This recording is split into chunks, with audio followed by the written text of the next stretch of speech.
we last played cards at the Cat's Tail. Wonder how Diona's doing. Well, since we have some time on our hands, let's go check up on her.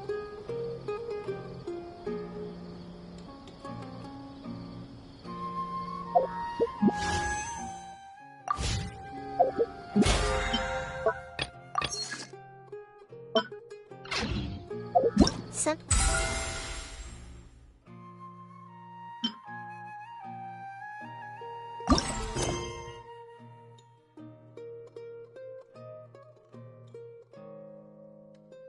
Something on your mind again? Huh?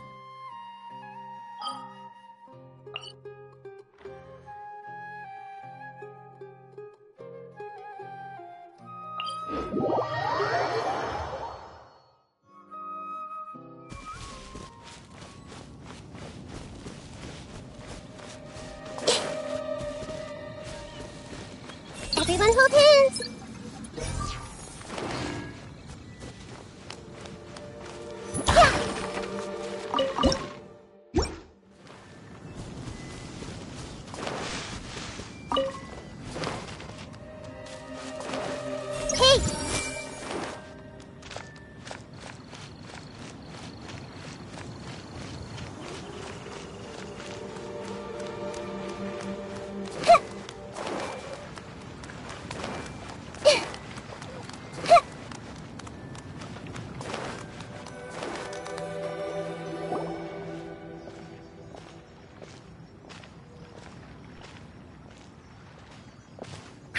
What a disaster! I didn't even make it through the qualifiers. How'd you do? I didn't do any better. I was beaten by that little Timmy kid. I've only ever seen him out there feeding pigeons. No clue how he got to be such a good card player. The next round's starting soon, right? Let's head over and watch the matches. I'm curious to see who'll win the grand prize. Did you hear that? A grand prize!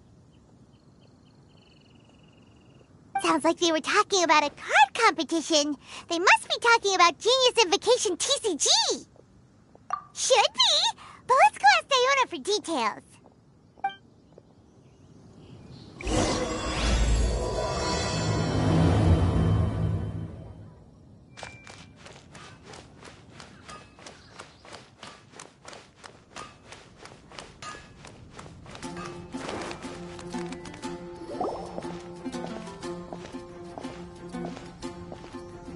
Wait, what? Am I seeing double? Do you have 2 tails?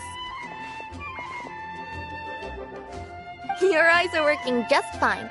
Yes, I have 2 tails. You want to pet them? Wow, does it hurt when your tail splits into 2?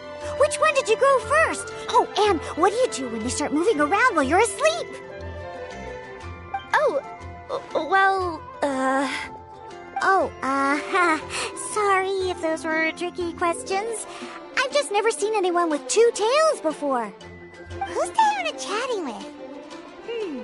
From her outfit, Paimon would guess she's probably from Inazuma. Oh, don't worry, kid. I'm sure you'll be growing a couple of tails of your own in no time. Huh? You think I could grow 2 tails as well? Sure, you're a yokai too, right? Your yokai power must be really strong if you can already take on human form. I was just climbing a tree one day when another tail popped out, just like that. People started calling me, Nekomata, I think? Yokai? Nekomata? No. You got it all wrong. My ears and tail are part of my cat's line bloodline. Oh, so you're not a Mondstadt yokai? Mondstadt doesn't have anything like yokai. Is this your first time here? Yep. Fortunately for me, the company I work for has been expanding, so I'm now getting the opportunity to travel to cities all over Teyvat. Oh, it's been such a pleasure chatting with you that I almost lost track of time. I'd better get going, or I'll be late for my next customer. Diona of the Quetzline clan, your pickup is complete. Thank you for choosing Komaniya Express. Great! Feel free to come hang out anytime.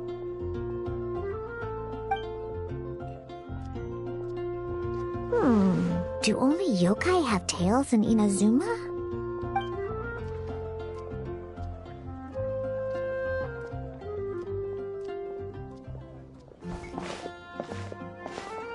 Hey, Diona!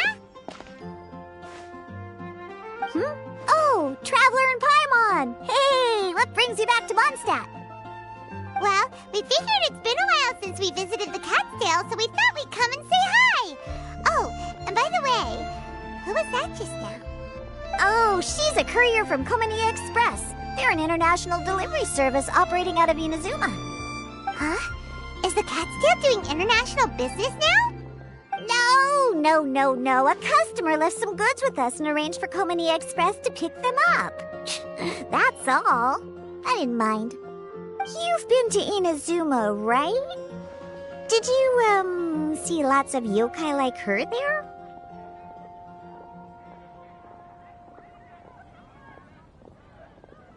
Right! But this is actually the first time we've ever seen one with two tails.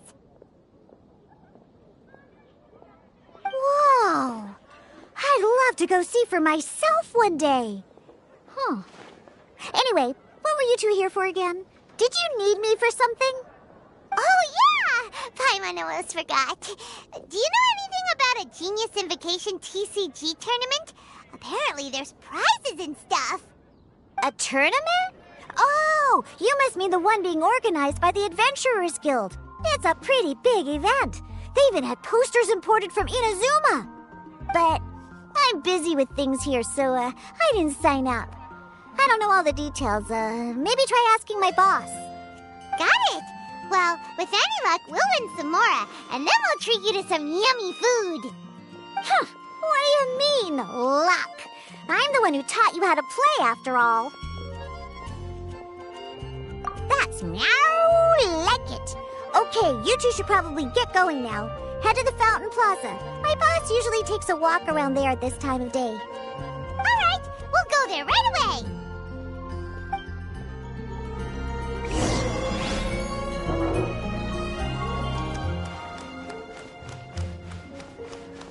Come take a look.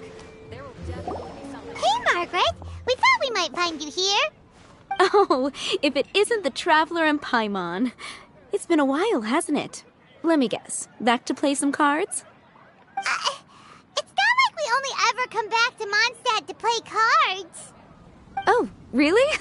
I just assumed you were here to take part in the King of Invocations Grand Prix. King of Invocations Grand Prix? Oh, that must be the Adventurers Guild one that Deyha mentioned.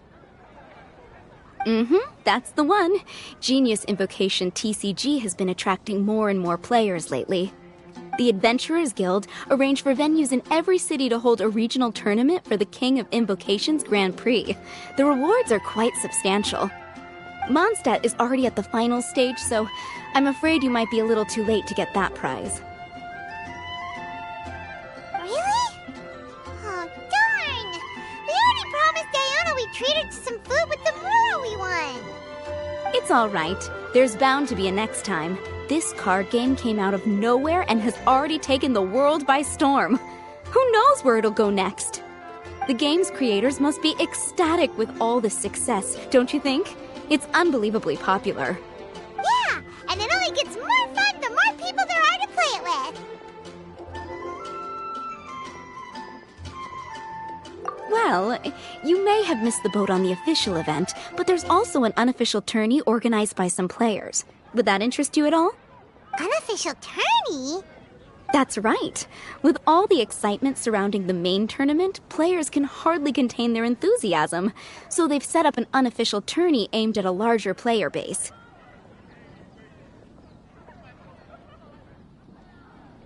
You can sign up at any time and play however many matches you want. They even have pre-built decks for players to use. Oh, and the rewards are pretty generous too.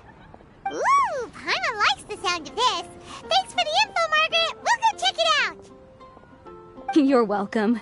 There are plenty of booths at the venue offering food and other fun activities, so it's definitely worth a visit. Who knows? You might even bump into some old friends there. Right. If there's nothing else you needed, I'll be continuing my walk now.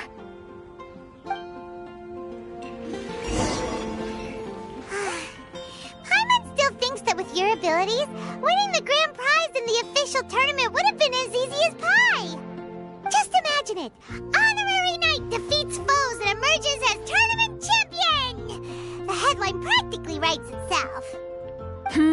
Do my ears deceive me? Or do you two have some breaking news to share with me? Whoa! Who are you? And why the heck are you eavesdropping on us? Oh, sorry. Force of habit. I tend to keep my ears peeled at all times. Didn't even realize I was listening in. Let me introduce myself. I'm Charlotte, a reporter for the Steambird from Fontaine. I've been posted here to cover the King of Invocation's Grand Prix. The Steambird?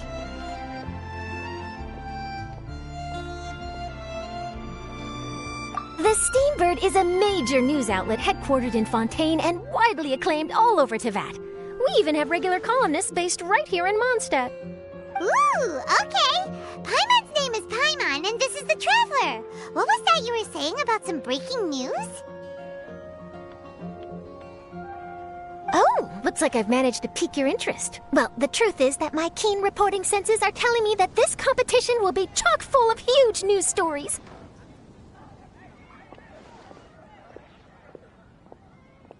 Huge news stories? You sure your senses are reliable? Absolutely! After all, I've seen it with my own eyes. There's a criminal who's been slinking around the competition venue, and his name is the Card Snatcher. Card Snatcher? Mm-hmm. He stole his opponent's cards when they weren't looking. I was about to try and chase him down, but the next moment, he disappeared into thin air. But why would someone want to steal other people's cards?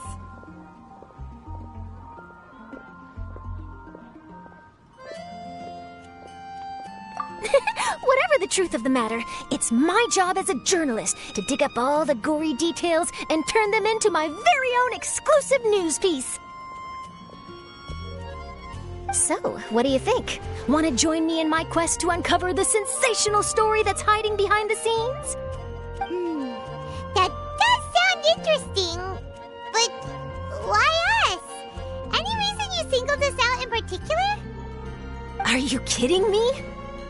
It's a no-brainer, considering you're the honorary knight who saved Mondstadt, the hero of Liyue who fought alongside the Adepti, a key player in the repealing of Inazuma's Sakoku decree, and the redeemer of the Sumeru Academia. Okay, point taken. Yeah, it seems like we've ended up making quite a big name for ourselves, huh?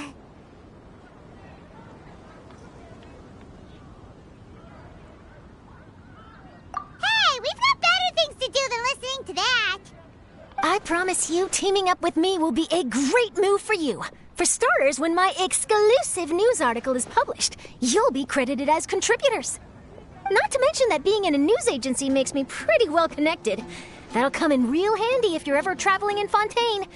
And if you ever wanted to run an ad in the paper one day, no problem. I could make that happen. That actually sounds genuinely useful. What do you think, Traveler?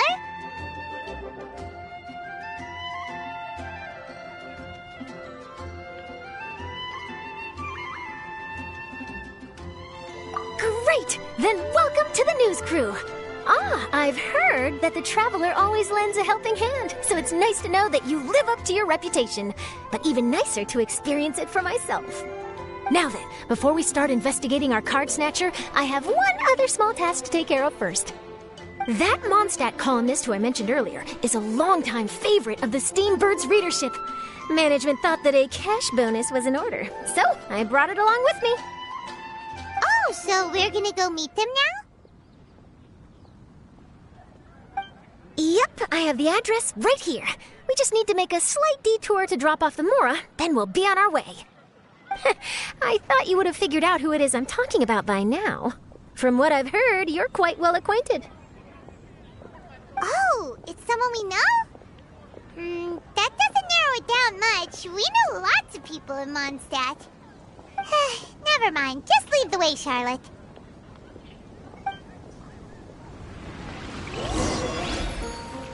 Who could it be?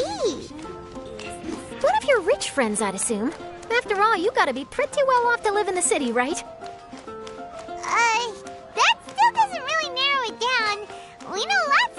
with lots of Mora. Wow, I guess being a national hero earns you friends in high places.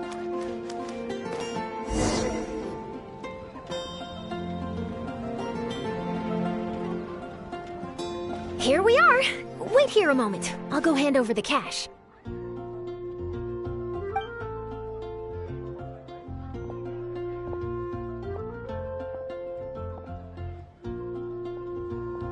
Huh? Oh, so it's...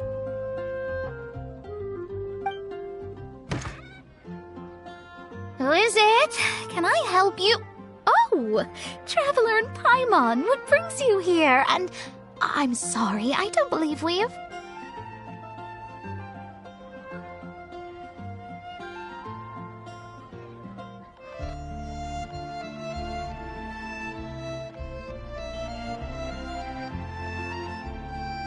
You must be Mona Magistus, the astrologist. It's an honor to finally meet you. I'm Charlotte, a reporter from the Steambird. Your columns have been so well received by our readers lately that our management asked me to present you with this cash bonus. She got Mona's full name and title right on her first try. She really does do her homework. Ah, you must be Charlotte. Welcome, welcome. Please, just call me Mona. Gosh, this is a long way to come from Fontaine. I hope it wasn't too much trouble. No trouble at all. It was on the way. Wow, sounds like your articles are a real hit with readers all over Tibet, Mona. Have I never told you? Well, I've been writing my column All Things Astrological for the Steambird for a long time now. The chief editor wrote to me a while ago about the bonus. Thank goodness it's finally here. I was wondering when it would arrive. Thank you, Charlotte. Huh, you make it sound like you really needed this. Are you pressed for money, Mona? What? No, of course not. It's just that once I knew the bonus was coming, I reallocated some funds that I'd previously set aside for daily necessities and purchased some expensive equipment. That's all. Classic Mona. Aha! Perfect! Renowned astrologist, broken starving. Do the stars really have all the answers? The article practically writes itself.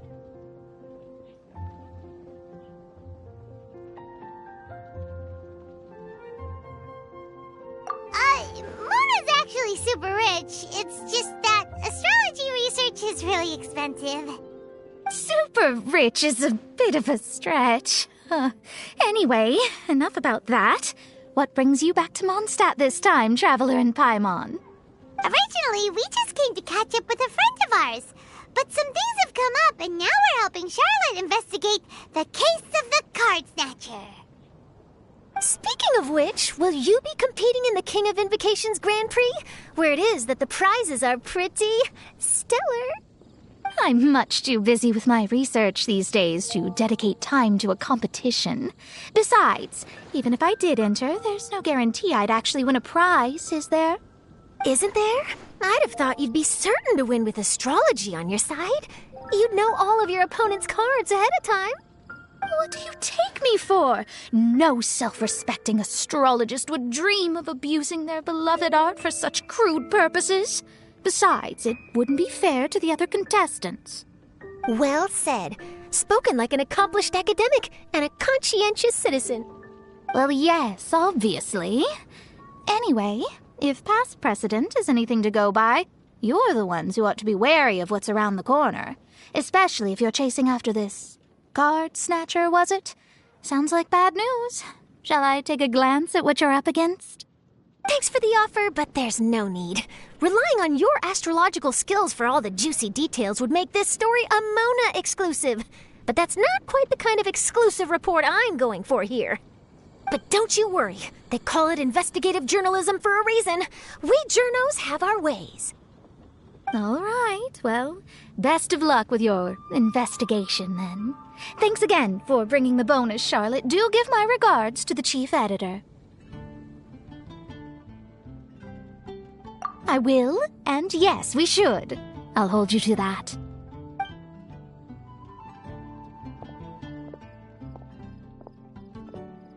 I think it's about time we started heading to the competition venue. The Mondstadt Regional Final should be starting shortly. right! Paimon can't wait to find out who the finalists are!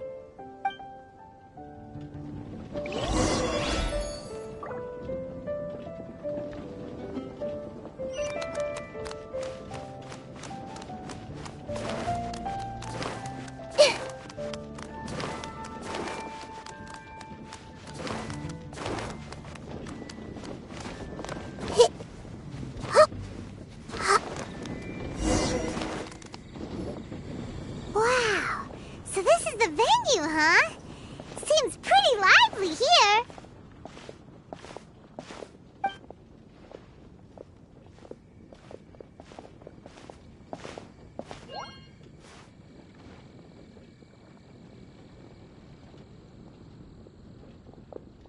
Well, if it isn't the Traveler and Paimon, what a rare surprise. Did you really come all this way just to watch Timmy and me in the final? Kaya? You made it to the finals? Wait, what about your work with the Knights of Favonius? You better not be slacking off again. Hey, come on now. That's no way to talk to a friend. Naturally, I wouldn't have considered entering the competition were I not already on top of my work. Enjoying a drink while playing a few rounds of cards. I can't think of a better way to relax outside of work, can you? Oh, just be sure not to tell Diona I said that. Well, since you're in the competition, have you noticed anything suspicious going on so far? You know, like people stealing other players' cards and that kind of thing. Stealing cards, you say? I'm afraid I haven't seen anything of that sort. Not while I've been playing, anyway. Why do you ask? Well, we just ran into this journalist from Fontaine and she... Huh? Where'd Charlotte go? She was right here, wasn't she? Oh, I bet she snuck out to go find some tasty snacks for herself! Journalist from Fontaine. Oh, you mean the one from the Steambird. I do recall seeing a Steambird reporter listed in the Knights of Favonius visitor log. Yeah, that'll be her. She said that she saw a card snatcher at the tournament venue, so we're helping her investigate. A card snatcher? How very interesting. But one question, Paimon. Are you sure that cards are really what this snatcher is after? Huh? What makes you say that? Hello, everyone! Your attention, please! The final is about to begin! Now, let's give a warm welcome to our two contestants! Guess we'll have to leave it there. Let's continue this conversation another time. Thanks, Traveler. Go get him, Kaya! We'll see you in a bit!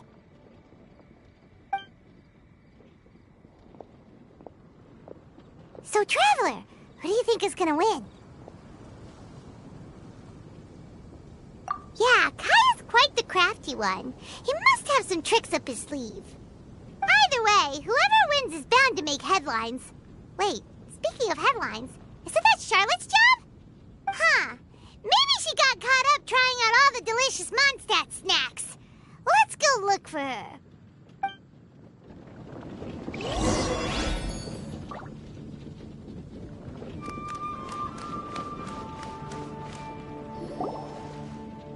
Charlotte! What happened? You just disappeared without saying anything.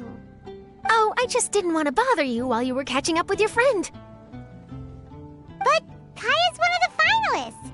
Don't you want to interview him or something? You did say you were supposed to be covering the competition. I could churn out that kind of soft news piece in 5 minutes if I had to. Personally, I'm more interested in those two. From the moment things kicked off, they've been acting very strangely, like they're trying to stay out of sight. I'm sure they must be plotting something. You mean there are two card snatchers? Shh! Keep your voice down! We don't want to scare them off. We need to wait until we've got something concrete. Then we can use my camera to catch them in the act. Huh? Wait! Where'd the other guy go? He's on the run! After him!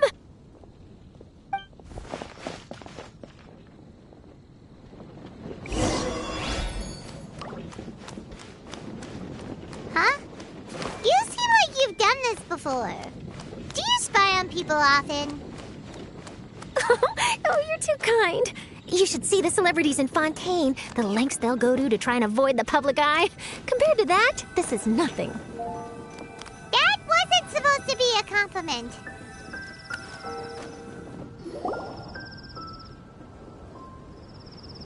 He's heading toward Mondstadt's side gate. Let's follow him, but quietly. We mustn't let him spot us.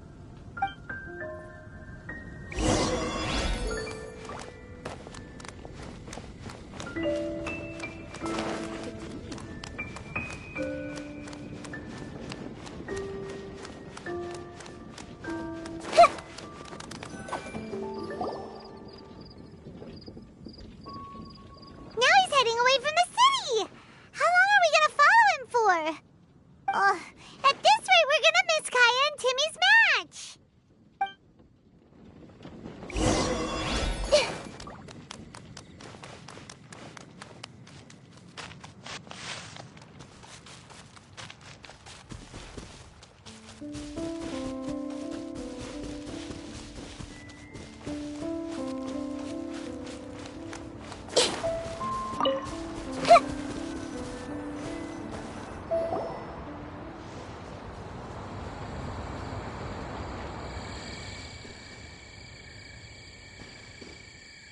Oh, there. Looks like he stopped. Let's sit tight and see what happens. Why'd he come all the way out here? Is he gonna hide something? And now he's crouching down with his hands above his head. Wait! Treasure hoarders! He's in trouble!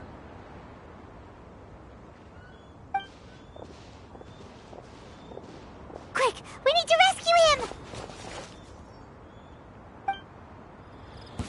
Help! Someone save me! What are the treasure hoarders doing so close to the city? Look alive! Freeze! Oz, reveal thyself! Are you alright? Oh, thank goodness! I thought it was all over for me. Those treasure hoarders, did you know them? It sure looked like they were here just for you. Why would I know them? I was just out for a walk, minding my own business, and then the next thing I knew, I was surrounded. Oh, really? Then why did they target you? It wouldn't be because of some dubious deal you were involved in at the tournament, would it? Huh? A deal? I don't know what you're talking about. Well, that's a shame. You see, I'm a journalist, and I just happened to snap a picture of you and one other individual in the middle of a deal back at the tournament. I was only going to ask you for an interview, but that was before you caused all this trouble. And now you're feigning ignorance of the deal in question. Maybe I'm just wasting my time. Shall I just cut my losses and hand over the evidence to the Knights of Favonius? Whoa! No, please. I'll talk. But you gotta believe me, there's nothing shady going on, I swear. Wow, that was some serious bluffing on Charlotte's part. She didn't take any pictures at all. Back at the tournament, I was approached by some random guy who said that he wanted to buy a card back off me. I said, okay, how much are you offering? And when he told me the amount, my jaw practically hit the floor. Really? What kind of card back was it?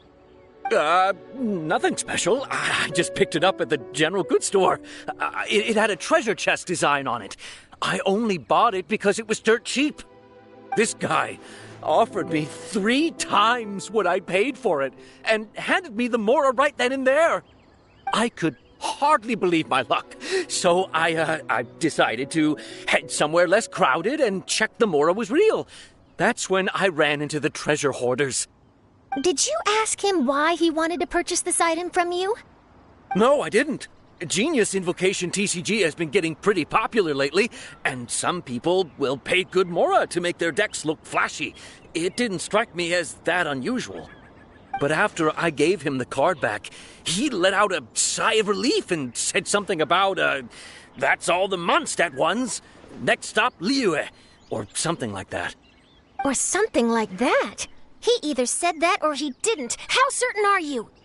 I'm positive. I know what I heard. Once the card was in his hands, he suddenly relaxed like a huge burden had been taken off his shoulders. It was genuine relief. Could that card back really be as valuable as he thought? That I don't know, but in the interests of your personal safety, I suggest you report all of this to the Knights of Favonius. After all, you weren't doing anything against the law, were you? Right? Yeah, no, that makes sense. I'll go speak to the Knights of Favonius right away. It sounds like that guy's just collecting rare card backs. Are you sure this is the person you're after, Charlotte? Well, it definitely doesn't add up. You really think someone out there's going from nation to nation, shelling out huge sums of money for a few card backs bought from a grocery store? My gut tells me that there's more to this story than the card back alone. This entire situation reeks of exclusive news! Ooh, you mean someone like Albedo? That would explain why only some people understand the true value. Who knows? But wherever this leads, we're definitely onto something. Even though I didn't manage to get a good look at his face, his physique and the way he moved were identical to the card snatcher I saw last time. I'm sure it's the same guy. He was much more discreet this time, though. I guess he didn't want to risk trying anything with so many potential witnesses around. From the sounds of it, we need to head to Liyue next, right? Paimon can't wait! We have tons of friends in Liyue, too. But shouldn't we check in with Kaya before we leave? Paimon at least wants to find out who won the final. Good idea. Let's go.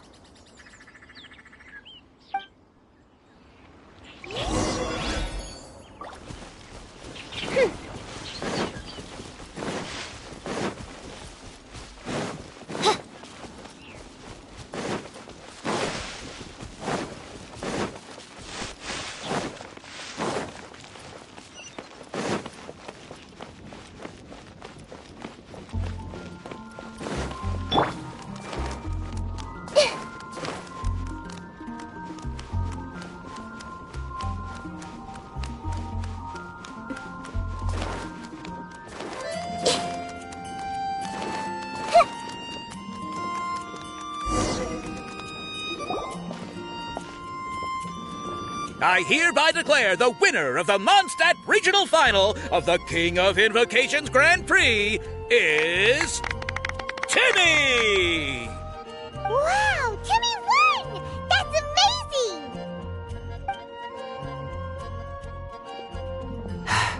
I was beaten by the best. Timmy's a tough opponent. He had me on the back foot the entire time. It's all right. You don't need to comfort me. This must be the journalist from Fontaine you mentioned earlier. Charlotte, was it? Enchanté. I'm Kaya, cavalry captain of the Knights of Favonius. I trust you're enjoying your time in Mondstadt? The pleasure is all mine. Mondstadt's reputation as the city of song and freedom is truly deserved. The mood here is simply delightful. I'm glad you're liking it. Oh, by the way, I couldn't help but notice you all rushing towards the city's side gate earlier. Did you find something? I couldn't get it off my mind, even during the competition. I see. So, it seems we have an answer to Kaya's question from earlier. What the card snatcher's really after is these card backs. But we still haven't figured out why he cares so much about them. Well, while I'd love to accompany you all to Liyue Harbor, I'm afraid I still have my Knights of Favonius duties to attend to. In fact, our top priority right now is strengthening Mondstadt's defenses. Treasure hoarder activity has been increasingly rampant lately. Don't worry, we'll keep you in the loop if we find anything. In fact, if Charlotte's journalistic instinct is on point, you'll probably be reading her exclusive report in the Steambird before long. Wonderful. Then I look forward to reading all about it. Thanks for supporting quality journalism. Okay, let's take tonight off and head to Liyue Harbor tomorrow. It'll give me a chance to write down everything that's happened today.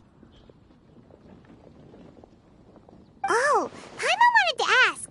Seeing two people on this poster, are they the inventors of Genius Invocation TCG? They look so young.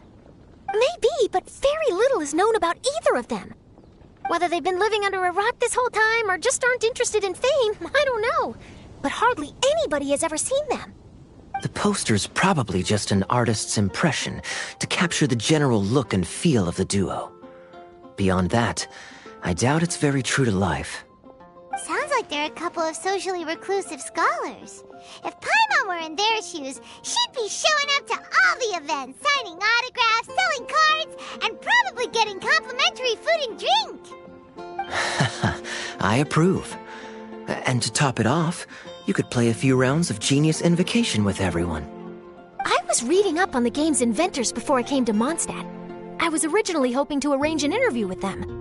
But I soon discovered that there's no mention anywhere of where they live or of any Genius Invocation events that they've attended. It's as if they've designed the game and then never played it again.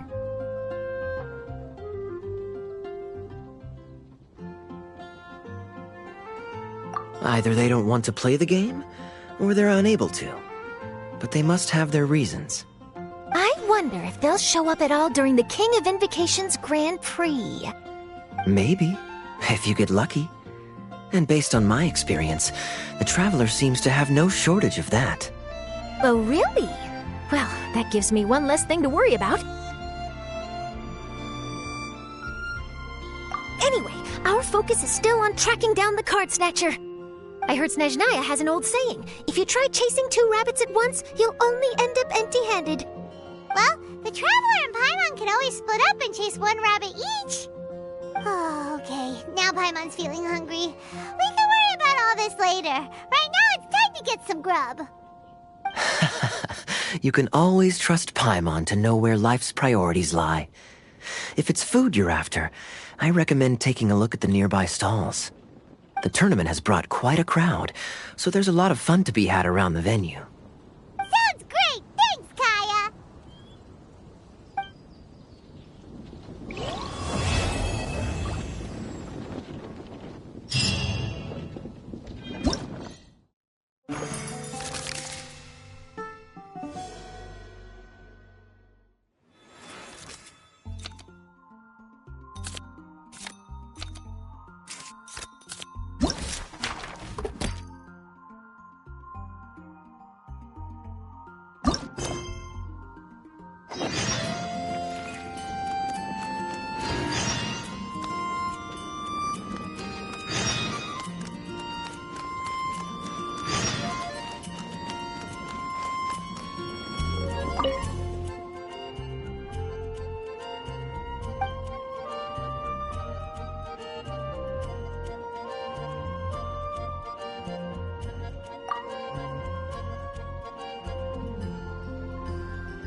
Wait, why's everyone leaving? Did I miss it? Ah, Mika. Too bad you weren't here to see it. I'm afraid that Captain Kaya lost. What? Tell me everything. What happened?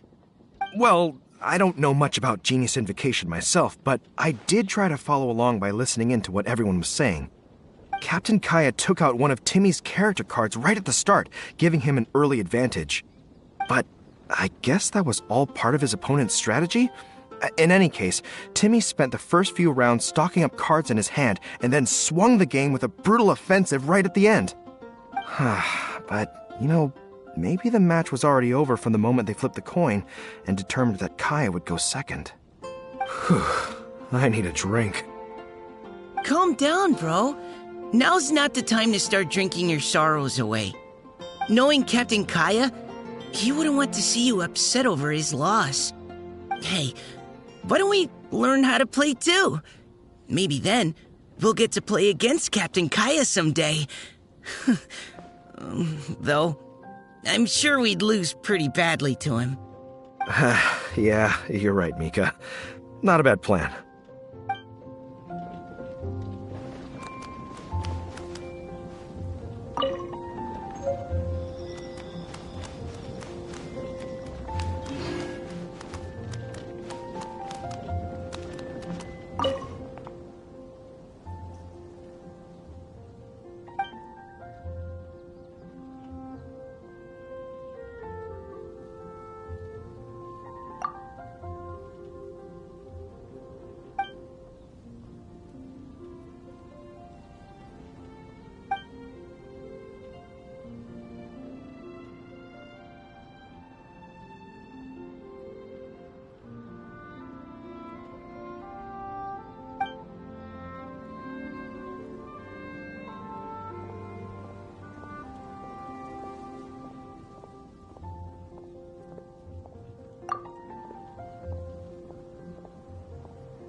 Hey there. Something else you wanted to discuss? The game's really caught on lately. It's a part of everyday life now. Everywhere you go, you see people playing it. In fact, some people have even given up drinking in order to keep a clear head during the game. I'm sure Diona will be happy to hear that. Don't worry, everyone's just fine. I actually managed to convince Jean to join me for a game, but we only got part of the way through before she was called away. I ended up having to finish the match for the two of us. What can you do? Everyone has to put their work first. But, seeing how successful the tournament has turned out and how much fun everyone's had, I'm hoping that she at least has one less thing to worry about. Sure. We should have a game of Genius Invocation TCG when you get the chance.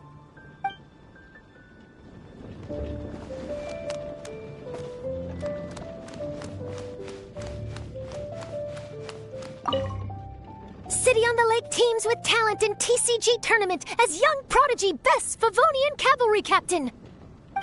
This title saves face for the Knights, but lacks a little oomph. Top strategic mind of the Knights of Favonius outsmarted by Bridge Boy in 5-round failure. Captain's championship hopes crushed in dazzling Dark Horse defeat? Maybe I should stick with my first draft.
If you're not sure what to do next, how about I take you on a walk?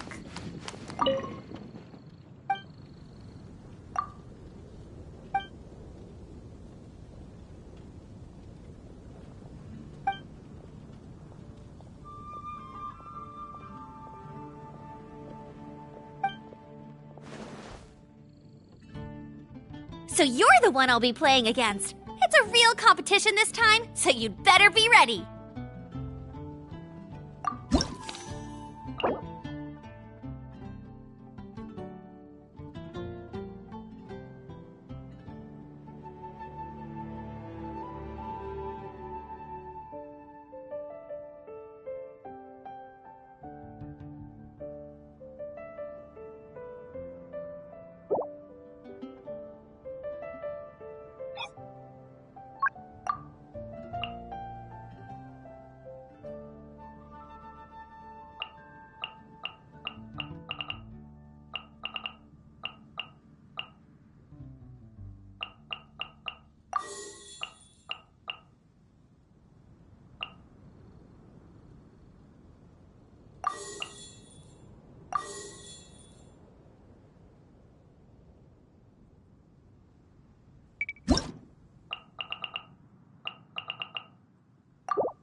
Contamination must be washed away.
The rising floods.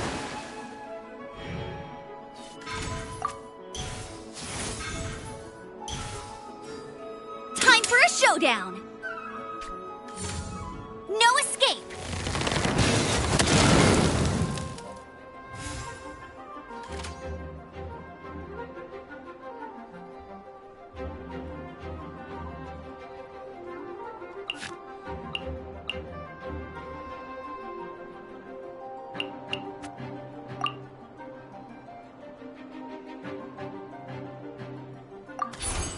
In the image of the wilderness. Get him!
Mirror the myriad. Let it rain!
think you can get away?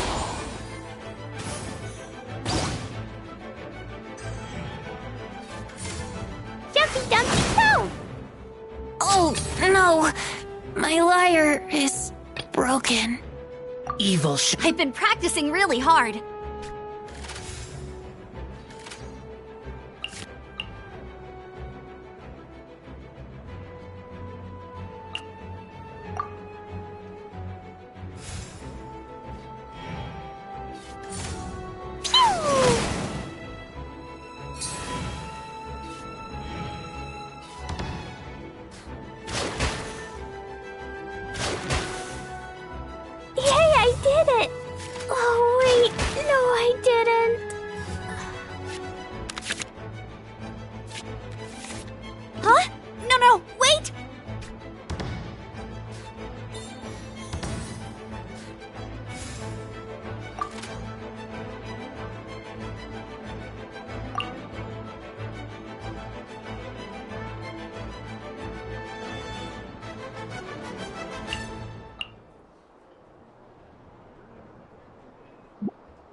Retribution.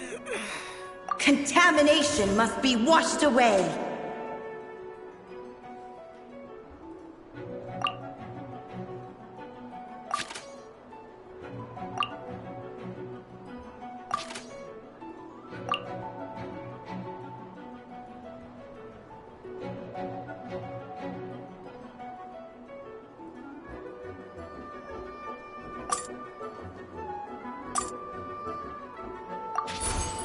Mirror the myriad.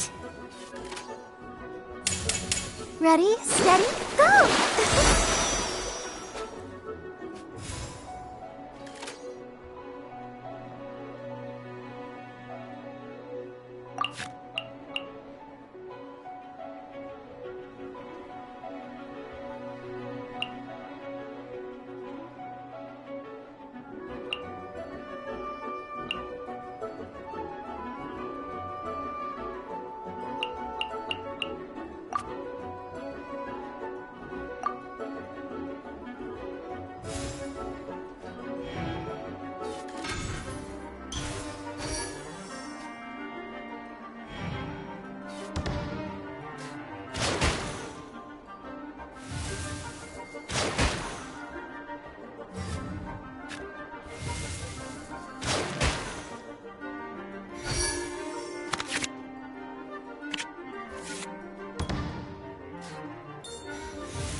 River carving weapons. Go, go, Baron Bunny!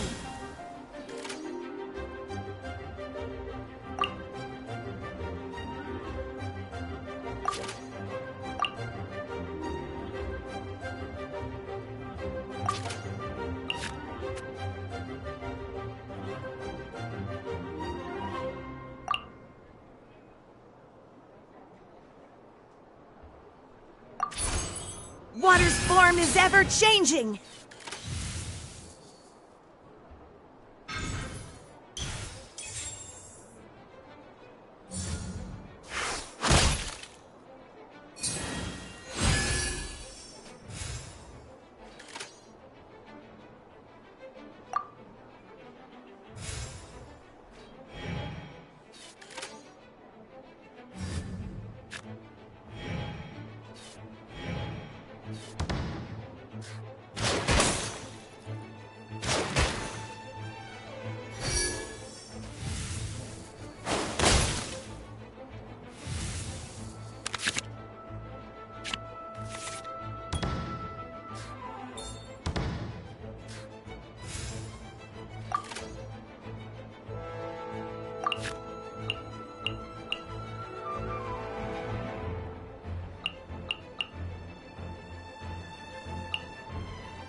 form is ever changing.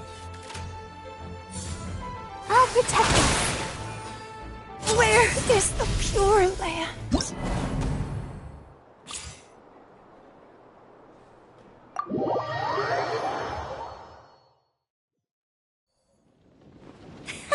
I won this round.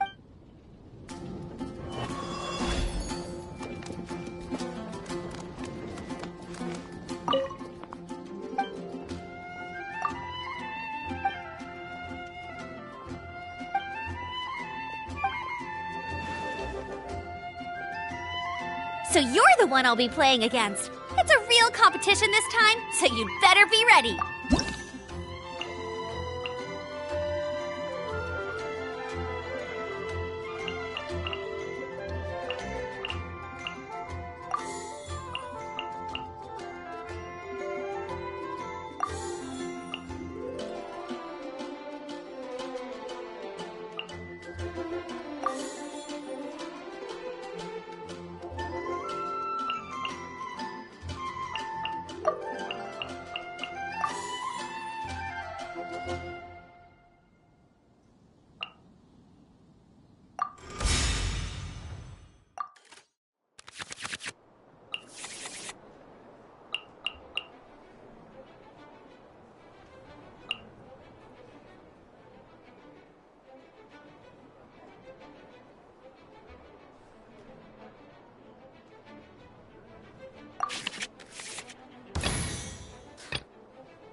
You called?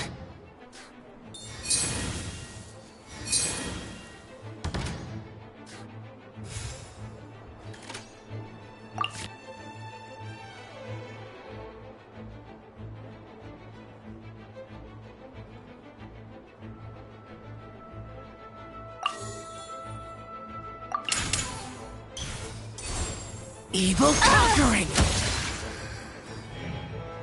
Time for a showdown! No escape!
Useless!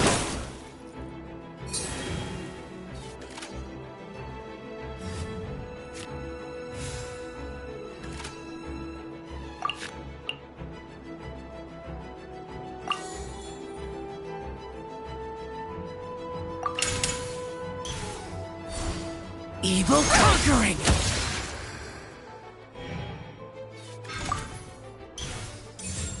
Jumpy Dumpy go!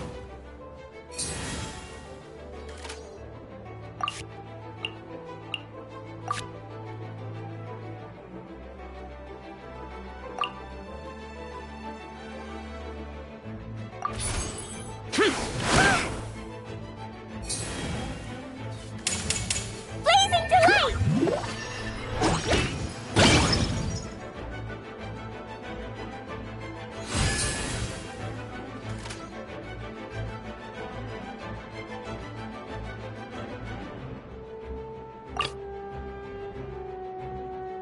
Step aside. Ito's back in town.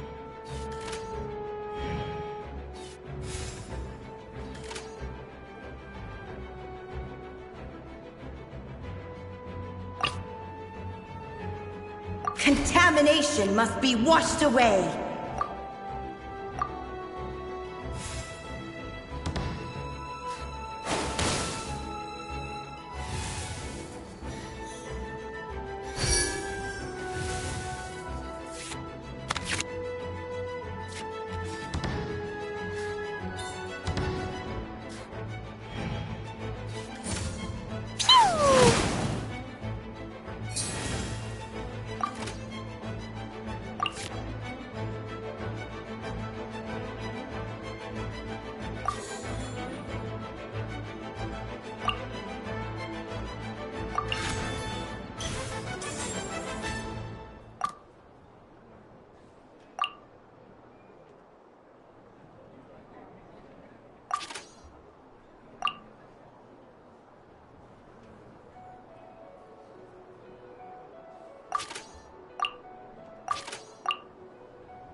Huh? No, wait!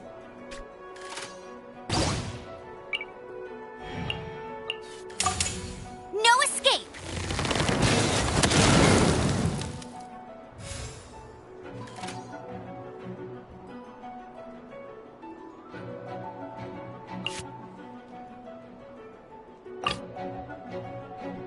Step aside. Ito's back in town.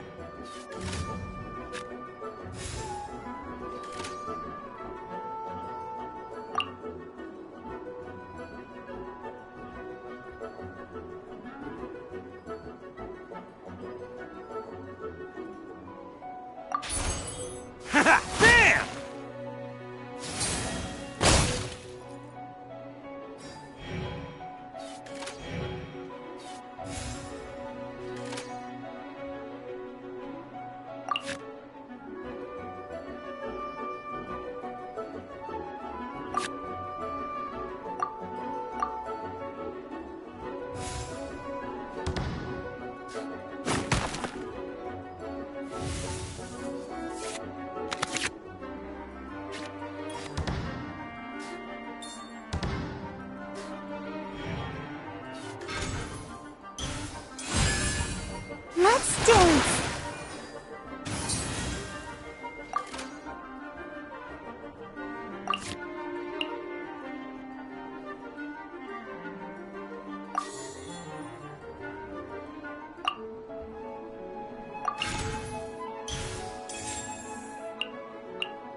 Oni coming through!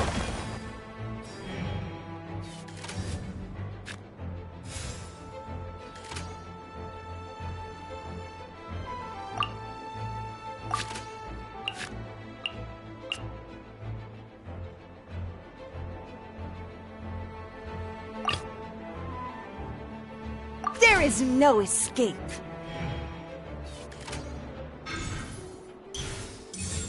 Get him!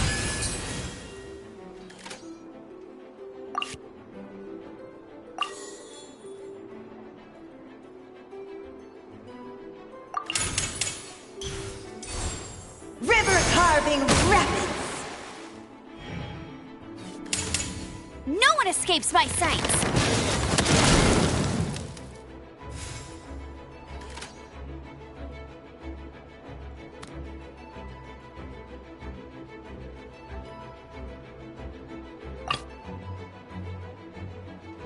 Step aside. Ito's back in town.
There is no escape. Let the show begin.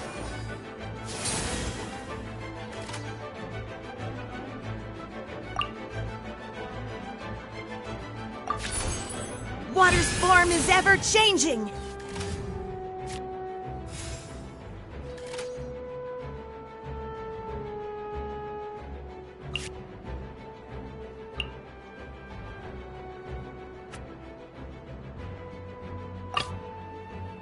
Evil shall be dispersed.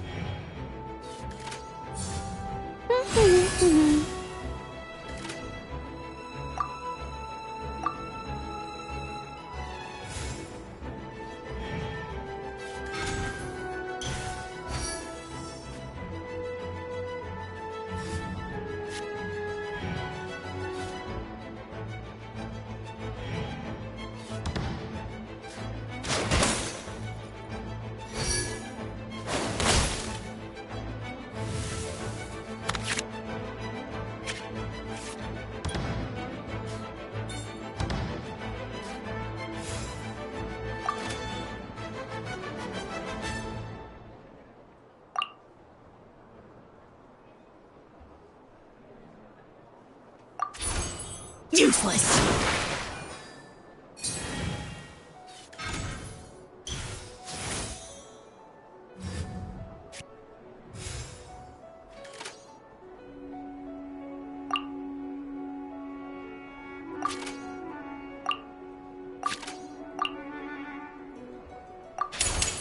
Lament! Go, go, Baron Bunny!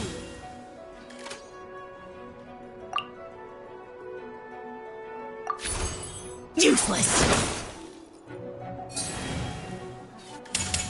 No one escapes my sights! I've been practicing really hard.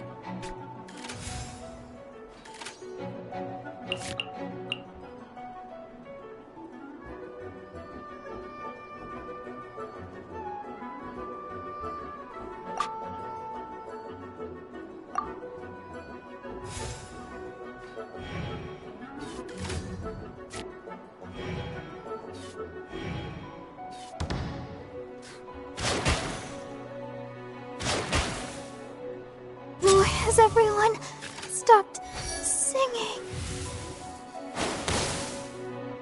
Impossible!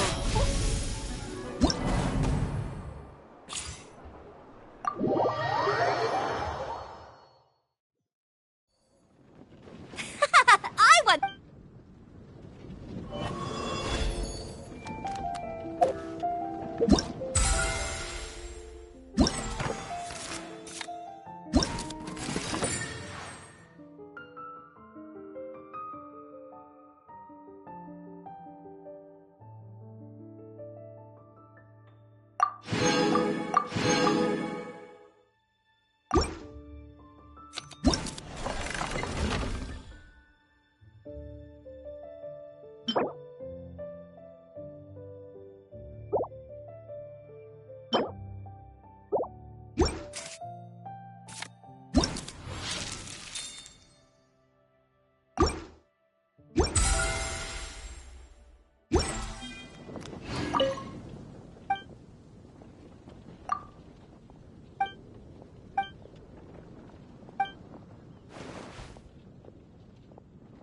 So you're the one I'll be playing against. It's a real competition this time, so you'd better be ready.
Didn't keep you waiting, did I?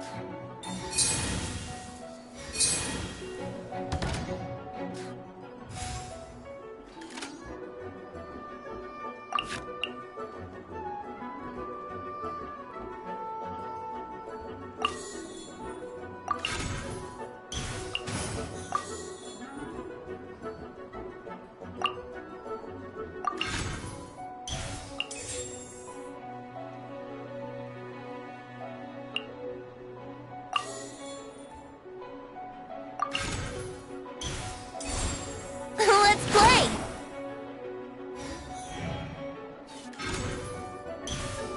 Time for a showdown! No one escapes my sights!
Time for takeoff.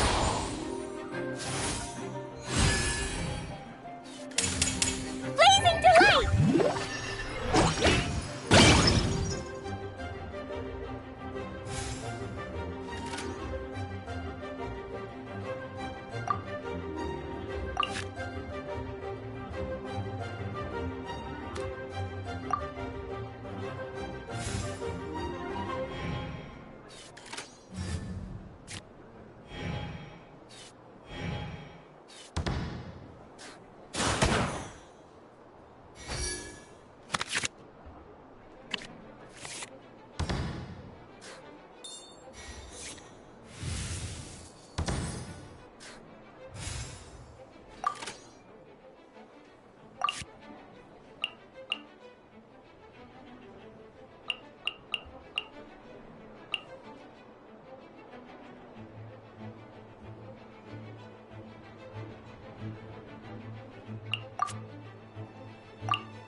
Here we go!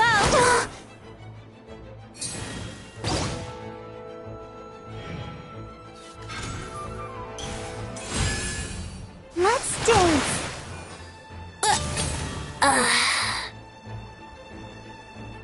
There is... I've been practicing really hard.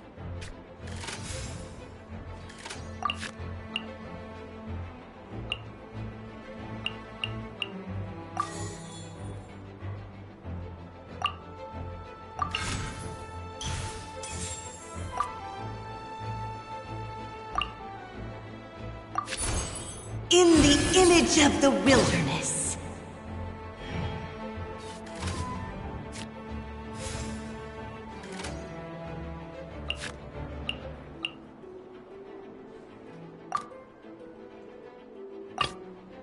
In the name of the Prinzessin.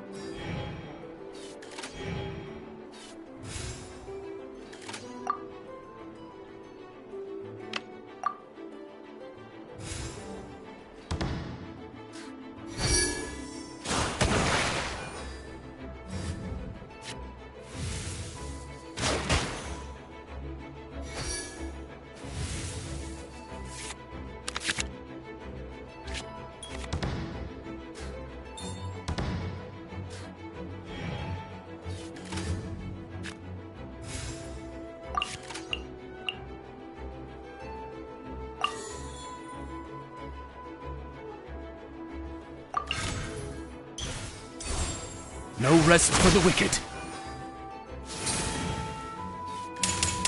Come on, we can do it!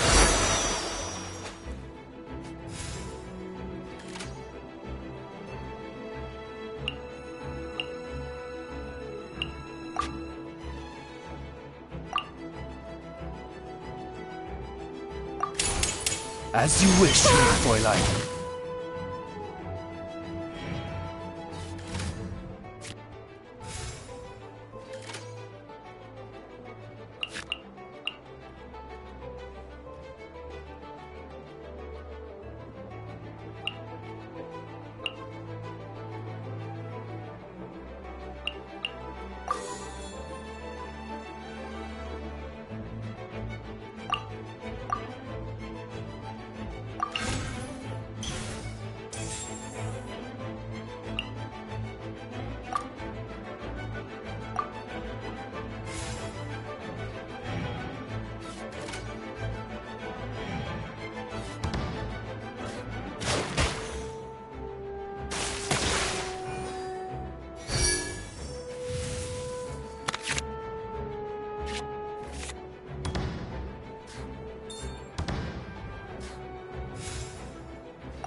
By royal decree.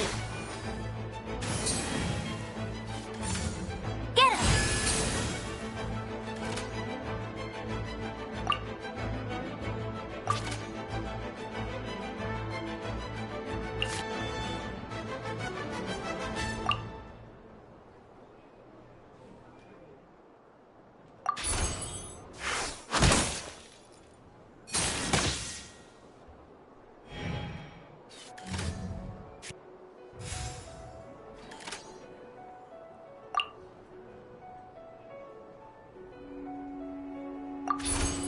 By royal decree.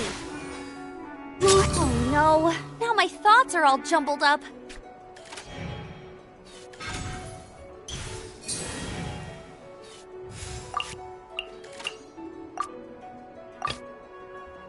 Contamination must be washed away.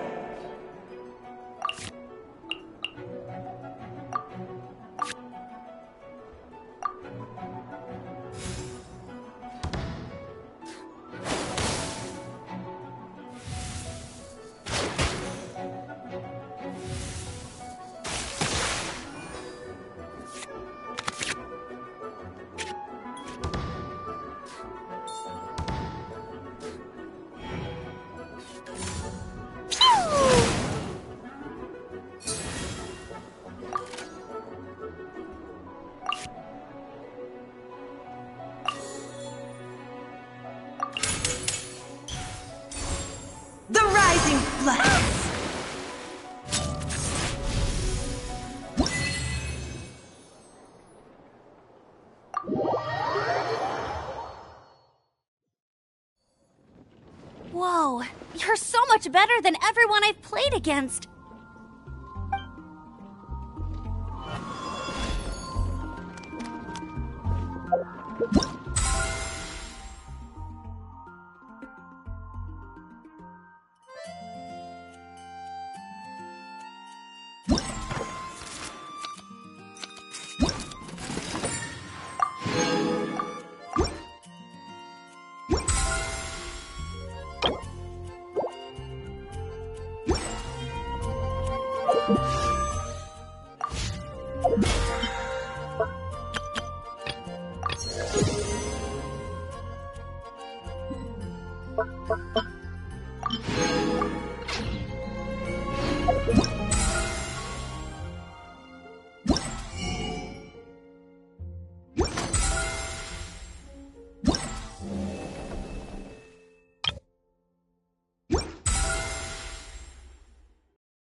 I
see everything!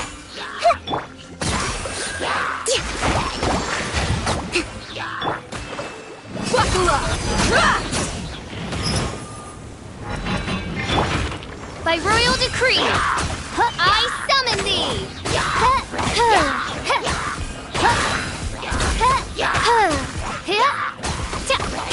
Shadow Raven, let night fall!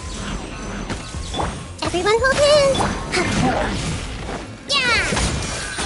Let's move out.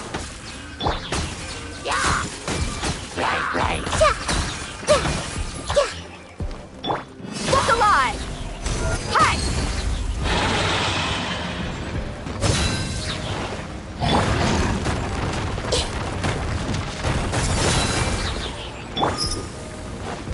Oz, reveal thyself!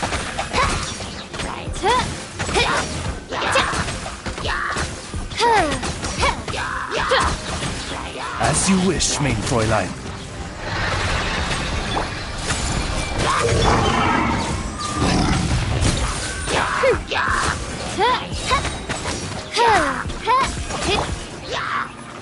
Let's get it on!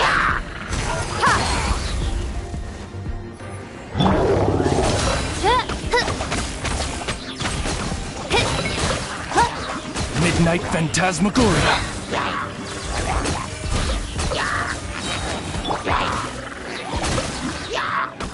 You're dead meat!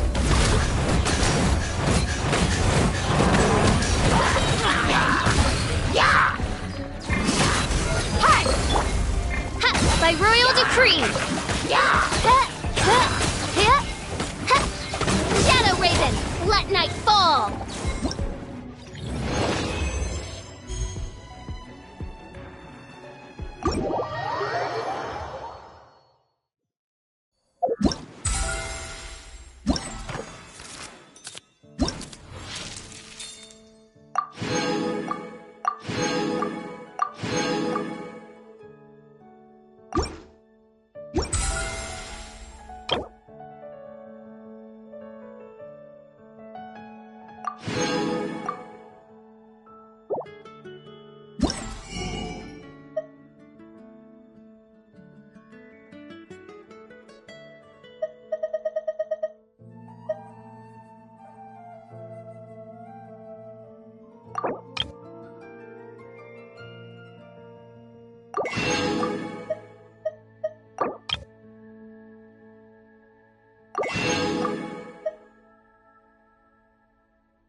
Something on your mind again? Let's work through it together. 2 heads are better than 1.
Everything!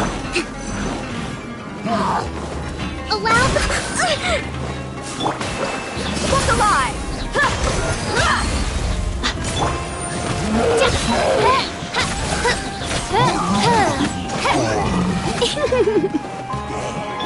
Hey! Sharing my knowledge! Hold the line! Let's get it on! Midnight Phantasmagoria! You asked for it!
Everyone hold it? Let's move out. Let's move out. Buckle up! Oz, reveal thyself! Hey!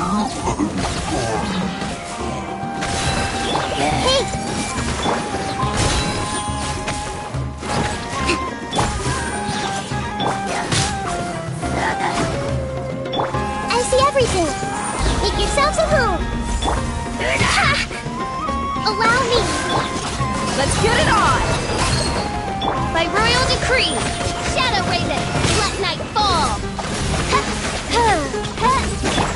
Set meat on the corner.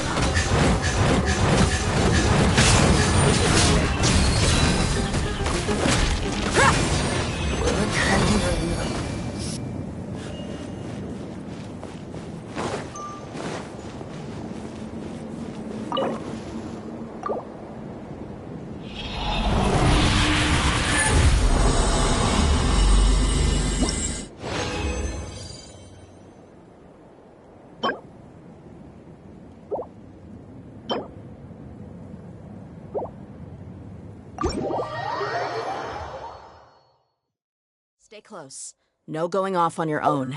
The desert. I created another universe and founded paradise. For I, Fischl, am the Prinzessin de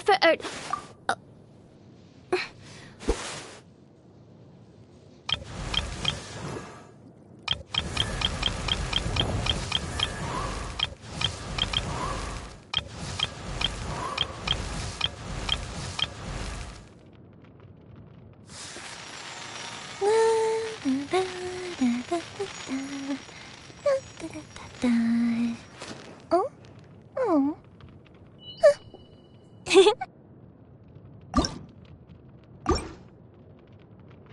Doesn't take prisoners.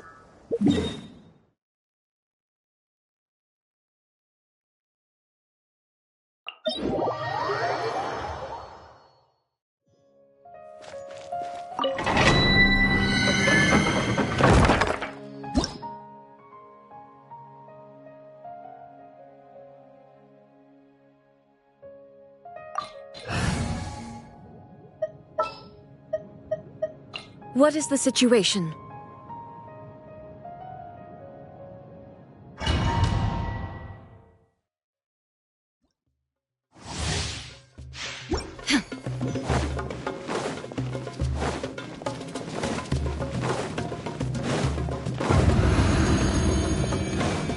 Shine down! You are not welcome here. Everyone hold it! Rest and rebuild! Ha! Reveal thyself! Now you're testing my Inazuma shines eternal! Will. There is no escape! Wings of darkness! Come, sever night from day!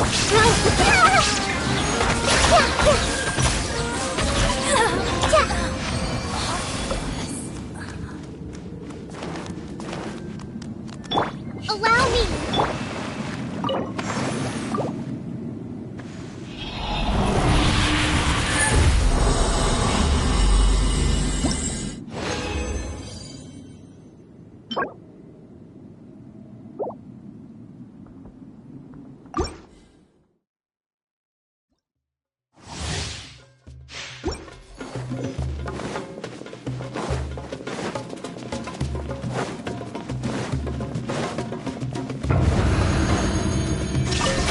You are not welcome here. Hey!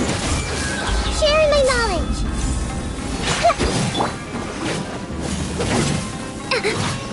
Rest and rebuild! Uphill battle! Now you're testing my patience. A torn to oblivion! I'm getting sick. Will. Shine down!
remember. What else did we put on our shopping list? Oh, what a mouth-watering smell. Paimon would know the aroma of biryani anywhere. Let's go get some. We can still add it to the list. Well, if it isn't the Traveler and Paimon. Wasn't expecting to see you here. Hello there. Oh, it's been quite a while. Huh. So you two are still hanging out together. Deyha, didn't you say last time that you were gonna head back to the desert? I said I was going to resign from being her bodyguard, not that our friendship was over. We're still the best of friends. The Homiyanis also still post jobs from time to time. Their pay is always generous, so me and the other mercs never pass them up. I told Deyha to just stay at our place when she took one of those jobs a few days ago. My parents were delighted. They even said that it always felt like we were missing someone whenever Deyha wasn't around. That sounds like something they would say, all right. They're always so welcoming. Anyway, the job is already taken care of, so I was gonna head back to the brigade as soon as I finished a little shopping. But the master kept insisting, and I ended up staying for another day. You can stay for as many days as you want, Deyha. Father hasn't even gotten around to treating you to his best dishes yet. You know I'm not the kind of person to stay put in one place like that, my lady. Don't worry, though. There'll always be next time. What? She said they'll treat you to the best dishes! Paimon can't believe you can still refuse that! But wait. Didn't you say last time that you would take me on a trip to the desert? Why don't you just take me with you today, when you leave? There are so many places I still haven't visited yet. I'm sorry, my lady, but no can do. There's still a few things I need to take care of back at the brigade. Besides, the desert hasn't exactly been the most peaceful place lately. Oh, come on. Not this again. That's also what you said last time and the time before that. I know, I'm sorry. Just give me some more time, and I promise I'll plan the best trip ever for you. All right, fine. To be perfectly honest, it's not that I wanted to go, it's more like I feel like something is off about you lately. Ever since you first set foot on the estate a few days ago, you've been acting anxious and even paranoid. Have you been delaying our trip because you've run into some kind of trouble? Nah, are you kidding? You're worrying too much. Would you swear on that? Friends shouldn't lie to each other, you know. I wouldn't pry any further if you're willing to swear on what you just said. But if something really is bothering you, then just tell me. You know I'll help you however I can. Oh, looks like Dunyarzad was onto something. You're too perceptive, my lady. Seems I can't hide anything from you. I just thought that nothing good could come out of telling you about the messy happenings of mercenaries. Knowing too much only leads to more trouble. Mercenary life is a dog-eat-dog world where Mora reigns supreme. Everything operates on a completely different set of rules. That doesn't change anything about what I just said, though. We're still friends, and I can only support you if I understand what's bothering you. My lady, you're not gonna stop until you drag it out of me, are ya? All right, I'll share what I know. Let's go somewhere else first. This isn't exactly the best place for a discussion. Okay, let's talk here. Just try not to draw any extra attention. As you may already know, the Eremites have both a lot of mercenaries and a complex organizational structure. Many mercs are no different than me, just going around looking for jobs to earn some mora. My brigade is called the Blazing Beasts. We're not a large group, but every member is loyal and brave. However, not all Eremite brigades are like mine. Some are willing to cross all kinds of lines for the sake of mora. The most notorious is a faction known as Deshret's Relics. Deshret's Relics? Judging from the name, they must really look up to...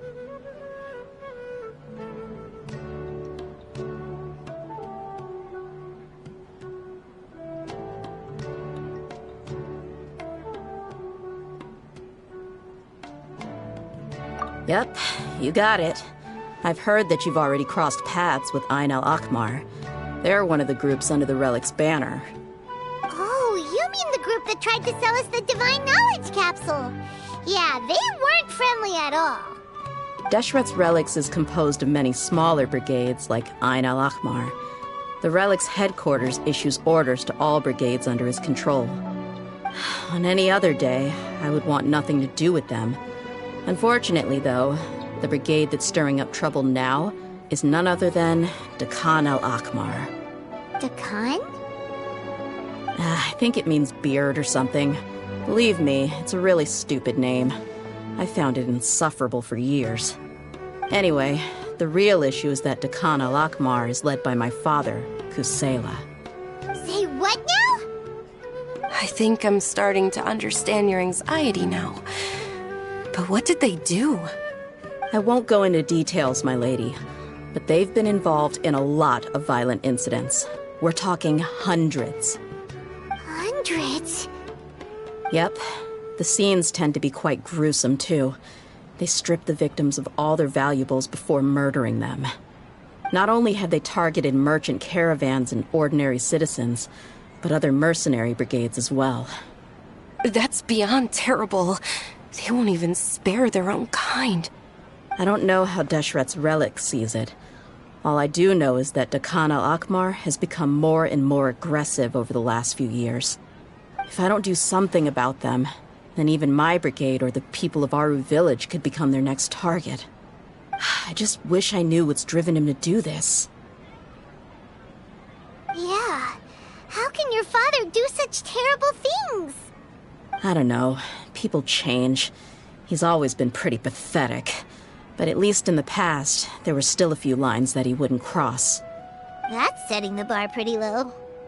I mean, if he was even remotely decent, then why would I have to leave the brigade and cut all ties with him? He was loud and foolish, with no real sense of purpose. Instead of doing anything useful, he spent most of his time drinking and chasing after women. Of course, the other brigade members were just like him. Their ruckus would go on night after night. Sounds like a nightmare. What about your mother? Did she ever step in to stop them? Unfortunately, I never knew my mother. I'm sorry, Deyha. I didn't know. It's all right, my lady. That's pretty common in mercenary circles. Didn't I mention that my father was chasing after women? I was the result of one of those encounters with some random person. He told me that he wasn't sure who my mother was. And in any case, she never came to see me. He'd say, "You'll be fine as long as you remember to stick with Dad." But even then, he left most of the parenting to the brigade. The one thing I do remember is that he used to tell me stories. But the problem was that he had terrible taste. He only knew a few stories, and even those tended to be pretty stale. They were tales of desert warriors defeating dragons in the forest, or stories of mercenaries rescuing princesses from rebel armies. Sounds like your typical fairy tales. More or less, yeah. They were interesting maybe the first or second time around, but after about 20 repeats, they started to get a little dull. He seemed to think those stories were the best things ever, though. He was so into them that he'd call the whole brigade over and make them perform the whole thing as a play. Even the toys he gave me would all be story props. I'd get helmets, shields, and toy swords. It was only much later when I realized that the shows were more for him than they ever were for me. What an interesting guy. Yeah, I've always found him pretty childish, but that was something I could just shrug off. I had no reason to despise him. Until I grew up and learned the true face of Deshret's Relics for myself. Looting, blackmail, violence, and fraud. They not only accepted such heinous acts, they would even openly boast about them. No one in the brigade was any kind of hero. Instead, my father and his cronies were more like the bad guys that needed to be taken down. Did they really think that as long as they didn't do any of that stuff right in front of me, I would never know? I think I can understand your feelings. The difference between perception and reality must have hit hard. Yeah, but don't worry, my lady. It's all water under the bridge to me now. I had a huge argument with my father and left that place behind for good. I'm not investigating them due to any bitter feelings I still have towards my father. I just want to protect those that are close to me.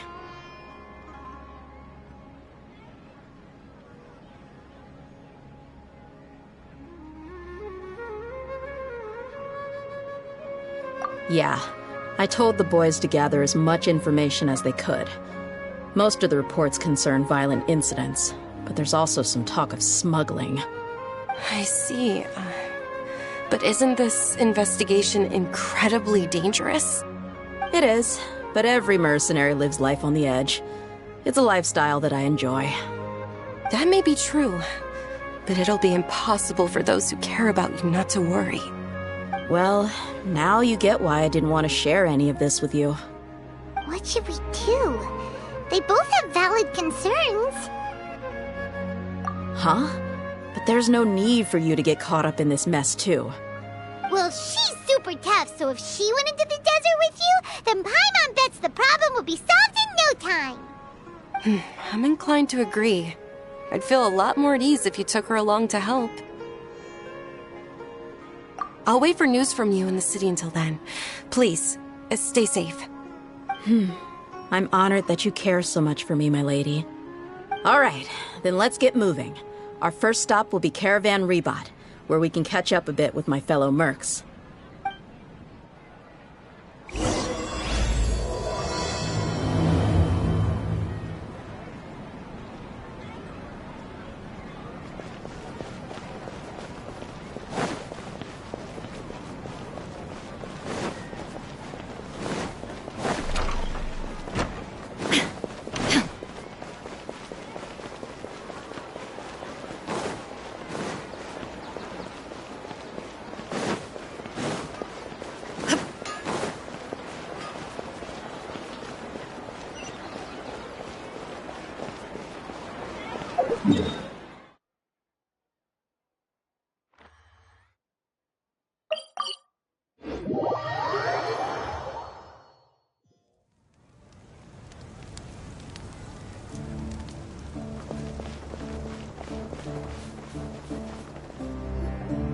Hey, Deyha, you're back.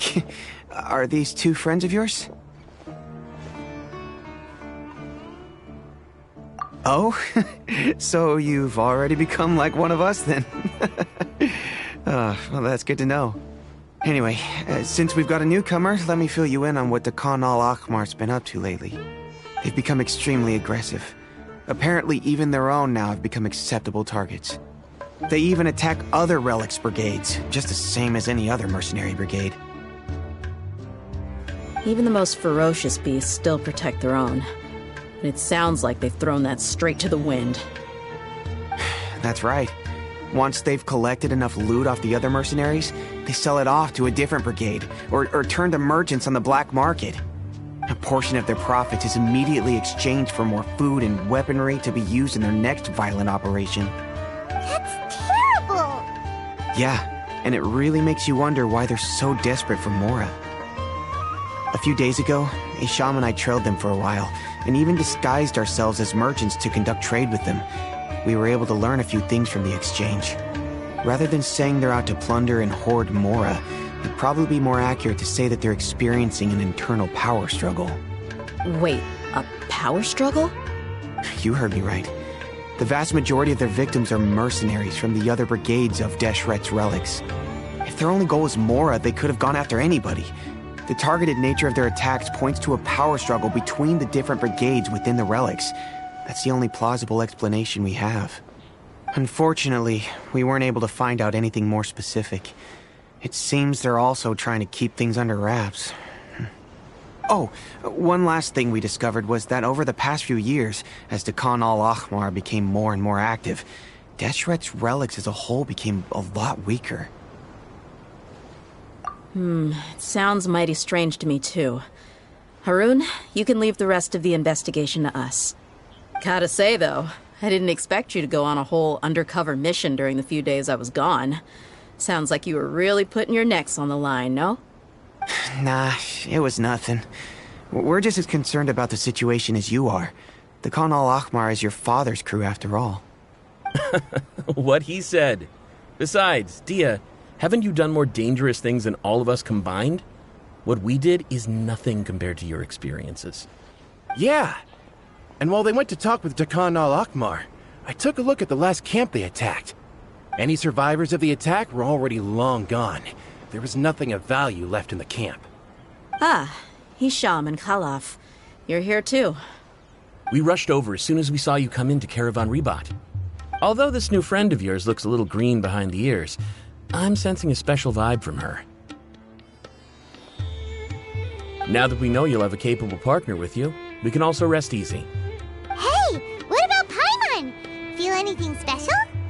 Oh, you're also planning to tag along with them? Of course! Paimon is the traveler's most important guide. Wherever she goes, Paimon will follow. Oh, in that case, then you'd better take care of her too, Deyha. Don't underestimate Paimon! Don't worry about her. She may look tiny and helpless, but she's been through just as many battles as the traveler here. Even if she had only survived on sheer luck, then that alone would still make her quite formidable. I had no idea. I guess I shouldn't judge by appearances. Oh, one other thing, Deyha. When you're free, why don't you update the deputy about your upcoming schedule? We held another recruitment event a few days ago, but everyone only came to see the Flame Mane. You weren't around at the time, so people were pretty disappointed to only find our crew of rough, unkempt guys. The deputy put a lot of effort into the event, but it was basically for nothing. Only a few people chose to stay, and that really got to him. Sorry to hear that. I'll be sure to bring him some great liquor next time. I left in a hurry, and I couldn't make it back in time for the event. Gotta admit, I can understand their disappointment, though. You're our brigade's main selling point, after all. Now, if only the deputy could figure out a way to bring a few more smoking hot members into our ranks. Keep dreaming. Remember the last time I invited a couple gals into the brigade? You all just froze up with your mouths gaping like a bunch of scarecrows. The awkward silence and weird expressions left quite the impression on them. They were originally interested in joining us, but after that, they both told me they were too uncomfortable to stick around. Hey, didn't we agree to never bring that up again? Huh? Wait, are you serious? Why have I never heard about this? I don't think you were part of the brigade yet.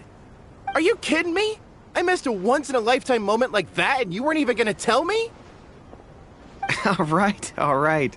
We can tell you about it later. Now's not the time. Hey, don't you try to change the subject. You and Hisham get your butts over here and tell me everything right now. Are they always like this? More or less. There aren't many rules or graces when it comes to mercenaries. We're used to just speaking our minds. If someone starts getting under your skin, you just yell right back at them. And if that doesn't put an end to it, then you just challenge them to a fight. But we also don't tend to take many things too seriously. Being direct and getting it all out of your system as soon as things come up is better than keeping everything bottled up, never talking about it. That's also why I never spare their feelings when I talk to them. If I want to laugh, I'll laugh. If I'm angry, then I'll unload on them. It's hard to stop once you get used to it. Though, I can never do that when I'm with the Homiyanis. Hey, knuckleheads! Can you at least tell me the rest of the intel before you go back to your bickering? Yeah, you hear her, Khalaf? Told you we gotta focus on the investigation first. I drew up a map. Right here is the spot. There you'll find the merchant caravan responsible for getting rid of Khan al-Ahmar's looted goods. All you gotta do is wait and ambush them in the evening. They'll have no idea what hit them. Perfect. Thanks for that. Be sure to pass my regards to everyone else in the brigade as well. Will do. You stay safe, Deyha.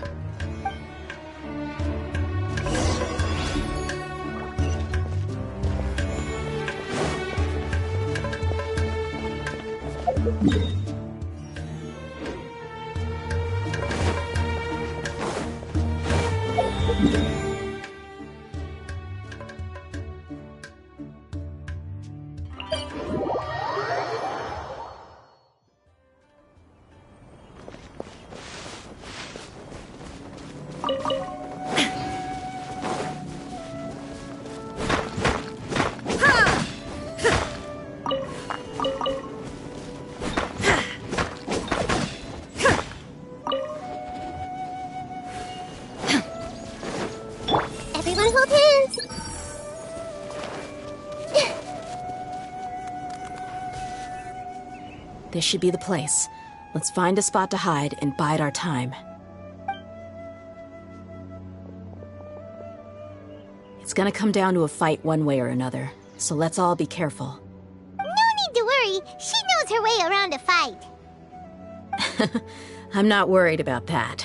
What I meant is that we probably shouldn't go too hard on the enemy. After all, we still need to get information out of them.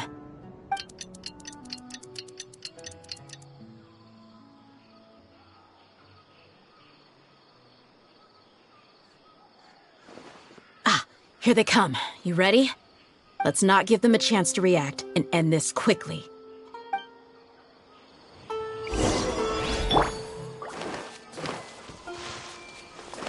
Hey! Hold the line! There is no escape! You want this? I'll be back.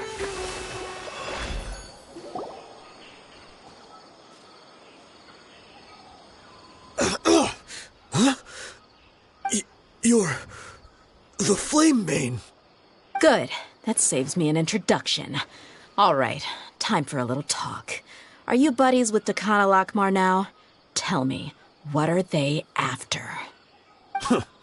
You know the code of being a mercenary just like everyone else. The first rule is to never divulge key information about our employer. What makes you think I'd talk? Ha! That might have worked on an amateur, but I know you're just looking to protect your reputation. Think about it, though. What's your reputation worth if you won't have the other tools you need to succeed in this line of work? Tools like, I don't know, your limbs or eyes? You've got 5 seconds. You might want to think twice about how much your employer's information is worth to you. Whoa! I'm not joking around. We can do this the easy way or the painful way. 2 seconds! I'll save you the trouble.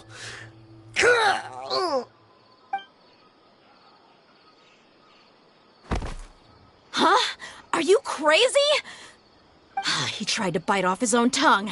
Quick, search the area for any first aid supplies. I definitely didn't expect him to go that far. Thankfully, the wound wasn't too deep, and he just passed out from the pain. But why would he be so extreme? I just wanted to test his mettle. You can get a lot of mercenaries to talk just by threatening them. I didn't expect him to be willing to go through so much pain just to deny us some intel. Well, he's out cold for now. We could wait for him to wake up, but maybe it's not a good idea to interrogate him any further. What should we do? Yeah, don't worry about it. It'll be a waste of time to interrogate him again after that. He might just hurt himself again if we start asking. There are lots of goods around here. Let's search the area. Maybe we'll be able to find something. I'm really sorry.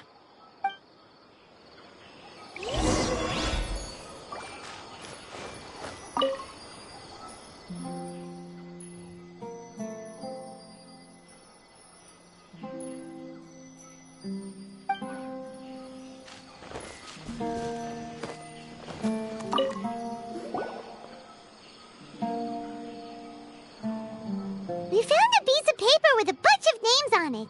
Maybe it's a record of something.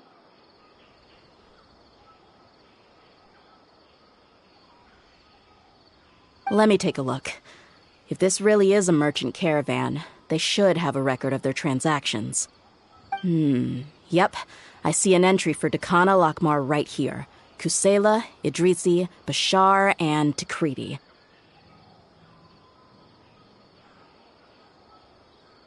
All familiar names.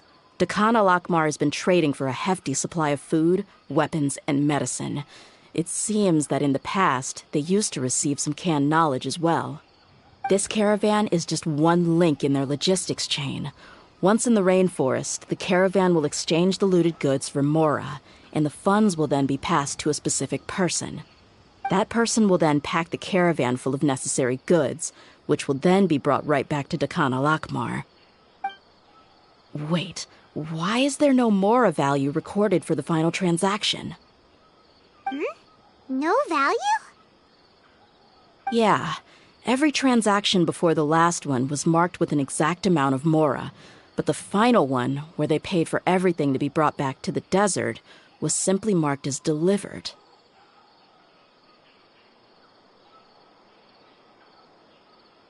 Perhaps.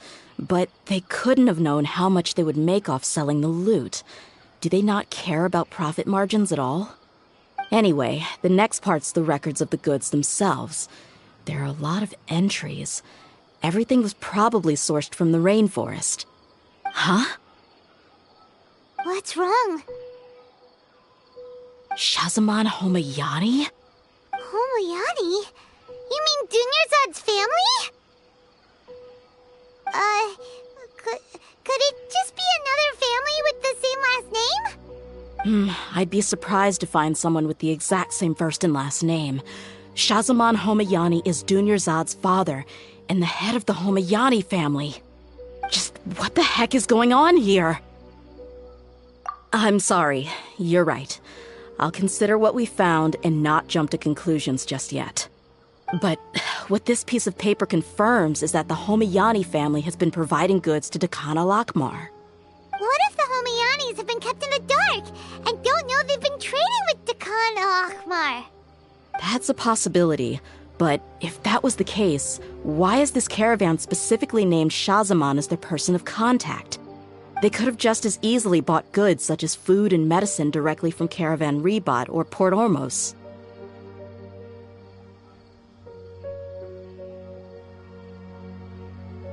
Yeah, funding violence and looting. The brigade gets the goods, and he is paid the proceeds from the sale of the loot. But why would he do something like this? It's not like the Homayanis are in need of money. I honestly have no idea. I've been to their estate many times, and I've never noticed anything suspicious. The only potentially large expenditure I could think of would be the treatment costs for Dunyarzad's Elazar. Maybe they borrowed a lot of mora in the past? But that's still just a speculation. I don't think the master would stoop so low to make mora.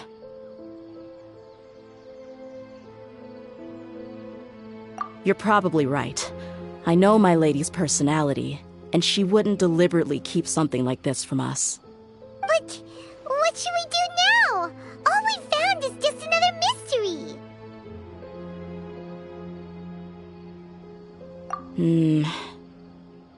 If you ask me, we already have no choice but to confront her about this. I'm not worried. It's too early to make a verdict yet. I still have faith in the Homayanis. Let's go find my lady again. We'll tell her everything and see if she's willing to lend us her support.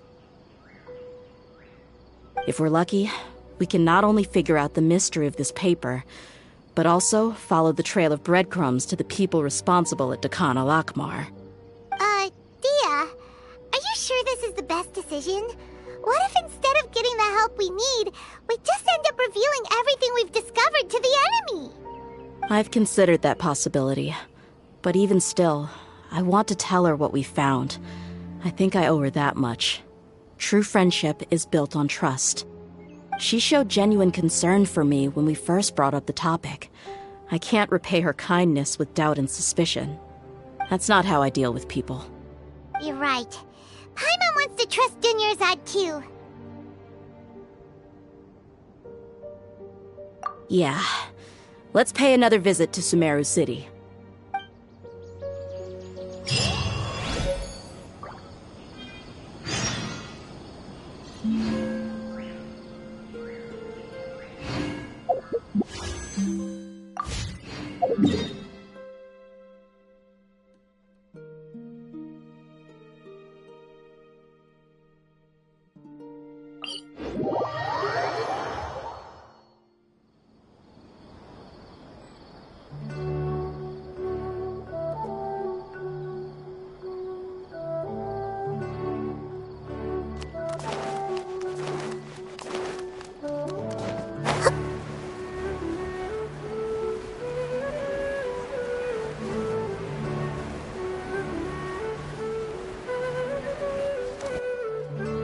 We're back, my lady. You're back a lot sooner than I expected. You mustn't have run into any trouble then. Well, how did it go? What did you come up with? Actually, we're still investigating. It's just that we've discovered something strange. I see. The clues you found have led you back here, in the city? Something like that, yeah. You all look a little dispirited. Whatever you found must not have been very encouraging after all. Why don't you discuss it with me? Maybe I'll be able to say something to cheer you up? It's okay, my lady. It's not so much about me being upset with my father or anything like that. How should I put this? So something is wrong. Even the Traveler and Paimon have been uncharacteristically quiet. On any other day, Paimon would have already waved to me with a smile and shouted, "Dunyarzad, we're back!" So tell me, what happened? Well? My lady, please prepare yourself for what we're going to tell you next. It concerns the Master. The Master? You mean my father? Okay, I understand. Don't worry about me. I'll listen as attentively as I can. My father has been supplying goods to Dakan al-Akmar? Yeah, it makes as little sense to us as it does to you. I've never doubted the Master's integrity, so I'm having a real hard time rationalizing how he could ever support an infamous brigade like them. Maybe he's not actually aware of the full story and just stumbled into the deal by accident. I can't help but agree with the Traveler. Huh? You mean you feel the same way, Dunyarzad? Thank you for sharing all this information with me. Since you've told me everything you know, I should also tell you about some doubts that I've been harboring for quite a while.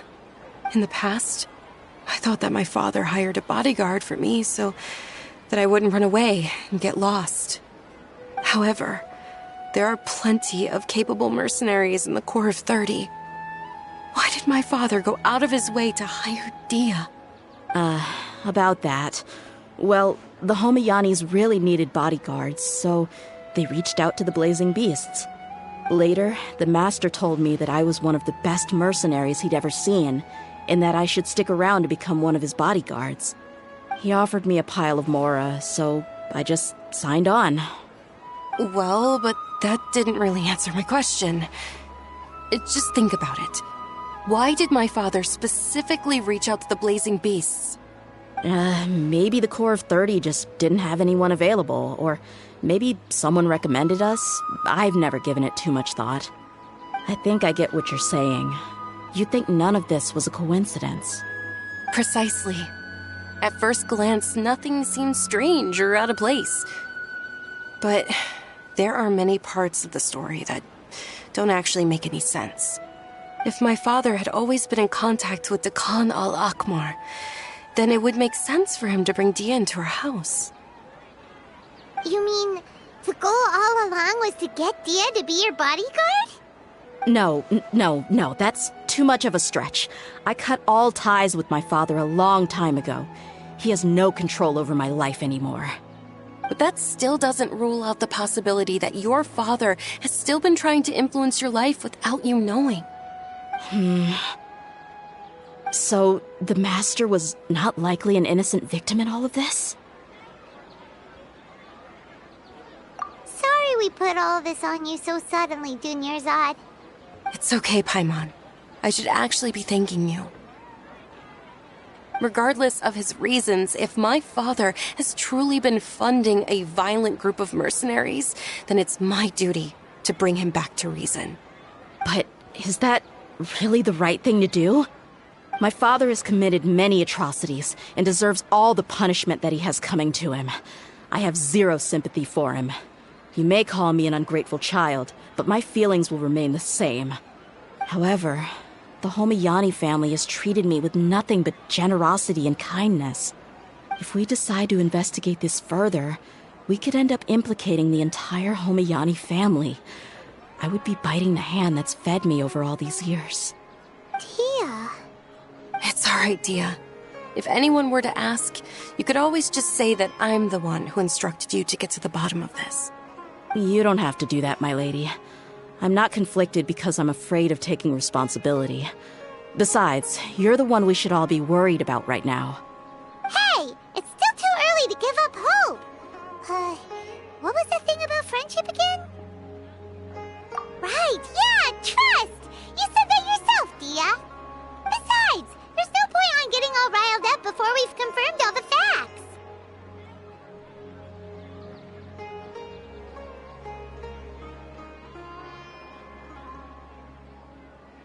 Thank you, everyone. That makes a lot of sense. I guess I should always remember the trust that I've placed in people.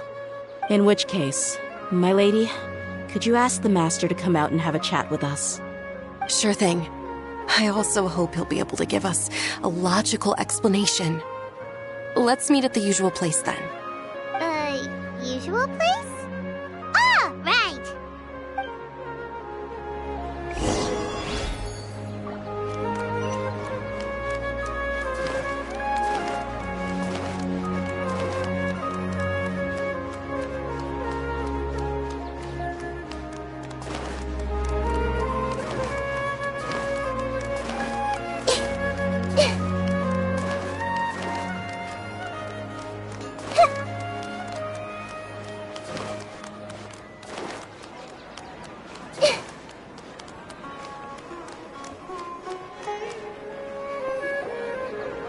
Thank you for coming, sir.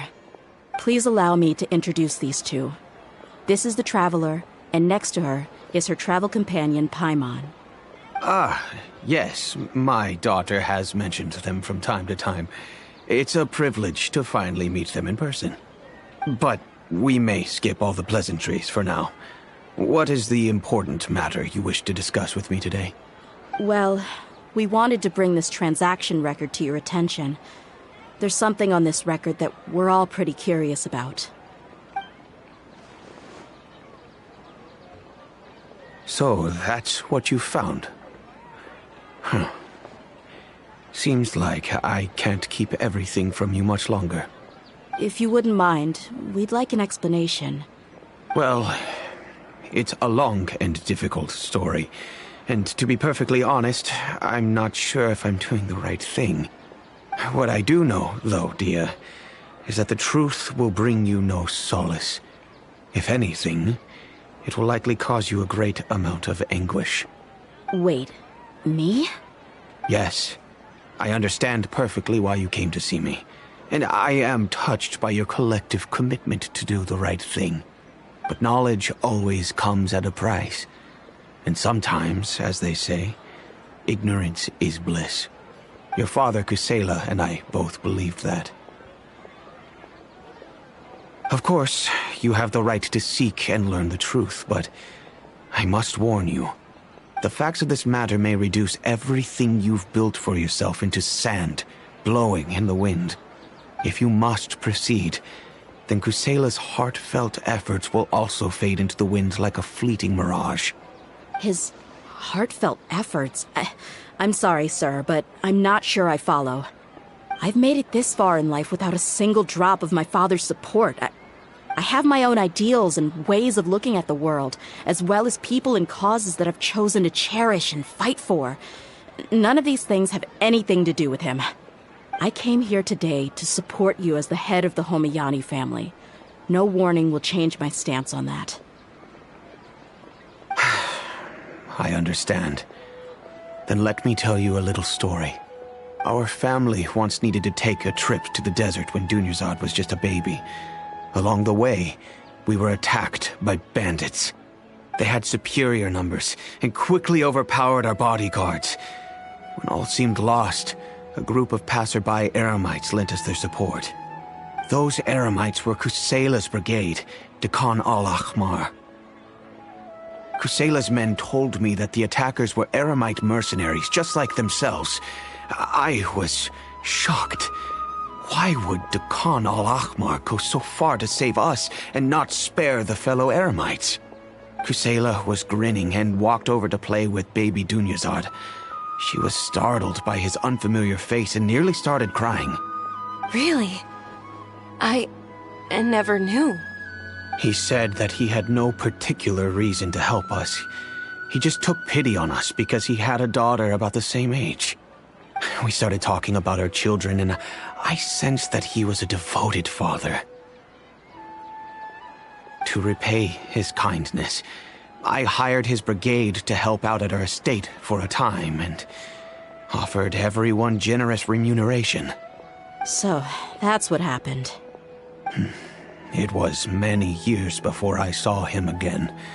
I almost didn't recognize him the next time he came knocking on my door.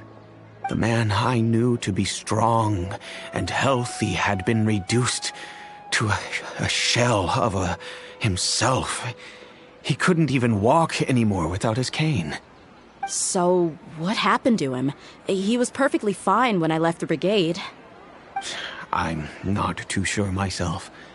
The only thing that didn't change was his cheery disposition. He said there was absolutely nothing to worry about and that he had gotten into a fight. That was all. He then suddenly asked me if Dunyarzad, now that she had grown, would need a bodyguard of her own. At the time, Dunyarzad was going through a particularly severe bout of her Elazar. There was no need for her to have a bodyguard when she could barely leave the house. But he kept coming back to the topic. Come on, it never hurts to be safe. How do you know a bodyguard won't come in handy one day? I was completely lost at first, until he recommended the Blazing Beasts, and in particular, a mercenary named Deyha. So he was the one who recommended Deyha to you. Indeed.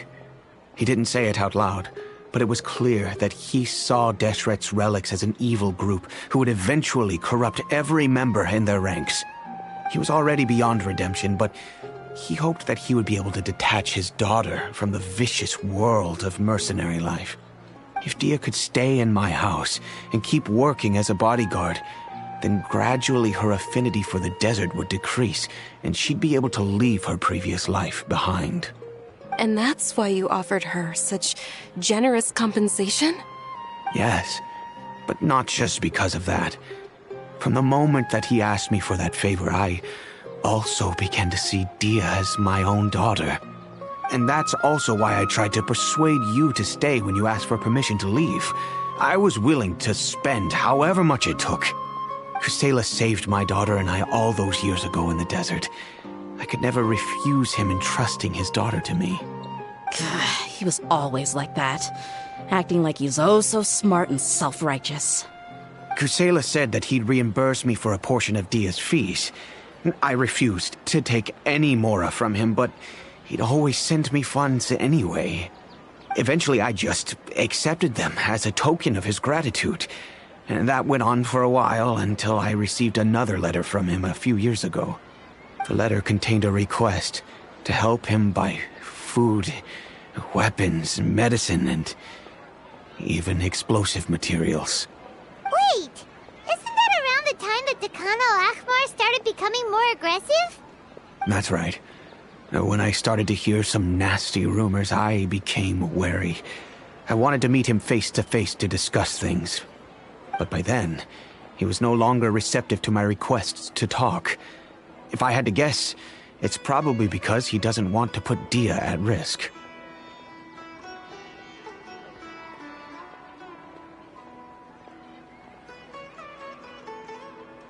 That thought occurred to me as well. I figured that he probably came to me for help because he had nobody else to turn to. After some deliberation, I decided to send him some food and medicine. I turned down all his requests for explosives and weaponry. I am aware that even such a reduced gesture of support could lead to others coming to harm, but I could not simply reject his plea for help. In the end, it probably was the wrong decision. I plugged my ears to the rumors and just chose a solution that made me feel least guilty about myself. If you can, please tell me where he is now. None of the things he's doing right now make any sense if he's just trying to keep me from getting tangled up in his world. If all he wants to do is steer clear of me, then maybe he shouldn't have brought me into this world in the first place. Oh no. Deyha, please I'm just angry because I can't wrap my head around any of his actions.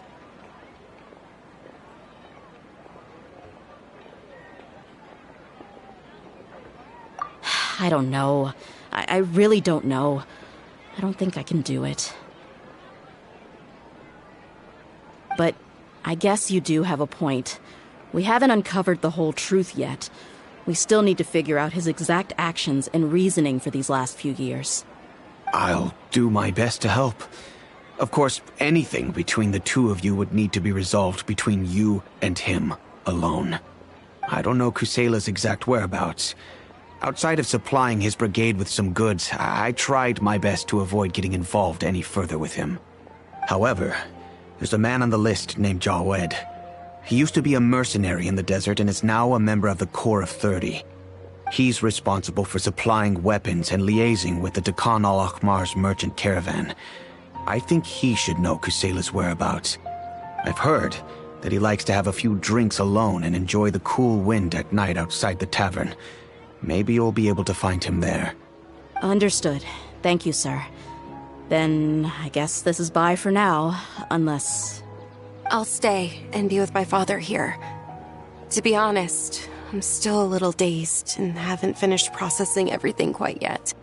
My father has indeed done something wrong, but if I think about it, I'm also not sure if there was a right way to handle this problem. I feel like our only course of action is to turn everything we know over to the Corps of 30 and let them render judgment. Yes. I am prepared to accept whatever verdict they choose. It's time to face my mistakes.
Huh? Who are you guys? I know what you've been up to. Smuggling weapons to violent brigades in the desert while working for the Corps? Pretty bold, if you ask me. Shh.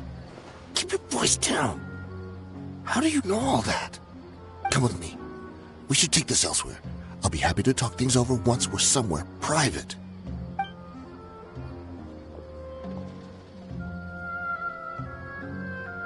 This place should do. All right. Back to my question. How did you all know about me? Don't worry about that for now. You know what kind of punishment you'll face once we report you to the Corps, I assume. Wait. There's no need to jump the gun. Let's talk this out. What are your terms?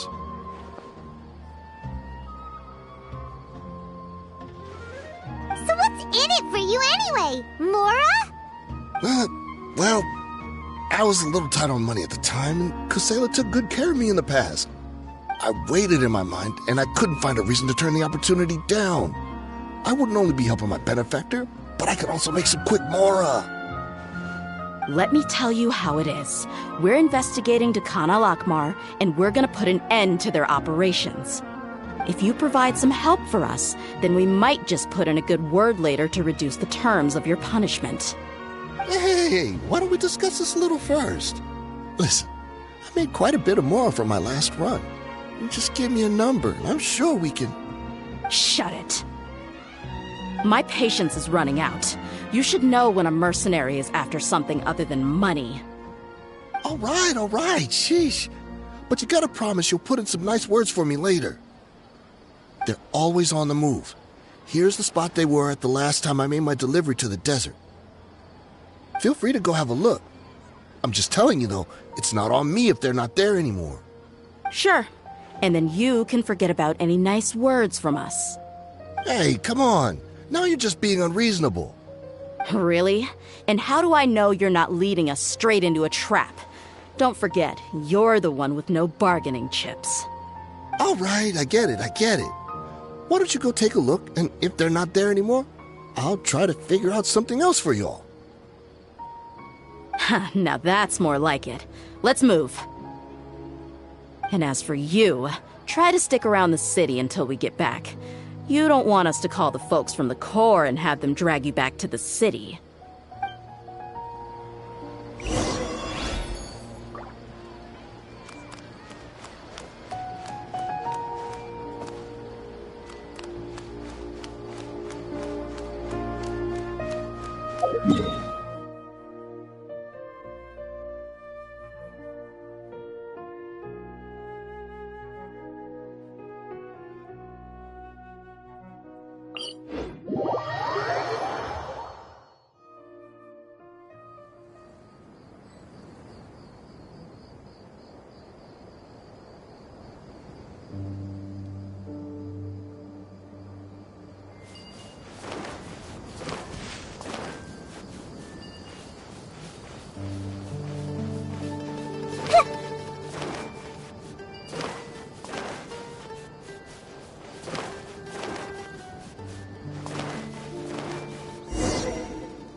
Seems like we're in luck.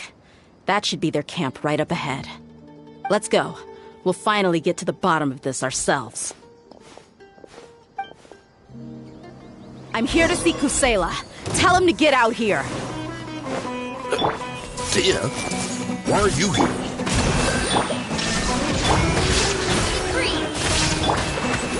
Let's get it on! Haven't you all done enough? Oh, so are you also here to stop us? Stay out of this. It's got nothing to do with you.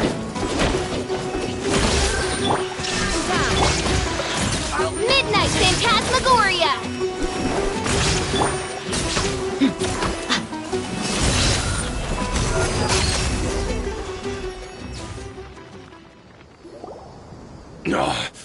She's so strong. Enough fighting. We all know each other, and I don't want to take things too far. Just bring Kusela to me. There's no use hiding him anymore. Did you understand a single word I just said? Or do I need to bash your skull in some more? All right, everyone, let's all just calm down for a second. Deyha, the boss can't come out and see you anymore. He died a long time ago. What? Seems like you've been out of the loop for a while. Guess that's for the best, though. At least, that's what the old man wanted.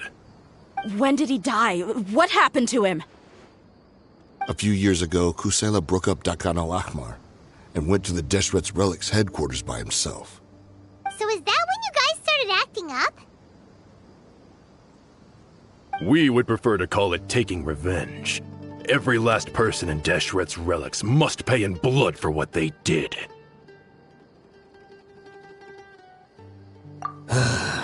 Let me start from the beginning. Deyha, do you know how the head of the relics maintained order internally? Overwhelming strength and unquestionable authority? Those were a part of it, yes. But just those on their own weren't enough. They had another tool at their disposal. They called it a person's record. Regardless of whether they joined by their own will or were coerced, every person in Deshret's Relics were forced to leave a record of themselves at headquarters. Whether it be their deepest sin, some unforgivable act, or their most immoral exploit, the record served both as a symbol of loyalty and the perfect material for blackmail. That's precisely it. Every one of us have a record. Me, Bashar, Tikriti, and all the boys who grew up with Deyha and ended up joining our ranks. But you, Deyha, you were never asked to provide a record, were you? I never even knew this was a requirement. You were probably the only person in all of Deshret's relics who didn't know about it. Ever since you were born, Boss had been trying to shield you from this organization's sinister rules. Not only that, but he also banned all of us from committing any nefarious acts. He said he'd take care of the dues we had to pay regularly to headquarters. But in the end, he was just an ordinary person. What could he do? He was forced to go to headquarters again and again to account for missed dues and incomplete records. He'd come up with all kinds of excuses and get beaten up as a result. We all knew he was doing that for you. He wanted to get you out of this world, no matter what it took. And that's why he became a shell of himself and couldn't walk without a cane. Wait, but that doesn't make any sense. I didn't know about any of this, and I'd never seen him get injured or beaten. Because you were too young at the time. How would you ever tell between wounds from a beating and wounds from battle? When you left home after that final argument with him, he seemed to age by a decade overnight. Even his hair went gray. So, even the blazing beasts were... Yep. It was all his doing. Had he not arranged them to come to you, you probably would have been reduced to a pulp before you ever left the desert. A few years ago, Boss said he needed to make another trip to headquarters. He was already pretty weak then, and we all assumed he was going to get beaten again. I suggested that he hand the role of leadership over to me, but he said there was no longer any need, since the Khan al-Ahmar would soon be no more. His words made no sense to me, but that night, we heard that a massive fire tore through headquarters and razed everyone's records to ash. Everyone gained their freedom that night. Many members fled, not just from our ranks, but from the other brigades as well. But how could we leave with a clear conscience? All of us who knew exactly what had happened. The boss can't have just died for nothing. Those heartless jerks at headquarters took him from us. From that point on, the sole purpose of the Khan al-Ahmar became revenge. The big fire that Boss started was quite a blow to headquarters' strength. It's given us the opportunity to launch our attack. Even though we're outnumbered, we vowed to see our revenge through to the very end.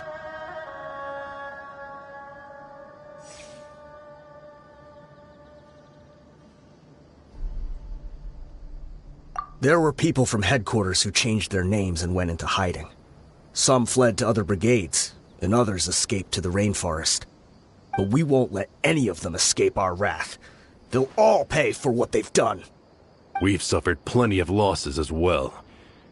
To keep going, we need an enormous amount of supplies, from food and medicine to weaponry and explosives. All we can do is exchange our loot from Mora, and then use that to get supplies. We forged Boss's handwriting and sent out many letters to his former friends. Thankfully, many people were willing to come to our aid. We were also able to attract many mercenaries who shared our goal. We've endured unspeakable pain to win many impossible battles. Deshret's relics have become weaker and weaker, and now we finally have an opportunity to directly strike their headquarters. Paimon doesn't know what to say anymore.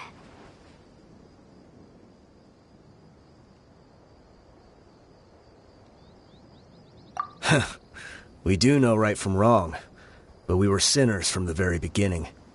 We do not deserve the freedom that the boss won for us with his life. Boss always loved his old-fashioned hero stories. Those tales about sacrificing yourself to save the world. We used to always laugh at him for it. But in the end, he really went and lived those stories out himself. As for me, I never considered myself a hero. We're all the lowest of the low. We have no right to even imagine such an existence. But maybe those hero stories he liked foreshadowed everything that was to come. The spirit of the hero touched all those he had saved, and more people joined his cause. Maybe we were all just acting along with the play in the beginning. But as we acted the parts and recited the lines, we were drawn in. And now, We want to see the story through to the end. I'm sorry, Deyha. I know you always found us insufferable ever since you were young. Just think of this as a madman ranting. I'll go with you. Huh? Deyha?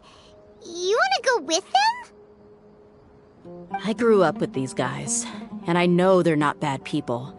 It's just that some situations get so bad that it's difficult to tell good from evil.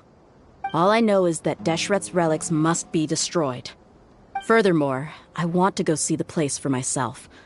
I want to know if my father is still there. I know you don't want to get involved in this, so there's no need for you to tag along. I can do this on my own. Yeah, Paimon feels like we'd only regret it if we don't see this through to the end. Thank you. We'll be a lot stronger together with you. I bet Boss would lose his mind if he ever knew you'd join us at the very last moment like this. Considering all the losses and injuries we sustained, we can't afford to turn down someone as powerful as you. He can think whatever he wants. But the fact is, I owe him this much.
Is this the entrance?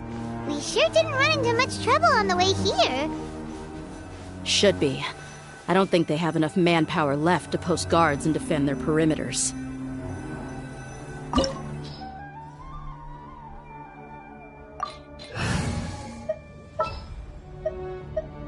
I got you, boss.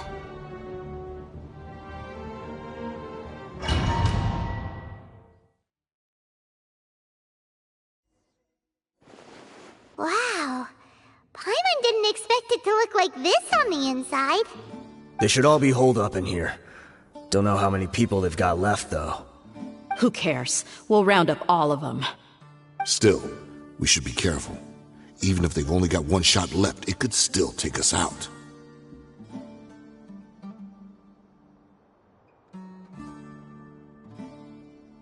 Yeah, we'll know what they're really capable of once we've landed some hits on them. Deshret's relics may have been a force to be reckoned with before, but their name means nothing now. Yeah, they don't stand a chance with you here. I'll take the lead. I've been here once before.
As you wish, mein Fräulein.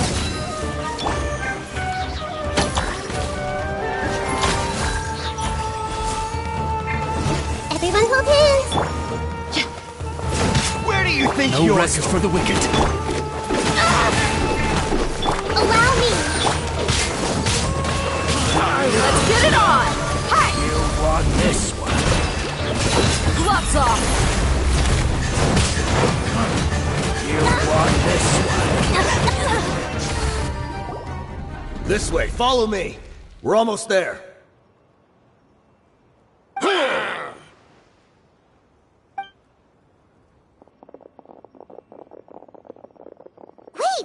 They went charging ahead without checking for any traps! Hey, you guys okay? It seems like we just got trapped in here. Don't think we triggered anything else. Watch out, the enemy's coming from ahead. Well, now that things have come to this, seems we'll have to fight our way through. Don't worry about us. We knew something like this could happen. Go and take a look around.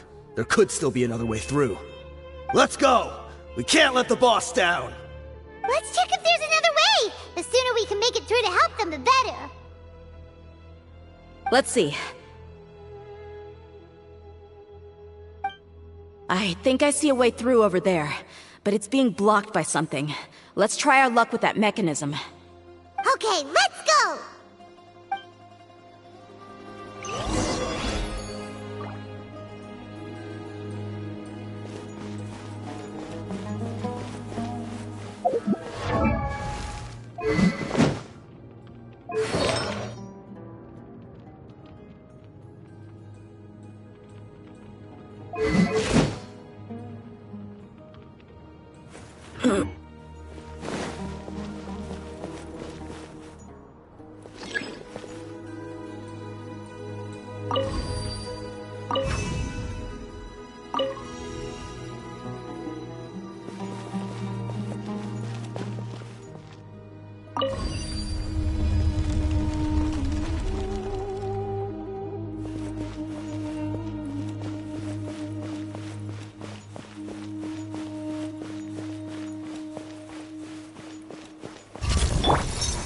I see everything! Hold the line!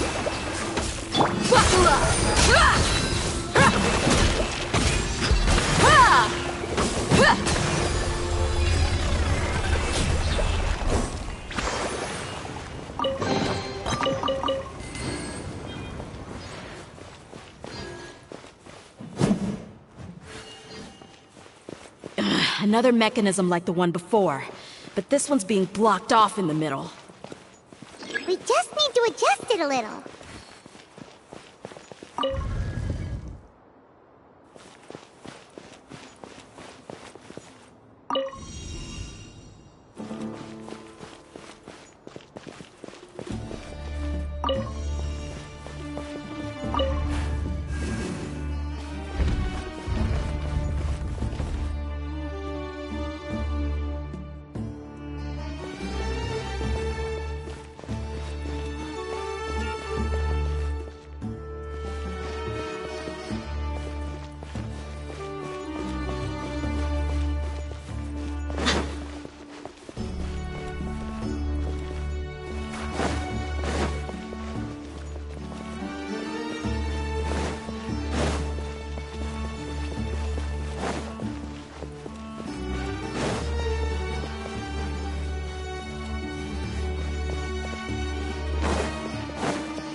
Night Phantasmagoria.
I wasn't expecting anyone to make it through from the other side. But as a desert dweller, I suppose we should be used to our folks defying all expectations. Don't waste your breath. You have nowhere to run. Run? Had I wanted to run, I would have fled 1,000 times already. I witnessed the golden age of Deshret's relics. Even if I could leave this place behind, all that awaits me now are endless days of humiliation and ruin. Even now, my brothers and I still believe in one thing. The greatest should never live to remember their fall. So you want to go out in a blaze of glory? Let us draw our weapons! We will show them the true power King Deshret bestowed upon his followers. They are but two, while we hold within ourselves the entirety of the relic's glory. Wave 1, charge! Eliminate them! Look alive! Law of the jungle! Take that!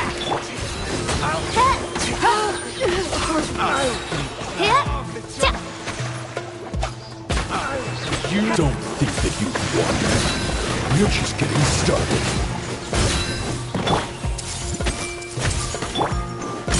Let's get it on!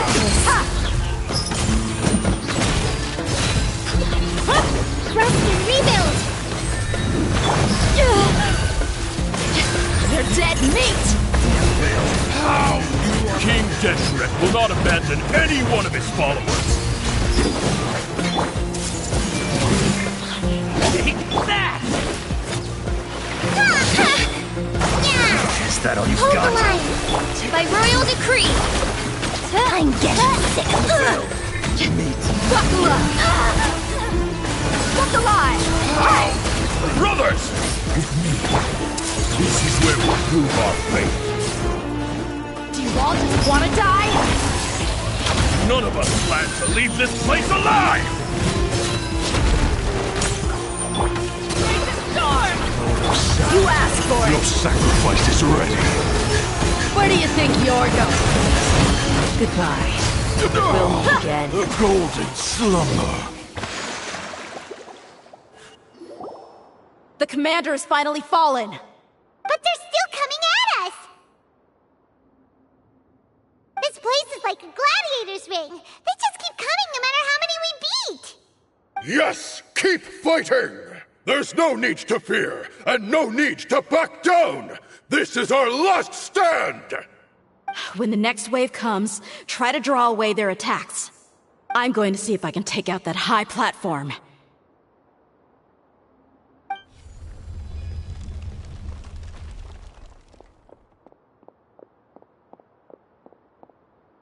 Get out of my way! Come and face me, Mishal! Ugh, so they've broken through the front as well. Apologies, Lord Michal. They fight like absolute madmen. No matter how much we throw at them, they just keep coming for more.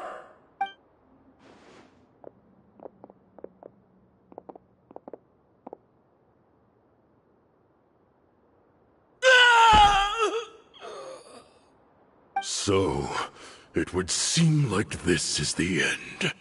Time to pay for everything you've done, Michal. You think I would give you that opportunity? I will be buried in the sand alongside all the rest of our fading glory.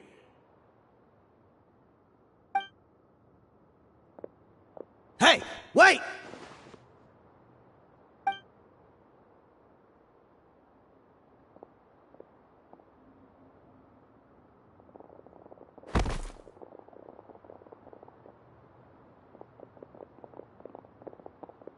We were too late. It's over. There's no more need to fight. But if you're still going to cling on to your so-called mercenary's pride, then I'll give you all a good beating as well.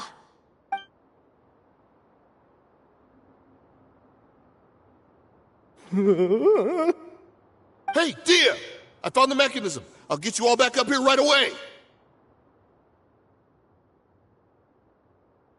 Let's go.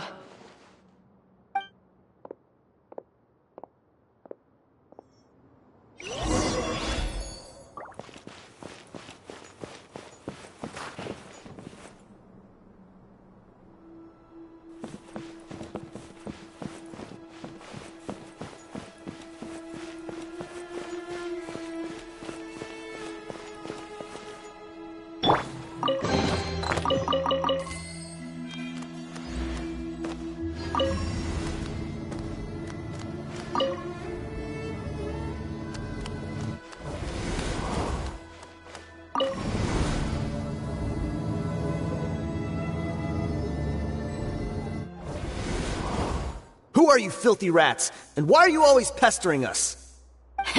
You call yourself a member of the infamous Deshret's relics, and you still can't even tell who's made it all the way to your headquarters?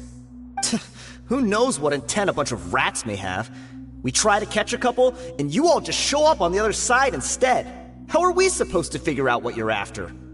Hey, have you ever heard of a man by the name of Kusela? Why would I know? It's not like I'm in charge or anything. This is your last chance to talk. Hey, I said I don't know anything. I'm just an average member here. I'm telling the truth. If you're here to find someone, why don't you look through the records yourselves? Who can remember every name and face with so many people coming in and out every day? The irony. His life became a light for so many, yet to others, it wasn't even worth remembering. Where's the records room? Answer me! It's right over there. All the files are in there. You can go through them as much as you want. It's not like any of them still matter anyway. I mean the old records room.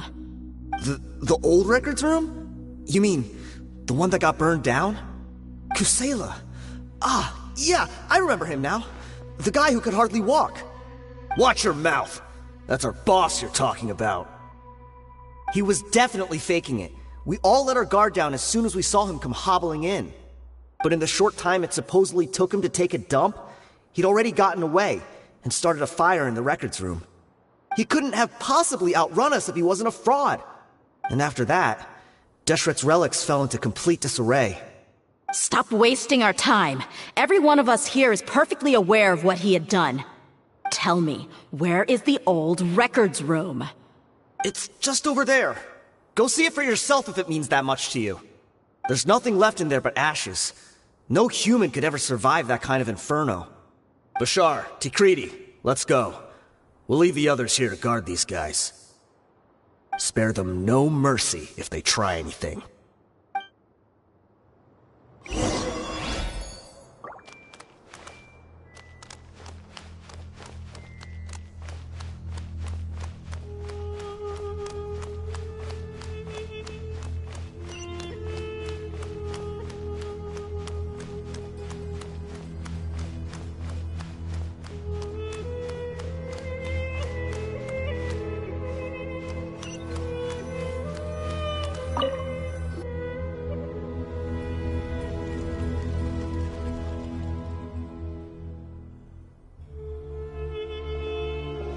So, this was his final destination.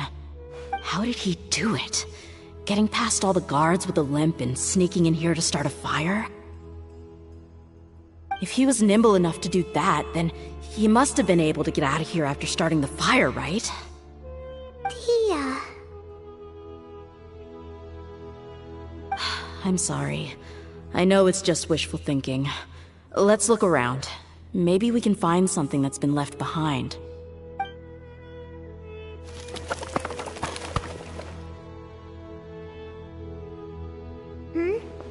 Is this a cane?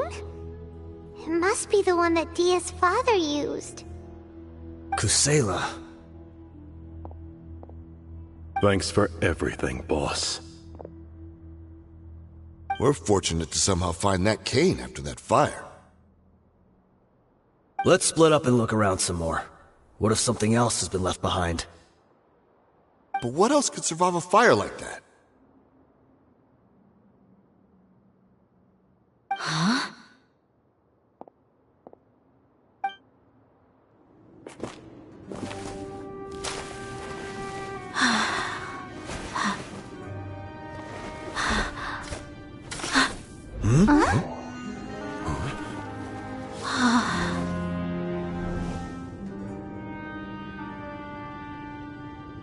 Thought so. Wait! Isn't that the toy sword you played with as a child?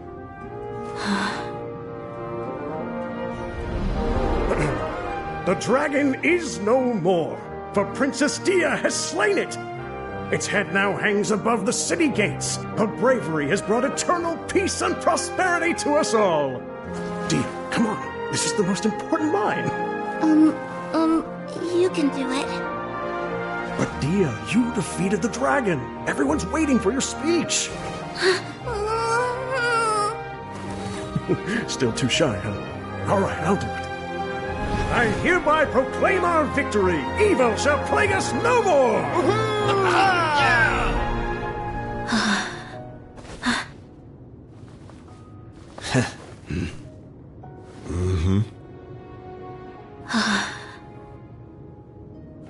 I hereby proclaim our victory. Evil shall plague us no more, Dad.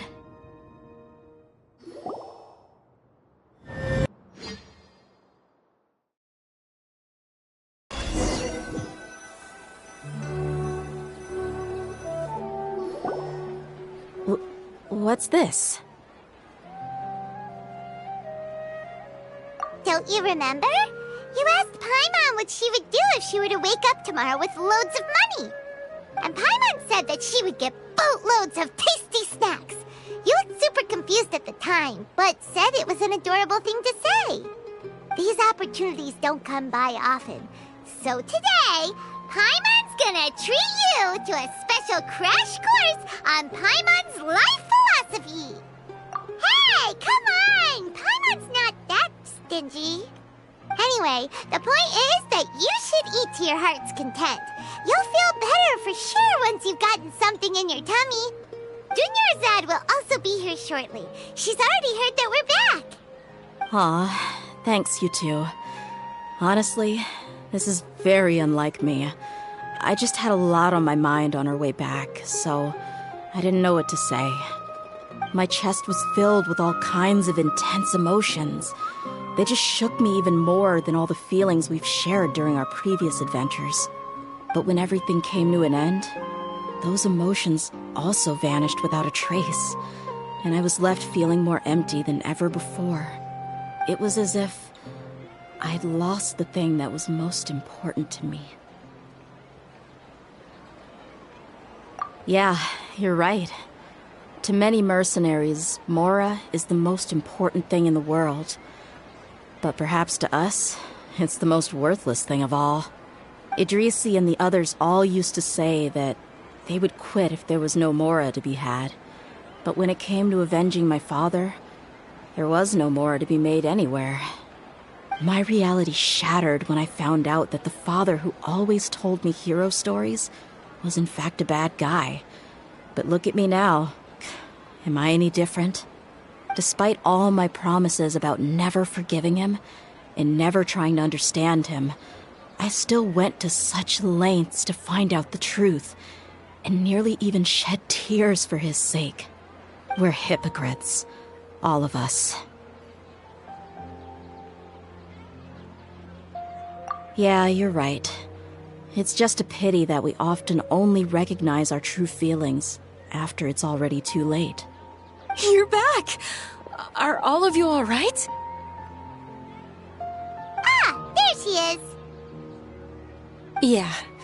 Many people from the Corps of 30 came over, and I just wrapped up everything with my dad. All I can do now is wait for their verdict. Huh? Deyha, you're looking quite down again. Paimon will explain. A lot happened while we were gone.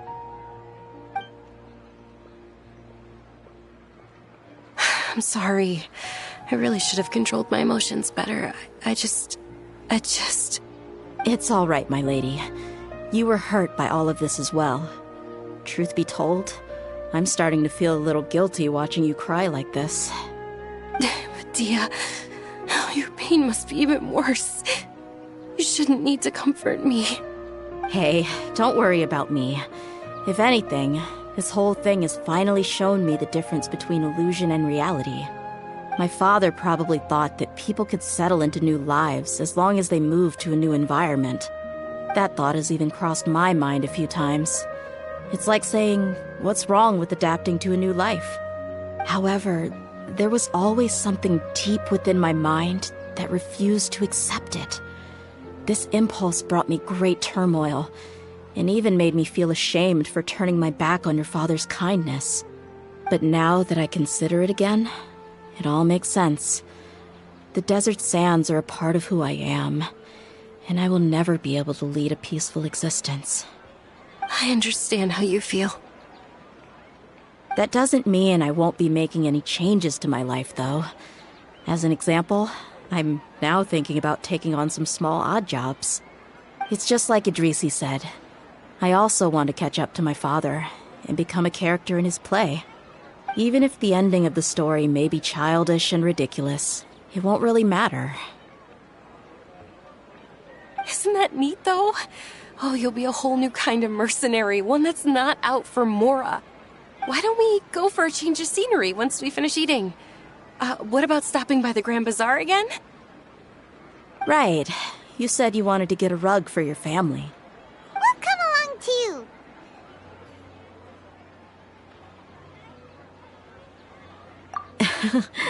I can't thank you enough for taking care of me this entire time.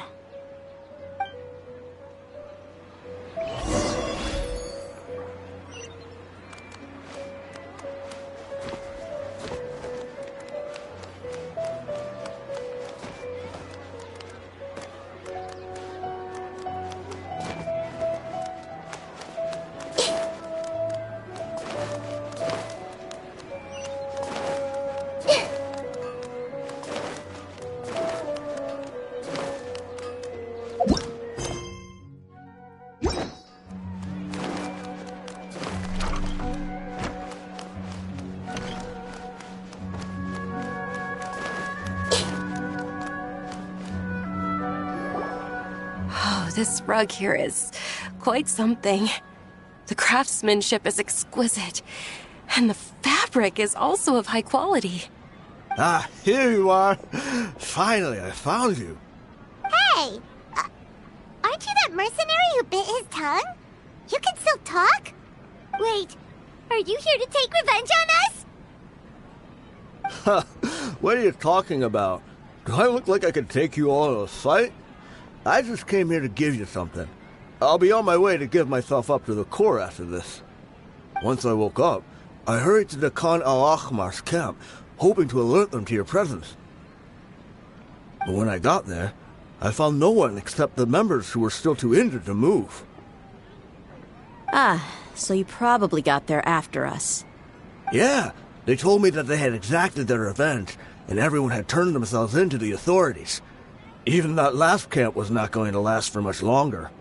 I had joined the cause to repay an old favor from Kusela. Now that everyone's already turned themselves in, I might as well do the same. One of the injured members gave this box to me, and told me that it contained some of the old man's last possessions. Everything left in the camp will get confiscated, so I figured I should get this to you before the court could get their hands on it. Thank you. No worries. We are all just living our own truths. There's no need to comment or judge anyone for it. So this box contains everything that Dia's father left behind. Huh. It feels lighter than expected. Well, back in the day, the first thing he did with any Mora was spend it on things like drinks and meat. But let's see what's inside. What's this? It's just a bunch of junk. It kinda stinks. Perhaps it's just been left unopened for too long. A handwritten copy of a storybook. The paper's already yellowed, and it looks like it's about to fall apart. It was against the Academia's rules to possess books for personal use. If he was going to break that rule, he could have at least copied something useful. That probably means this was really important to him. And here are a few bags of children's snacks. The packaging's completely deteriorated. Maybe that's where the smell was coming from. Did he get those for you? Yeah, but here's the thing, though. Even when I was a child, I was never a fan of these kinds of snacks. He'd always say that he got them for me, but in the end, he always ate more than I ever did. Who even leaves snacks in a box like this anyway? Isn't that just common sense? Forget it. Let me see what else is in here. A razor, some buttons, some round iron tiles, a wooden toy puppet, a wool scarf, which from the looks of it probably belonged to a woman, and a hair clip? Why are these things here? I'm suddenly feeling a little scared. I'm sorry, my lady, but this is just the kind of man he was. He probably saw this box as some kind of personal trash heap and dumped any and everything in there. 2 empty liquor bottles. Tell me, you guys, are these the kinds of things that a normal person would leave behind?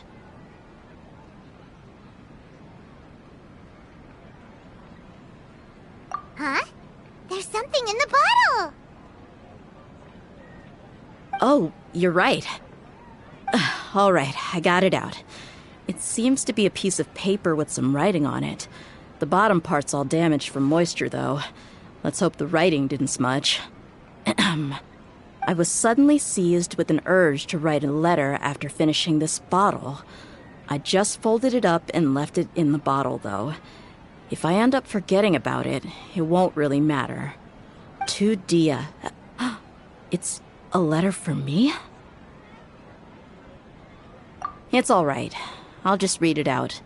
If he went to the trouble of writing a letter, there must have been some important things that he wanted to say. Or at least record down. My condition's becoming worse and worse.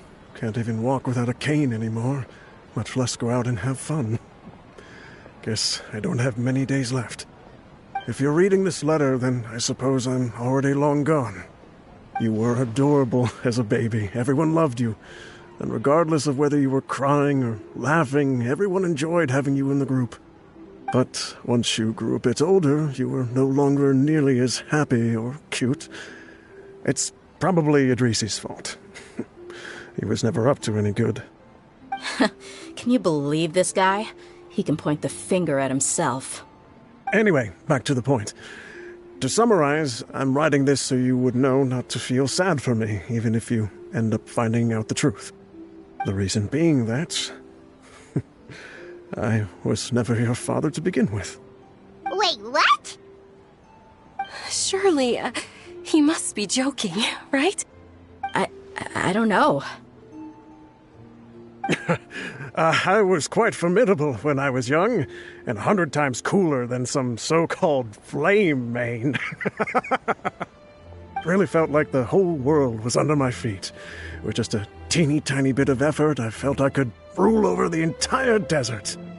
But as fate would have it, I went out into the desert for a drink one day and discovered a baby in the sands. It was you. You were just lying there, small and helpless.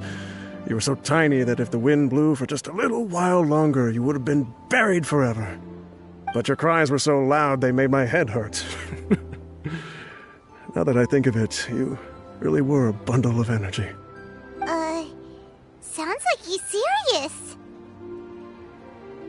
I told Idrisi and the others that I had slipped up with a woman while out and about. None of them even doubted me. I'm sorry that I had to lie to them for so long, but I really had no other choice. I was their most esteemed leader, after all.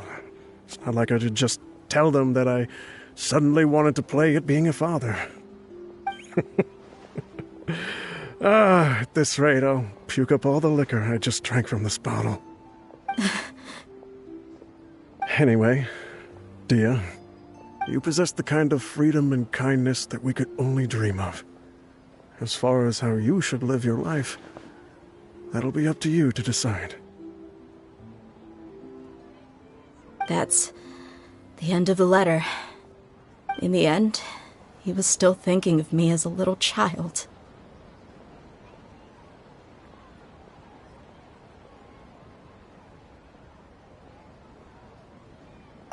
I suppose, or I would have suffocated under the sand a long time ago.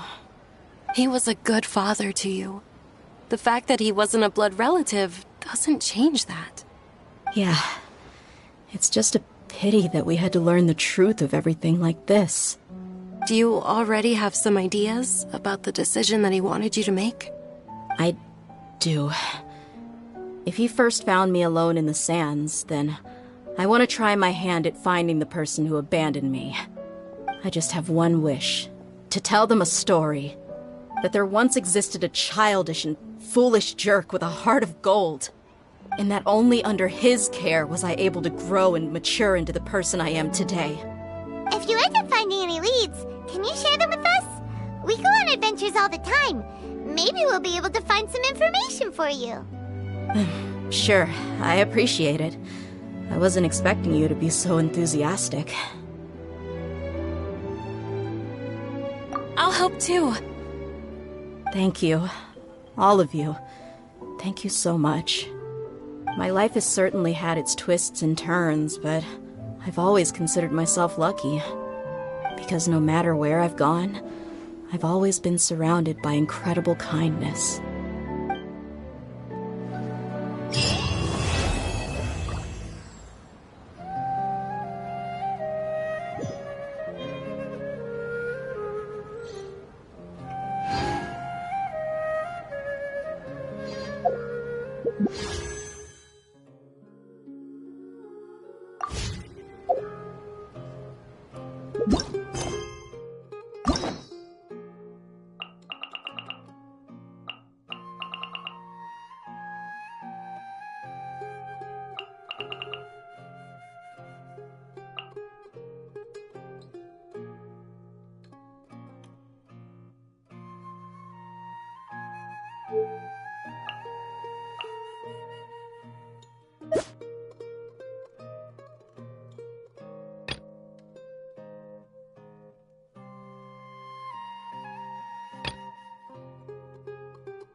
If you're not sure what to do next, how about I take you on a walk?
What they say is true.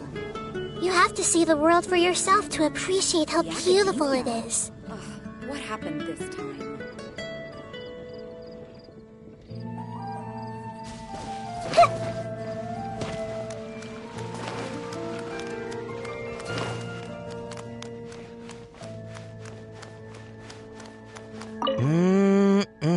Drinks at the Cat's Tail. Not bad. Not bad at all. Oh, hey, it's you, traveler. Huh? You've never heard of the Cat's Tail? Judging from your expression, seems like you really don't know the place. Boy, have you been missing out. The Cat's Tail is renowned for its incredible specialty drinks. I'm talking drinks you've definitely never tasted before. And, just as its name suggests, there are loads of cute kitties at the Cat's Tail. Time simply starts slipping away when you're enjoying a delicious specialty cocktail and surrounded by a bunch of cute kitties. But you don't seem of age to drink yet. Well, that shouldn't be a problem. Diona will be there. She's the best bartender in all of Mondstadt. It should be a piece of cake for her to whip you up a drink with no alcohol in it. Oh, and not to mention, Diona is also pretty cute, just like a little kitty. Oh, no. Did I say that out loud? Please don't tell her I said that. Anyway, if you want to check out the Cat's Tail for yourself, the entrance is just around, the back. I'm gonna go over there and sober up a bit. I don't think I can handle a 5th round quite yet. I drank way too much already.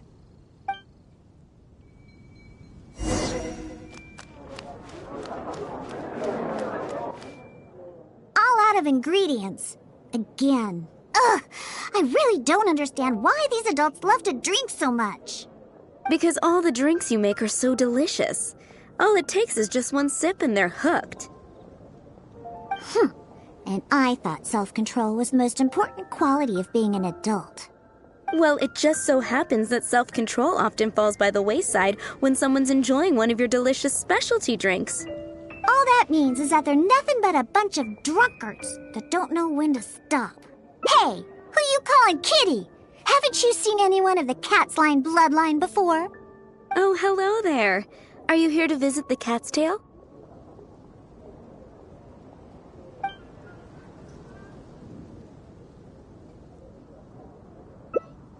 Here for the kitties, huh? I suppose we do have a lot of cute cats here. They're all quite friendly. In fact, many other customers are here for the same reason. After all, there aren't many places in Mondstadt where you can just relax and interact with friendly cats. I've never seen such a bunch of arrogant and stubborn cats. I don't understand why people like them so much. Besides, shouldn't the main purpose for going to a tavern be drinking without getting cat hair in your beverage? What kind of reason is that? So long as they're cute, nothing else matters? Well, judging from the customers, that seems to be the case. See? This traveler is here for the cats as well. However, you've come at a most unfortunate time. Our cats seem to have snuck out to play somewhere. If you're willing to wait, Diona here should be able to bring them back shortly. Huh? When did I agree to go fetch those little troublemakers? Consider it a task straight from tavern management. Besides, the cats are quite fond of you, so you're the natural pick for the job. They're probably just bored and wandering off to get people's attention. Is that so? Well, anyway, it'll be up to you to bring them back here. Oh, and didn't you say that you're here to see the kitties? If you're up for it, perhaps you could accompany Diona to retrieve them. Maybe after interacting with them for a bit, the cats will get to know you and seek more of your attention. The 3 cats that snuck out are Roger, Nelson, and Paisley. Diona, you usually take care of them, so you should be quite familiar with these 3, right? Ugh, them again. And they even dared to sneak out during working hours. Don't they have any sense of duty as tavern cats? Come on, not every kitty can be as reliable and caring as you, Diona. I am not a cat! Whatever. So all we have to do is bring them back to the tavern, right? That shouldn't be a problem. Let's scurry out of here. They love wandering around the center of town, so let's check there first. I'll leave you to it. In the meantime, I'll keep an eye on things here at the tavern. Once you've found the little rascals, please bring them right back.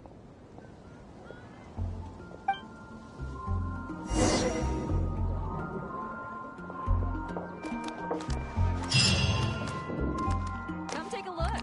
It'll definitely be something that catches your eye.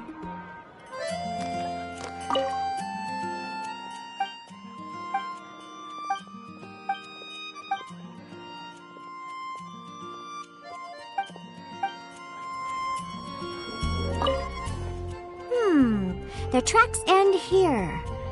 Looks like they ran off somewhere else. Don't worry. Those cats are very stubborn. But it's because they're stubborn that they're also easy to understand. I have another idea. Let's pay a visit to Marjorie with Wind Comes Glory. Roger broke his cat toy recently and I ordered him a new one there.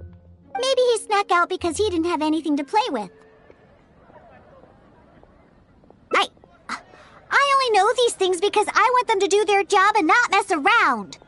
Come on, let's head over to Marjorie's store.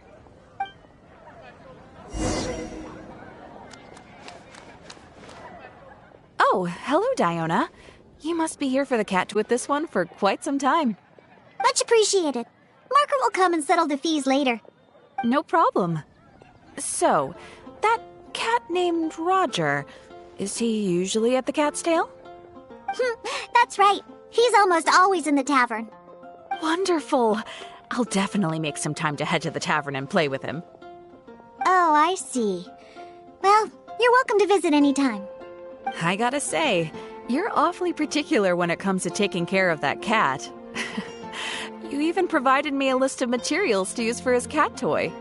Well, that's just because Roger tends to get excited whenever he plays with the customers. He always ends up ruining his toy.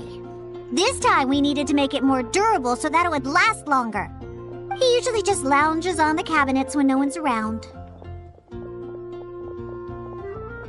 You really think so?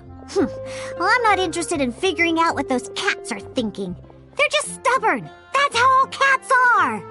Let's head over to Sarah at Good Hunter. She always makes Nelson's cat food. He's the one that always eats the most.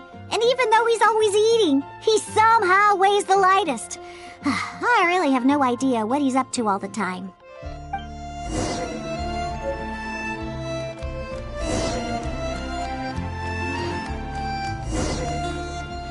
Welcome to Good Hunter. Oh, hey, Diona.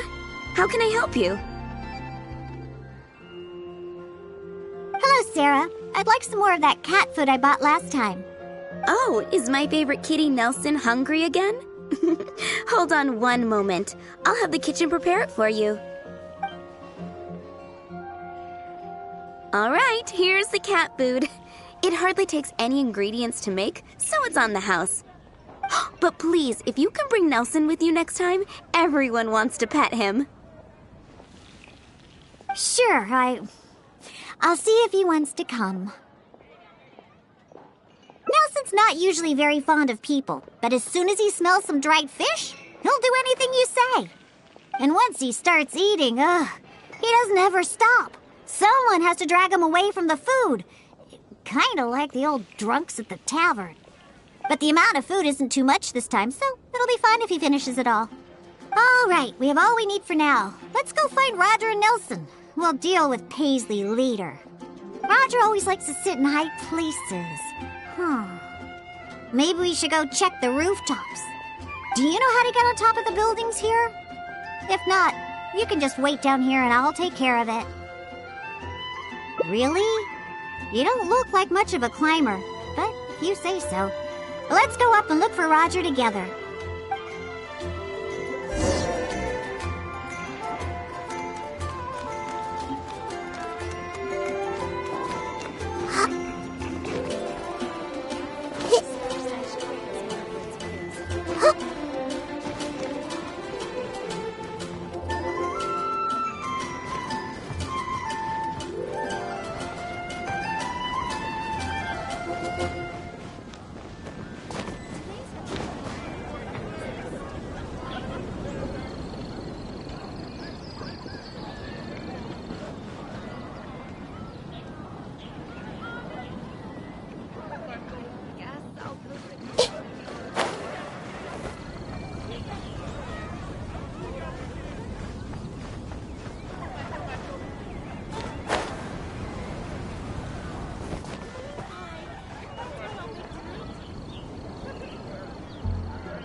Wait, see that cat there? That's Roger. Oh, he really picked a high place to sit this time. But don't get too close. If we startle him, he might run away. Okay, remember all the things we prepared? Now is the time to make use of them. So, do you remember what would be better for attracting Roger?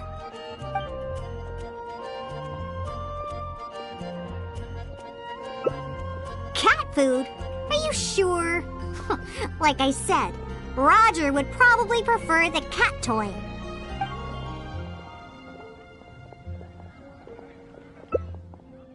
So you do remember. Well, hurry up and take out the cat toy then. Wow! He let his guard down almost immediately. Looks like he was just waiting for someone to come and play with him. Oh, that little rascal. He always looks so smug, but the moment he sees people, he suddenly becomes all loving and affectionate. No wonder the customers like him so much. The first thing they ask when they visit the tavern is if Roger's around. Eesh.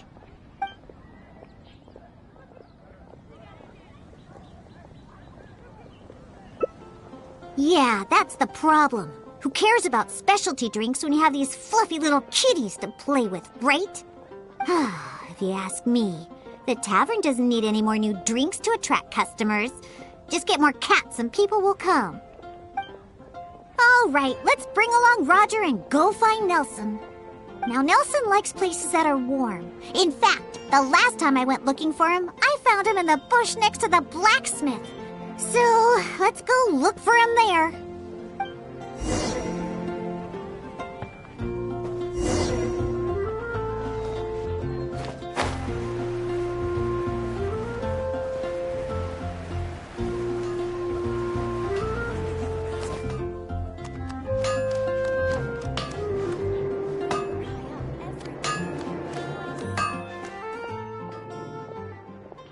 Yep, I knew we'd find Nelson here. And he looks like he's about to fall asleep.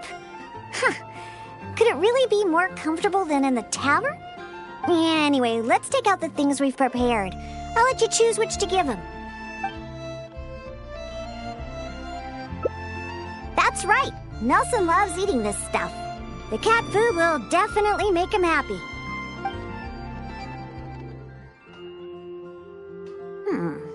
Don't the customers at the tavern already feed you enough? How can you still be so excited to see food all the time? Oh, and there you go, snarfing everything down as always. Why do customers like you so much? They even fight over who gets to feed you. Are you just pretending to be hungry all the time? Just to get the customers to come take care of you? What a cheeky little guy. No wonder customers completely forget about their drinks after seeing him.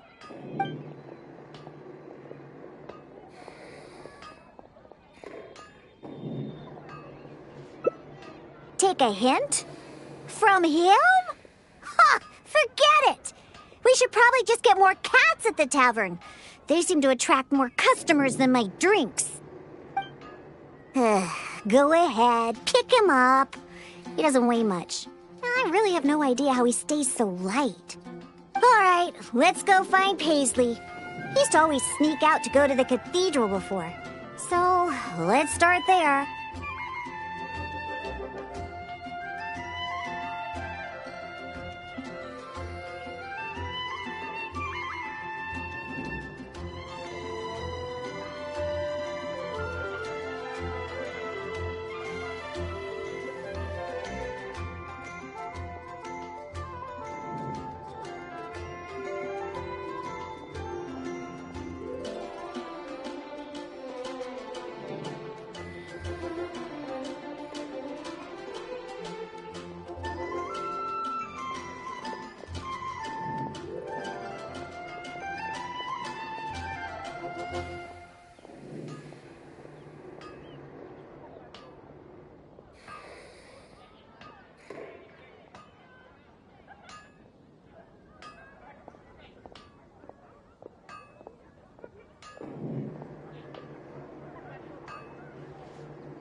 Nope, he doesn't like either of the things that Roger and Nelson like.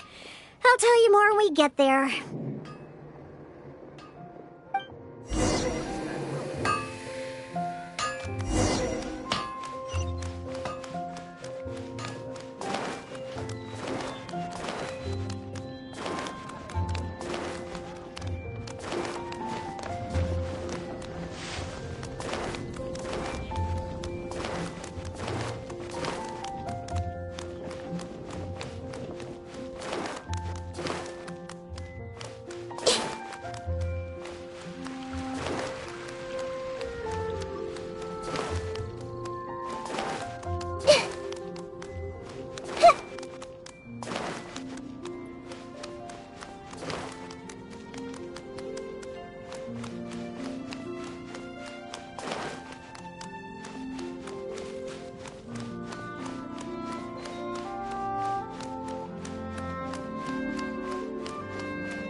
Aha!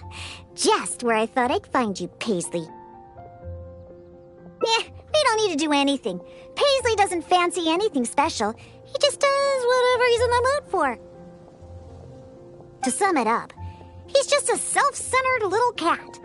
Even back at the tavern, he hardly ever interacts with any customers. Usually he prefers to just play with the other kitties. But enough about Paisley. Let's just take him and head back. I'll pick him up. He doesn't usually run away when I carry him in the tavern. Wait. You want to pick him up? I'm telling you, Paisley just ignores strangers.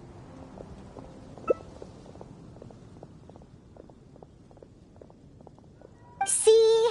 No response at all. Here, just let me do it. Listen, Paisley, just be good and stay there, okay?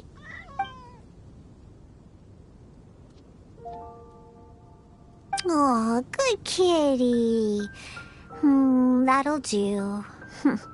You really are pretty cute when you're being good. Hey! Why are you looking at me like that, huh? He only listens to me because I feed him all the time. That's all. For some reason, many customers actually like his personality. Once Paisley bobbles his head at them, they all start looking like they'll be willing to buy him cat food for the rest of his life. If only we got a few more cats at the cat's tail, then I wouldn't need to spend all my time making drinks anymore. All I'd have to do is take care of the kitties and let the customers come and pet them.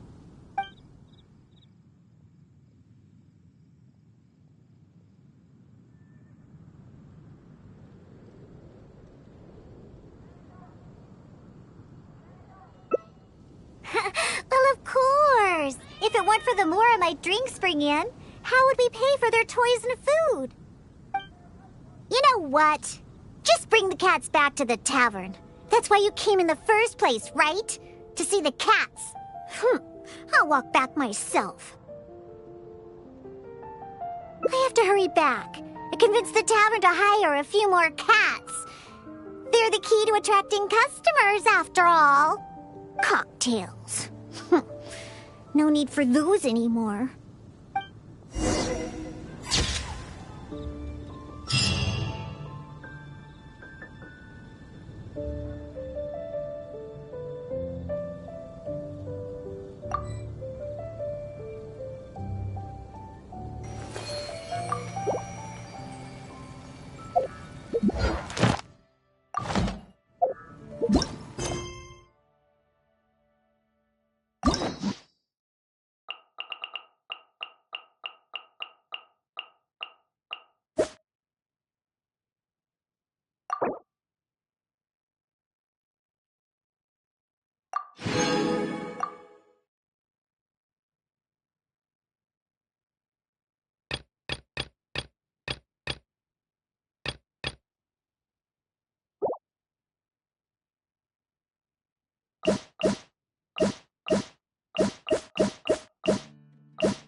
Everyone hold hands! Have you packed all your things? Make sure you brought the onigiri and rice cakes your mother prepared. Don't worry. I have them all. They're going to last me days. Take care of yourselves while I'm out. And make sure you remind Mom to take her medicine on time. If running the store gets a bit too much, take some time off and wait for me to return. Oh, Yomiya never left the country. So we don't know how Outlanders might view us Inazumans, or if they'd even be willing to speak to us. Oh, relax. Outlanders are friendly and warm. Look at Toma from the Yashiro Commission. He's originally from Mondstadt, but everyone thinks he's a top-tier guy. A mop tier? What mop? Oh! Do you mean the broken one at home? I just fixed it today, actually. No! I said top, not mop. You know, Toma even sent us some wine from his homeland not too long ago. We haven't heard this kind of friendly banter in a while, huh?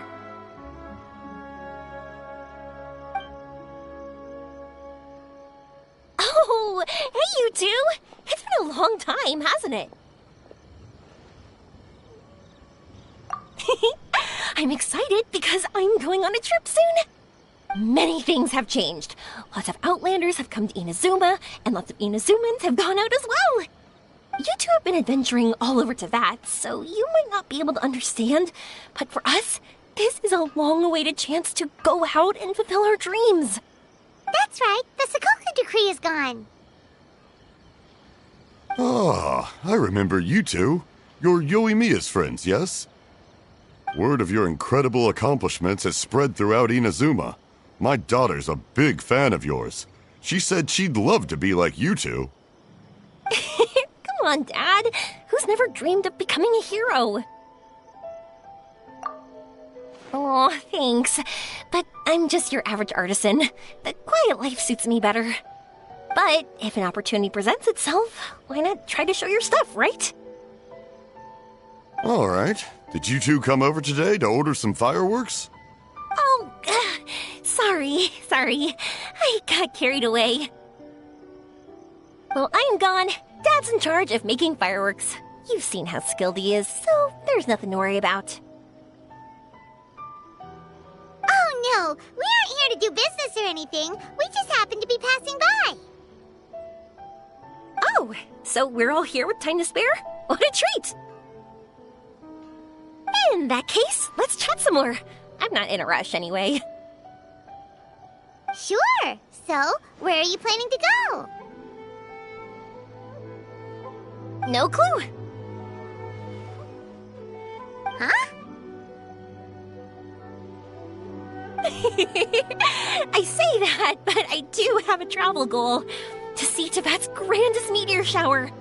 But I don't know when or where it'll happen. So, I figured I can search while I travel. That's it? No details? Nothing? Not right now.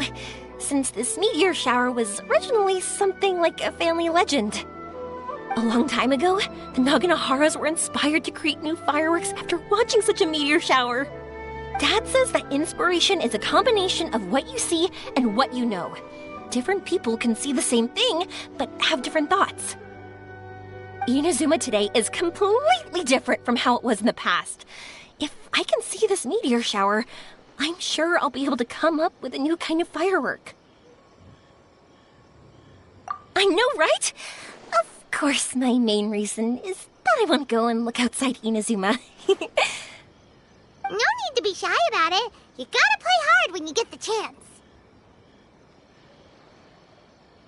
You know, you're right, Paimon. Is it just me, or have you gotten wiser since we first met? Paimon loves being friends with you since you say such nice things.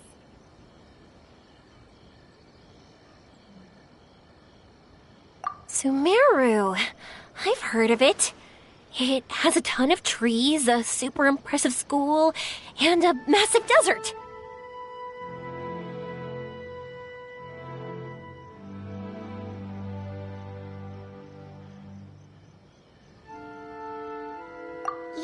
And everyone there is really smart, so Paimon's sure you'll get some answers from them about the meteor shower. Really? But won't research people make fun of me or something if I ask them about a legend? We won't know if something's real or not unless we ask. Don't worry, we got solid connections in there. Well, she does anyway.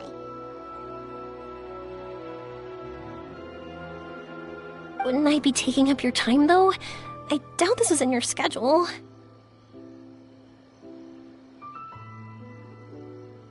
Exactly! Relax, Yomiya. You've helped us plenty of times before. All right, then I accept your offer. Let's have some fun at Sumeru. Dad, you can have more peace of mind now that I'm traveling with them, right? Yes. Your mother and I will be much more at ease. Remember, you two also need to take care of yourselves. I'll be back soon. Okay, let's head to Rito and catch a boat there.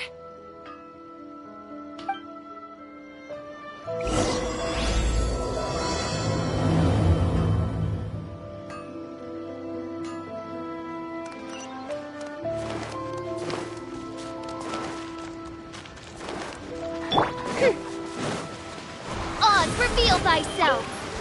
I summon thee! No rest for the wicked.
Let's get down to business. Allow me!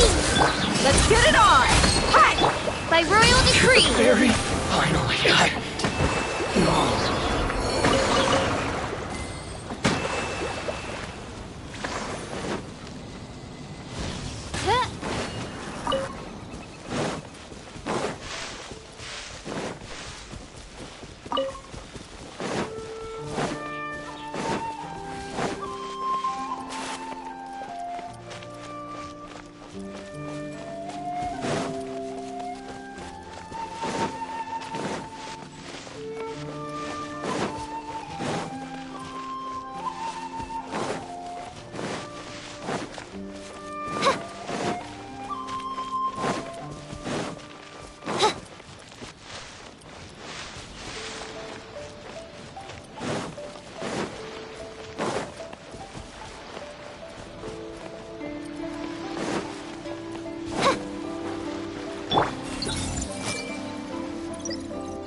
I see everything! Rest and leave it! Buckle up!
Wow. So, this is Sumeru? That tree's huge! Is the port built on top of it? And this place is amazing! It's way bigger than Rito's port. There are also a lot more stores here. Oh, there's more cool stuff for you to see. Don't you worry. This place is awesome! I had heard people describe it, but nothing beats seeing a place for yourself. If I hadn't seen the port with my own eyes, I could never have imagined such a place. So, the school you were talking about, the academia, is it here? Nope, we have to head north from here and follow the river to reach Sumeru City. Sumeru City, huh? I guess it's even more impressive than here?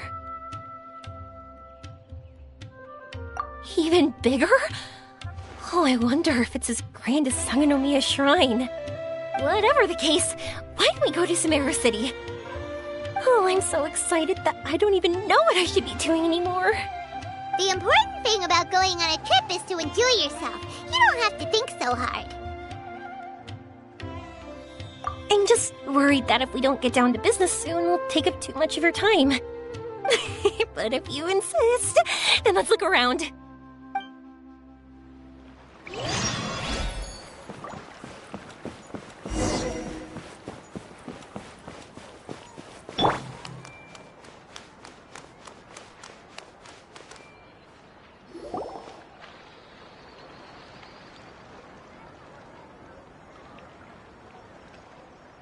Welcome to Akara Crafts. Feel free to have a look around. Wow, what are these? They're so cute. This is our current bestseller, the Aranara carving. Their designs are based on the fairy tales that circulate amongst children, so they're very popular with them. Miss, are you from Inazuma? Oh, this would be a great gift for you to bring back home. Oh, I know about Aranara. You two told me about them on the ship. I didn't think they'd be so cute. No wonder the kids like them. Oh, they're all so pretty. Let me take a better look. Paimon knew Yomiya would like this kind of thing. But even she might have a hard time seeing a real Aranara. Yeah, sorry, Yomiya. But we need to keep our promise to the Aranara. That's that Paimon doesn't think Yomiya would mind too much. Her world's already chock full of imaginary creatures. I think I'll get this one. Ooh, that one. And the other two that you showed me earlier. You're buying that many? Yep. I'm going to give them out to Saika and the others. They're going to love them. Oh, and these carvings can also be used as prizes in matches against the Arataki gang. They'd also look great lined up by the window. Think about it. You wake up, and the first thing you see are these adorable critters. Wouldn't they brighten up your entire day?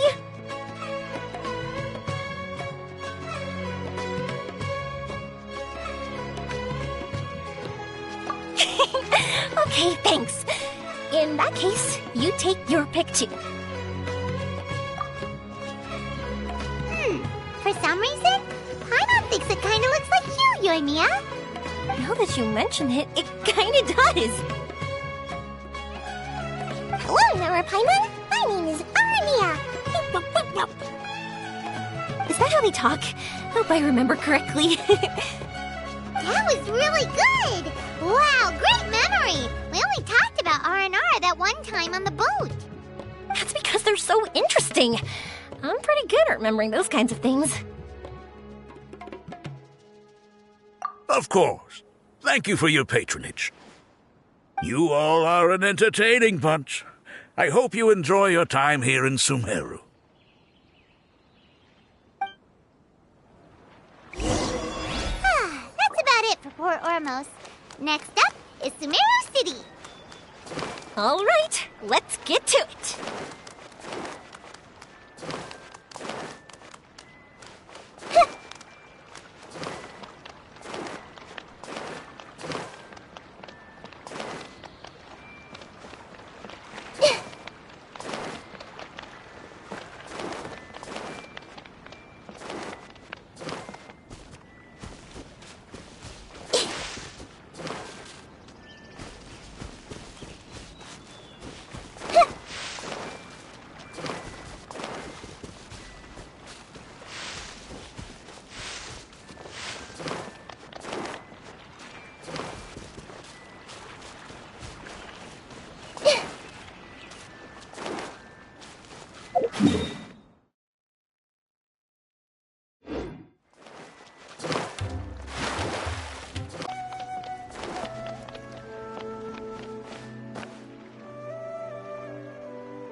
Like a lamb to the slaughter.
Wow, this market is even busier than the one in Port Ormos. This is Treasure Street. Up from here is the Academia. Oh, and in that tree trunk is the Grand Bazaar. They're both pretty special places. I just saw a group of people come down, and they were all wearing the same outfit. Is that the Academia's uniform? That's right. They also wear hats with different designs, depending on which darshan they're in. For example, we'll be looking for someone from Watawahist. They know a lot about stars and stuff. Does this mean that you need uniforms like those to get in and out of the Academia? Paimon doesn't think so. Won't we stick out if we go in like this? So even you get shy, huh? No, that's not what I meant. Let's pretend you're an academia student, hard at work. Then in comes a bunch of outlanders in strange clothes who gawk and run around everywhere. Oh, Paimon kinda gets what you mean.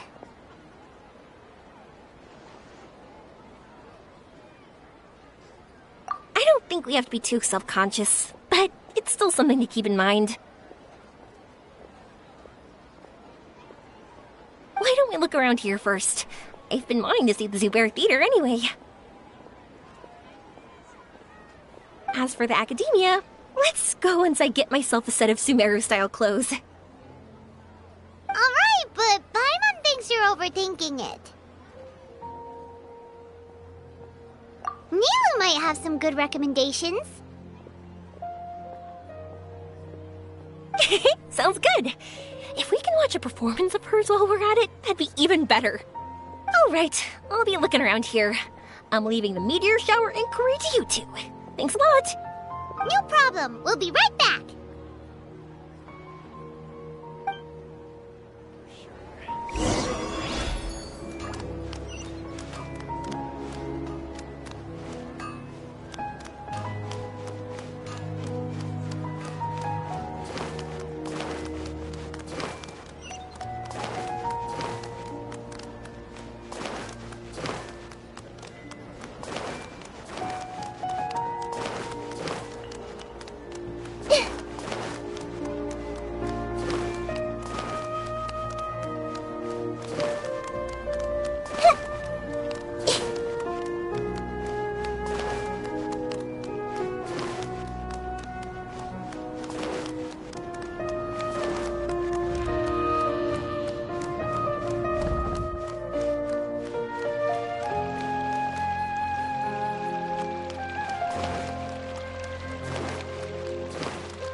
Gonna find someone from Watallahis, but now that Paimon thinks about it, no one really fits the bill.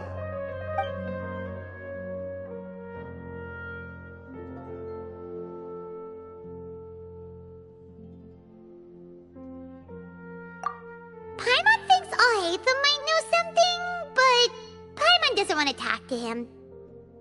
Oh, why don't we just ask around? Maybe we'll run into someone from Watallahis.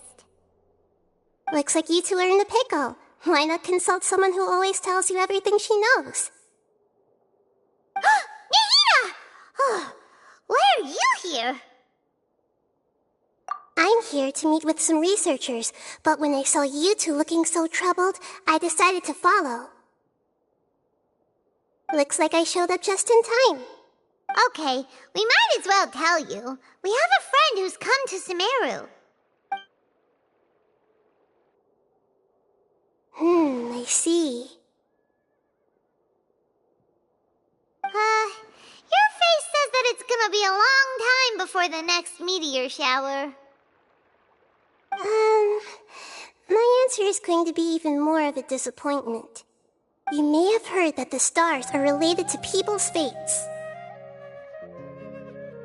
Yeah, lots of times.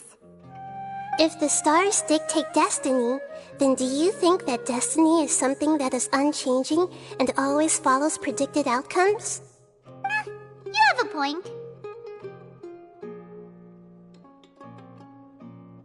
According to current Watallahis research, a meteor shower is a celestial phenomenon that occurs due to the interference between many intricate fates. Their appearance is highly random. Some have tried coming up with ways to predict their occurrence, but the results are less than reliable. This is a far cry from folktales that claim meteor showers come at certain times and bless all who witness them. So, you mean we won't be able to see one? I'm sorry to disappoint you two. If we tell this to Yomiya, she'll be so disappointed.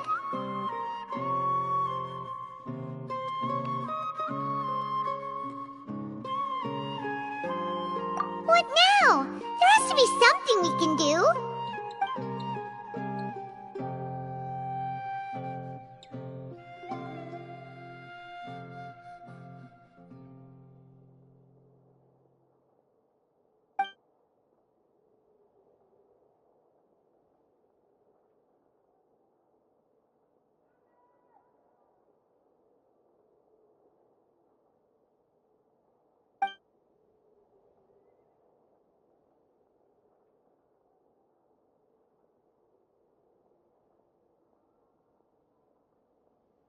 Are you two okay?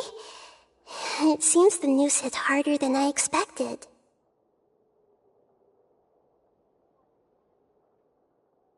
Paimon just thinks this isn't fair to Yoimiya.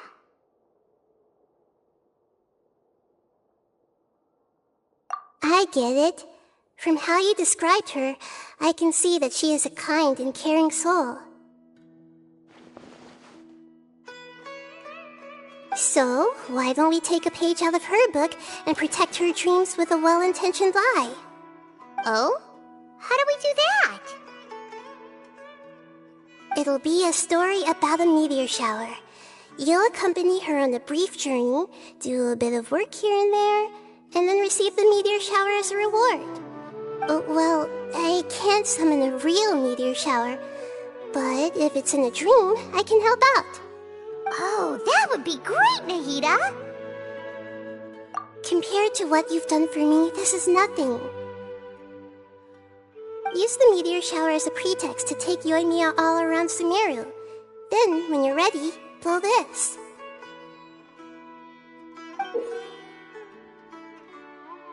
I'll tell the Aranara in advance. Once they hear the whole story, I'm sure they'll be willing to help. Huh. Then the dream will probably be like the one we had in the Avidia Forest, when we first met Hypatia. That was a real shocker. It was hard to tell that we were even in a dream.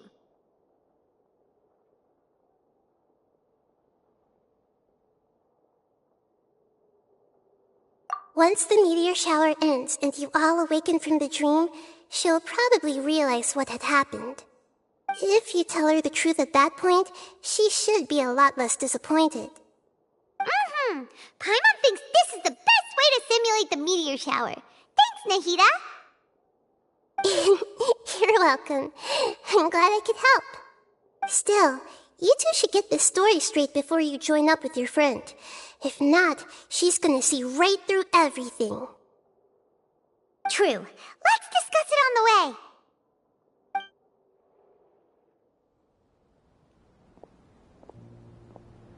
So what we need to do is to make Yoimiya believe that the meteor shower is really happening, and be super convincing at how we sell it.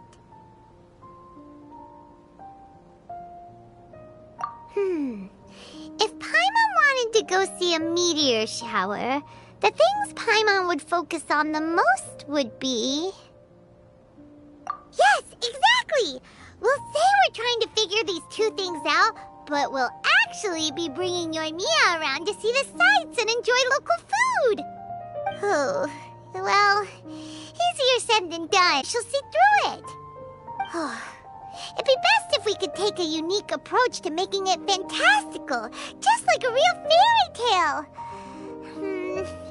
This is gonna be hard.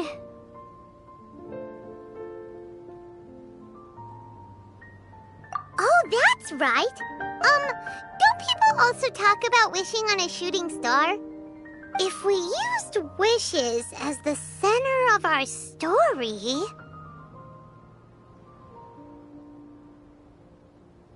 Whoa, that sounds great!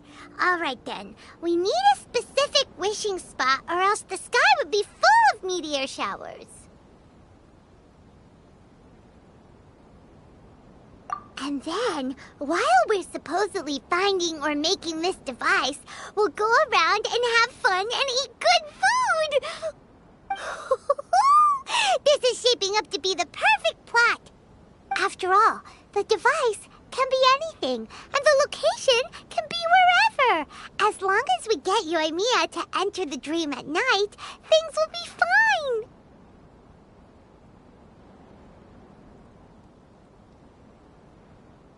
There's nothing wrong with that. You should know Paimon pretty well by now. All right, let's go. Yoimiya's probably sick of waiting for us.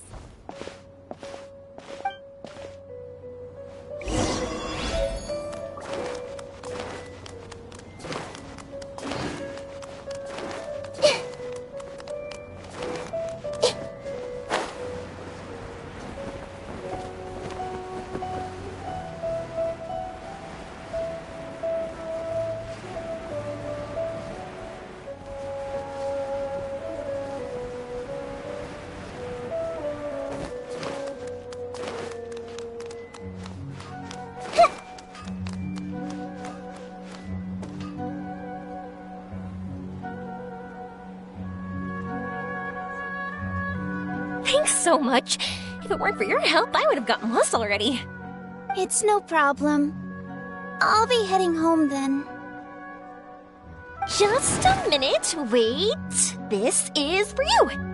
This is an R&R carving I bought in Port Ormos. I heard it's very popular with kids, so here, have one. It's alright. I didn't do much, really. It's fine. Take it. Come on. Just look at its big, happy smile.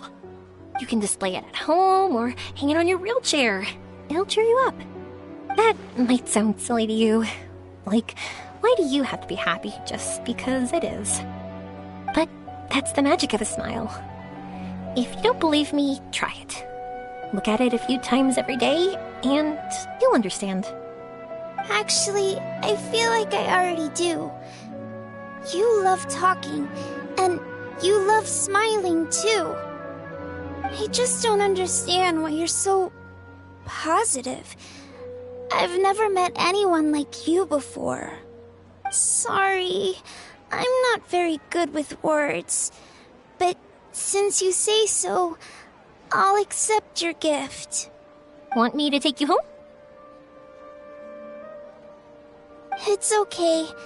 I can head back myself.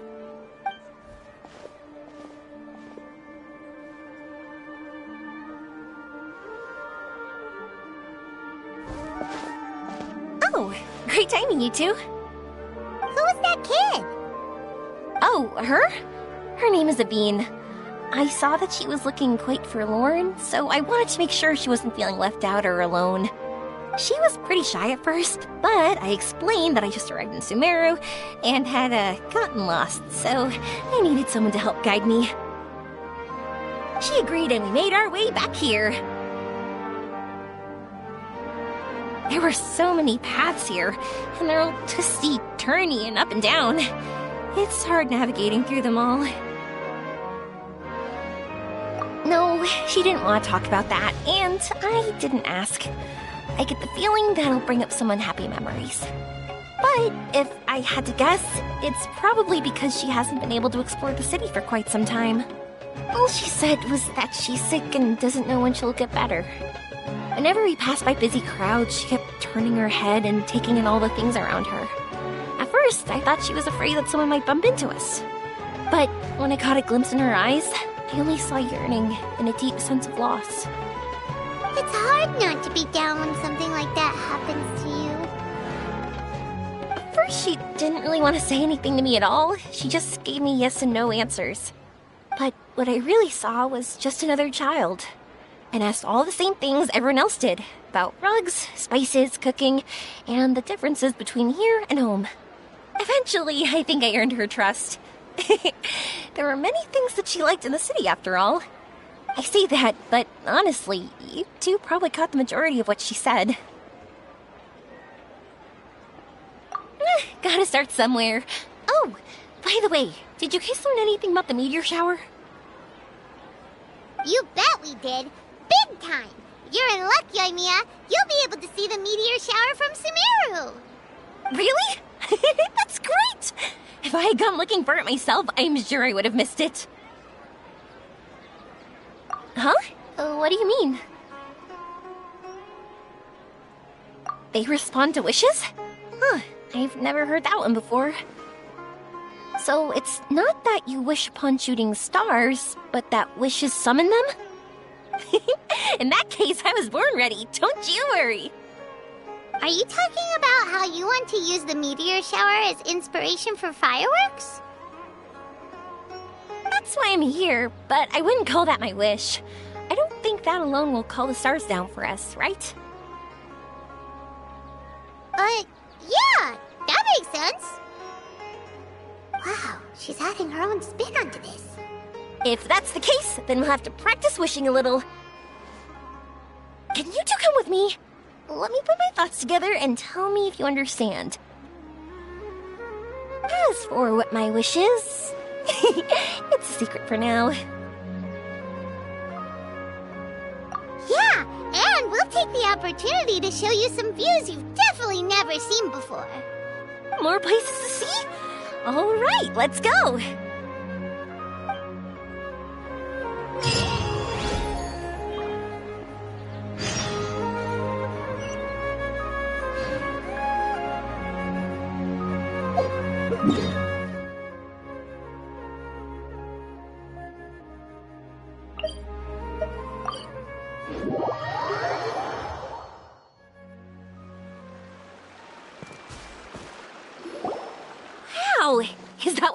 talking about? Amazing! It's huge! Well, wait. It's not going to suddenly start moving, right? Relax, it's completely still, and it's been ages. That's true. It's green from all the overgrowth on it. All right, let's go. Now, this will make for quite the story.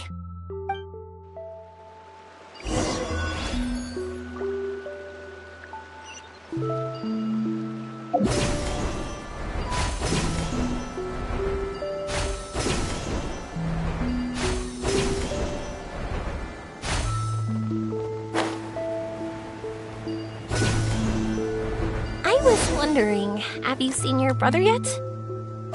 Yep, but he said that he'd meet us at the end of our journey, and then he left. I see. It seems he has his own things to worry about. It's all right. At least you were able to talk. How did he look? Was he doing well? Had he changed in any way? Well, according to her, nothing's really changed. She's hanging in there. That sure is reassuring. I believe that you two will come to an understanding once your journey is over. You are siblings, after all.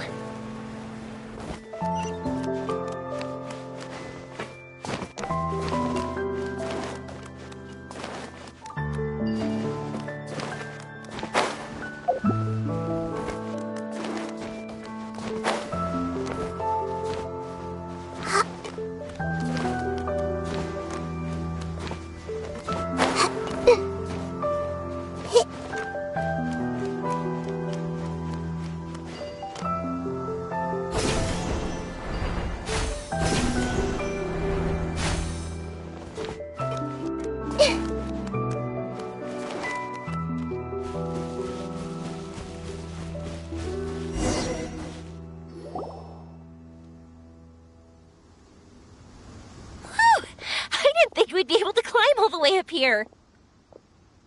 What a great view!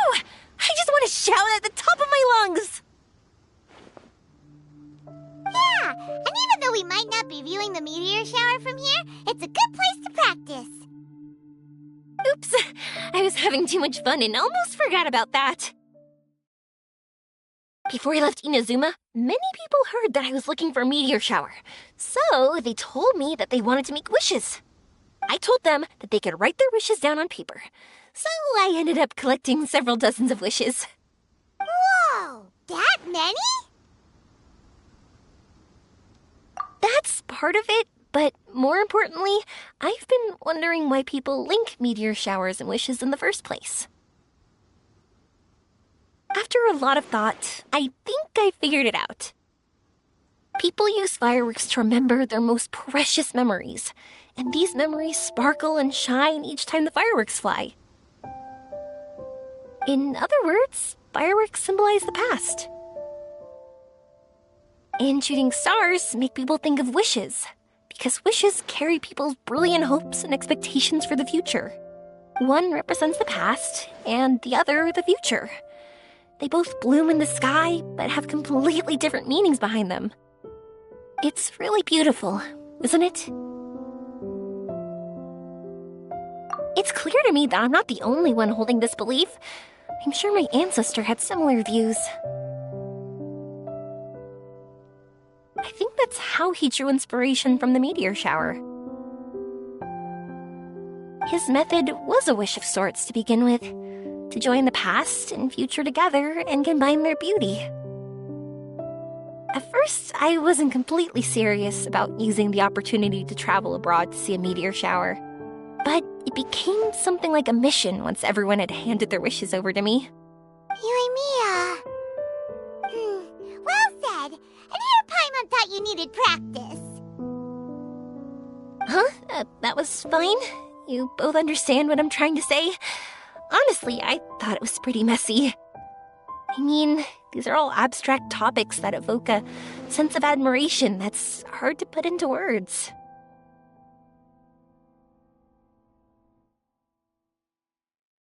Traveler? I did consider that possibility, and I won't lie. It'd be a real bummer if that were the case. I know that's the most realistic conclusion, and it's not like luck has to be on my side. But there's a premise to every legend, and that's belief. If I didn't take the step, it's not like a meteor shower would just rain upon me either. I wouldn't be where I am now. I wouldn't have known that they respond to wishes, and I wouldn't have seen all these beautiful sights in Sumeru. So I'm looking forward to the rest of our journey. Every single step of it. You really are amazing, Yoimiya. What? Oh, nothing. Paimon just thinks you're doing a good job with the wishes. Now we just need one other thing. Like we said earlier, we're gonna need to build a device.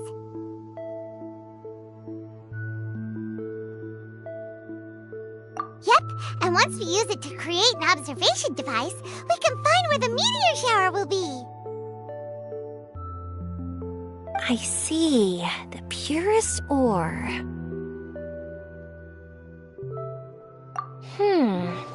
Then why don't we go back to Sumeru City and ask the blacksmith? I chatted with him a bit when Aveen was showing me around. He seems really knowledgeable. I bet he'll know something. But wouldn't we be bothering him? No one knows more about ore than a blacksmith.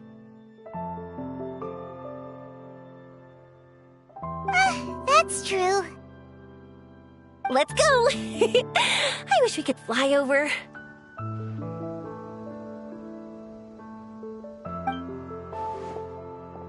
What are we gonna do?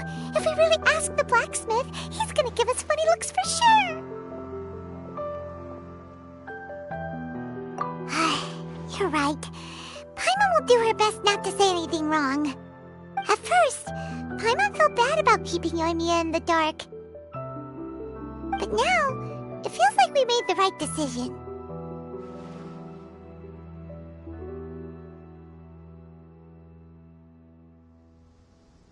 Yep, that's why we're doing all this.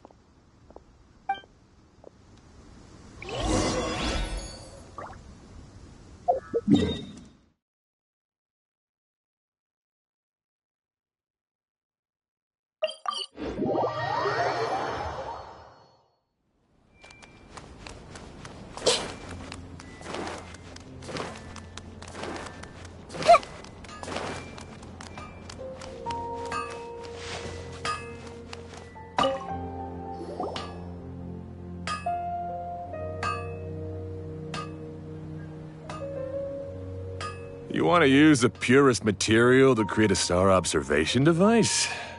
That pair of specially crafted lenses should do the job. However, purest material is too vague. It'd be better if you were more specific. Firstly, this all sounds rather, strange. I never heard that legend about meteor showers. You sure you're not just messing with me? Sorry for the trouble, but we are kind of messing with someone. Sorry, Inazuma's pretty far, so maybe some key information got lost across the ocean. Still, I want to at least give it a shot. Even though the information's vague, can you help us at all? Well, sure. Why don't I use some materials that might fit the bill and create up a mock-up device for you? That'd be great! Thanks so much for your help. No need to be so polite. You're my customer. Also, this kind of project is a nice change of pace.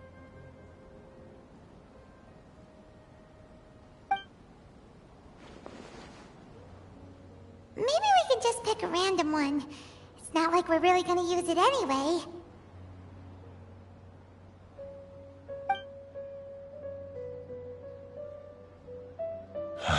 No, that won't do. I don't think I can justify that to myself. If these were for ordinary use on a product that is top-notch, this is far from ideal. Why are you so interested all of a sudden? Yeah, what now? Don't worry too much about the material. If you think it'll be difficult to obtain, we can get it for you. I want to try all our options.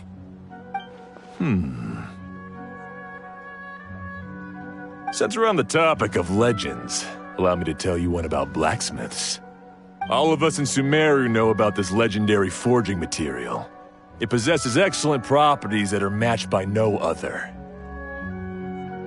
Using it to forge something is every blacksmith's dream. Some spend their entire lives searching for this material in vain, while others have it in their possession, yet never use it in their forge. Huh? Why's that? That's because the material is too precious. Many believe themselves unworthy to work with it due to a lack of skill. In other words, not only does it represent the pinnacle of material quality, but also the culmination of a smith's skills. I constantly practice and hone myself, so when I do encounter this material, we won't pass each other by like two ships in the night. So, you mean that it symbolizes dreams? Dreams, inspiration, obsession, focus. Call it what you want. But if you take it to symbolize purity, then I believe it is your goal as well. We call it Earthstone, but in truth, neither I nor my colleagues have ever seen it. It's more like a goal, and also a warning. This fits perfectly with the tale of the meteor shower. Then, why don't we go looking for it? Is it even something we can find? Exactly! We're chasing down a legend after all. What's true or not doesn't matter as much. If we do find it, that's a big win for us. And if we don't, maybe we can still find something that could be used as a substitute. When you put it like that... Hey, excuse me. If I might intrude, have you seen a child in a wheelchair? Yeah, she and I were hanging out not that long ago. What's the matter? Do you know where she went? She hasn't returned home yet. Huh? I wonder why. When we split up, she said she was heading home. Oh, dear. Oh. I'm sorry if I seem worked up. I'm Avine's mother. She's been depressed ever since she fell ill and was forced to use a wheelchair. I'm concerned about her mental health. If she does something reckless because she's not in a good state of mind... It's okay, don't worry. We'll help you find her. I can't say that I know her very well, but I think she just has a lot on her mind and is trying to come to terms with her feelings. That's reassuring. She doesn't want to tell me anything, probably because she thinks nothing she says would make either of us feel better. But I can't tell what she's thinking if we don't communicate. I'm worried that I'll panic and make things worse by saying the wrong thing. Don't worry. I'm sure she has a reason for wanting some space to herself at the moment.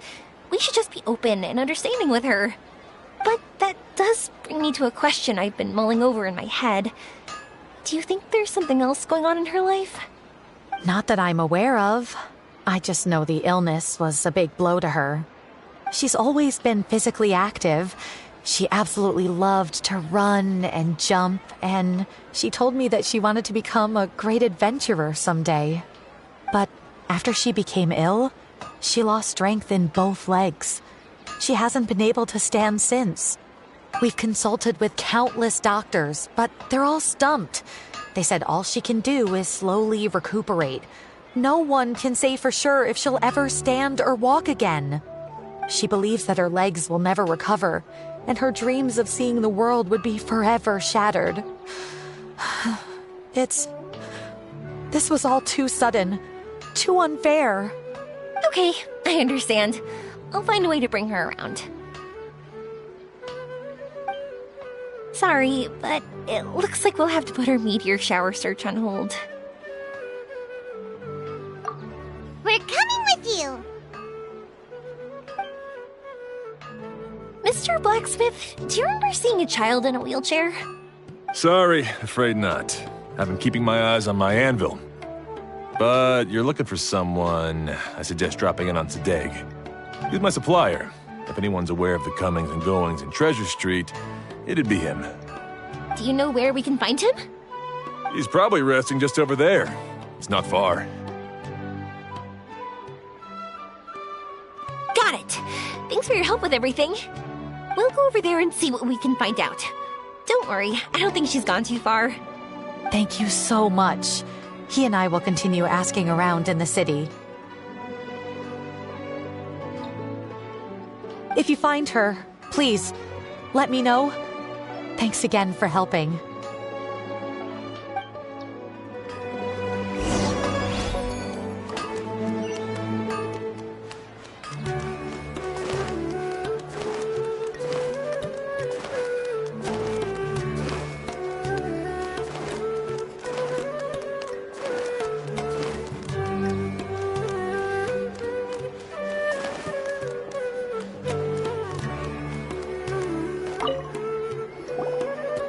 Excuse me? Have you seen a child in a wheelchair? Now that you mention it, that does ring a bell. I was moving some boxes at the time and I saw her pushing her wheelchair so hard she was panting. I asked if she needed help, but she didn't respond, as if she didn't hear me. Sounds like there really was something on her mind. Yeah, that was the impression I got too. What's wrong? Did she go missing? Yes, so we're looking for her. I see. That's rather worrying. I know. I'll ask my friends and see if they know anything. She went that way. If you ask people as you go, hopefully you'll track her down. Okay, thanks. If you find out anything, don't forget to tell the people with the green scarves. You mean the core of 30. Don't worry, I got it.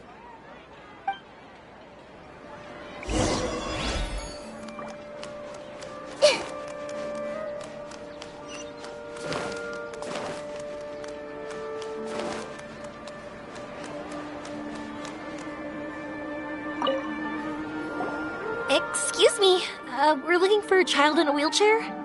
Oh, I remember her. She went that way not too long ago. I asked her what she was doing. It's my job, after all. She just said she had something important to do and didn't want to be disturbed. That seems a little weird. Whatever the case, she left the city. If you follow that road, you should be able to find her. Gotcha. Thanks a lot.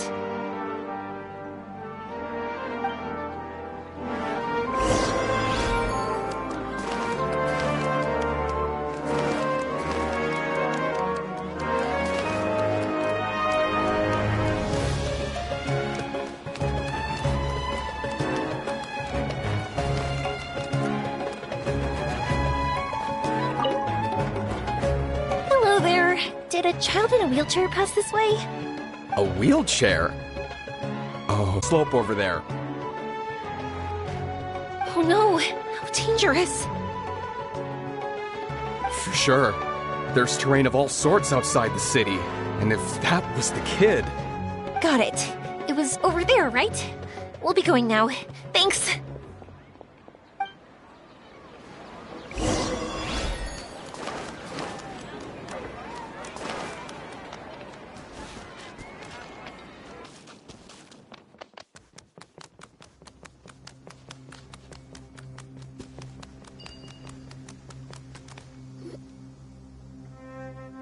Hey, are you alright? I fell off my wheelchair. I can't move around without it. Why? Why? It's okay. You're okay. You're not hurt. I'll take care of her. Can you two look for her wheelchair? No problem. We'll be right back.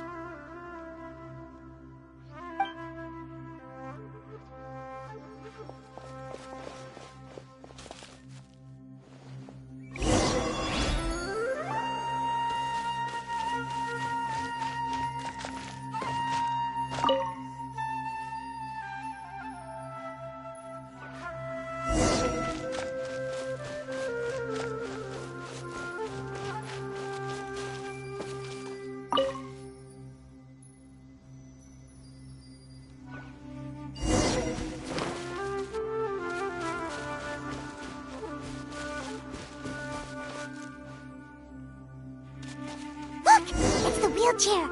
So the hilly churls took it! We gotta get it back before they damage it!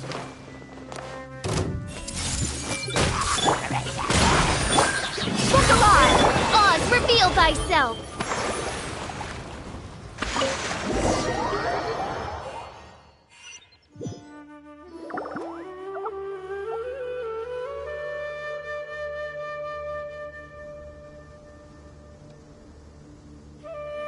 All right, we're in luck. Looks like the wheelchair's still working.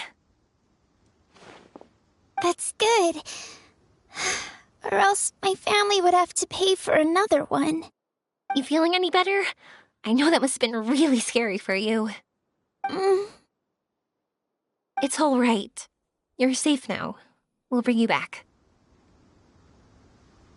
Do you feel okay telling me why you had to come here despite the risks? If you don't want anyone else to know, we'll definitely keep it a secret. That's right! You can trust us! The Aranara carving. My bestest friend. He went missing. The carving? You mean the one I gave you? Yeah. My illness is really bad. It's not just my legs. I've forgotten a lot of stuff too. I used to love running. I loved the feeling it gave me, and the sound of wind rushing by my ears. But the longer I sit, the cloudier those memories get.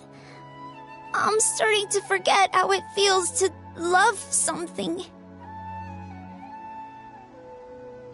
But when I saw that wood carving, I remembered that I once had a best friend.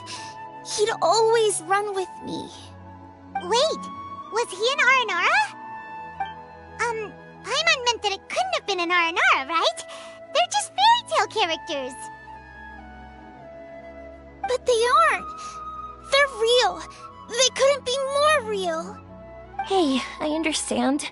Okay, let's calm down. Tell us what happened so we can help you. Sorry, I got carried away. And I don't have any evidence to show you. Everyone says you can't see Aranara anymore once you become an adult. You have to say goodbye to your Aranara friends forever. I can't remember his name, or how he looked like. And soon, I'll even forget that he used to run with me. I don't want to become an adult. Not like this. I understand now. When you saw that carving, you were reminded of your friend. You came out here to look for him and remember that friendship, no matter how difficult things got. Isn't that right? Yes. I want to see him. I want to tell him that I'm not angry with him, and that I didn't want to break our promise. But then this happened. I'm not angry with him. Not at all. Cheer up. Something beautiful has happened. Beautiful? That's right. You remembered something about the Aranara, haven't you? Once you start remembering more things, you'll be able to find your friend again. And I'll help you. Yoimiya, does this mean that you can also see Aranara? Sorry, I don't know if I can. I've only just arrived in Sumeru. Maybe I haven't seen one yet, or maybe I can't see them at all. But that doesn't matter. Whether I can see them or not doesn't change my belief that you can. What do we do? Paimon really wants to help her. She didn't deserve any of this. Not her illness, or being separated from her friend. But...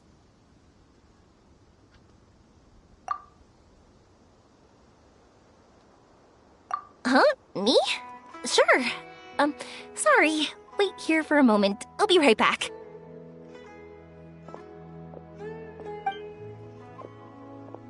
What's wrong? You look so serious all of a sudden.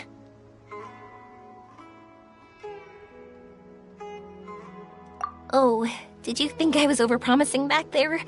Don't worry, I have experience with this kind of thing. To her, reuniting with her Aranara friend is the result. But recapturing her past joy and belief in herself is the process. And that's where our help is needed. I'm guessing that her sudden illness made her feel like she may not be able to realize her dreams anymore. It also made it difficult for her to hold on to the happy memories and dreams she had. Everyone has their own imagination. After some chance coincidence, she met Aranara. So as long as we help her rediscover that same feeling she once had, her Aranara will return naturally. Oh, so that's what you're thinking. Adults only want to believe in objective reality. In doing so, they may unintentionally do harm to the innocent fantasies of children. But I think there are ways to get even subjective things back. So, how about it? Want to help me out? Looks like all this excitement made you forget your original goal again. If we didn't do anything to help, I wouldn't be able to watch a meteor shower, even if it appeared right now.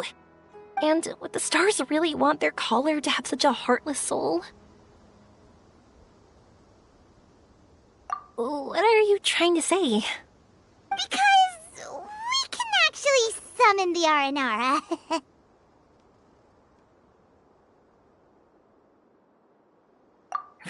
Really? Just watch! We have some tricks up our sleeves.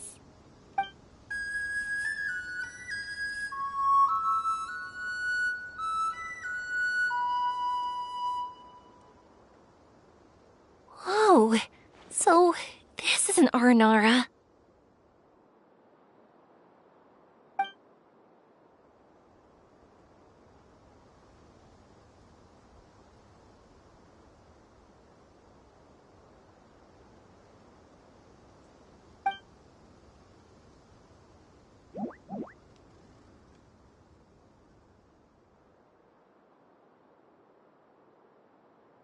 I'm the one who should be apologizing.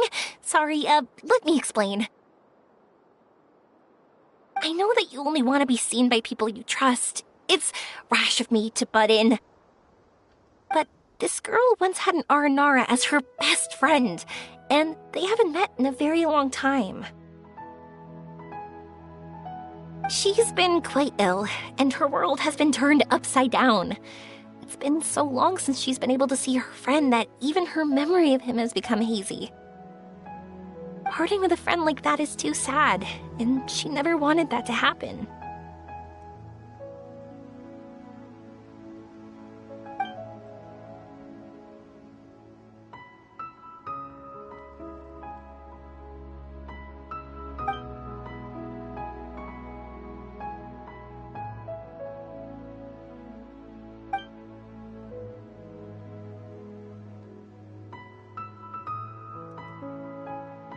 That's why I want to help her. Her world is still very small.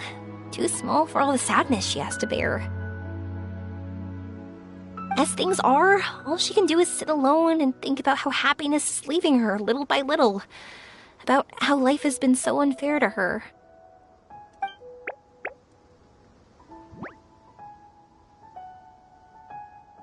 Yes. Maybe we're already used to bad luck, and we know how to deal with feelings of sorrow and disappointment. But this is her first time dealing with any of this. Life can trip anyone up. What's most important in times like this is for us to support one another.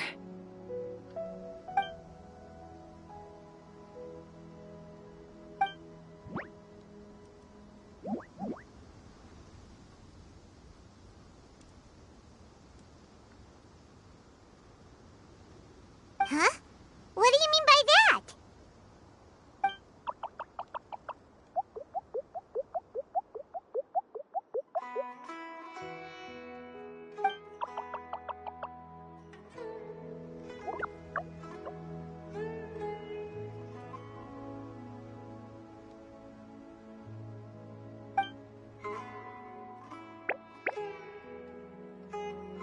So, that means...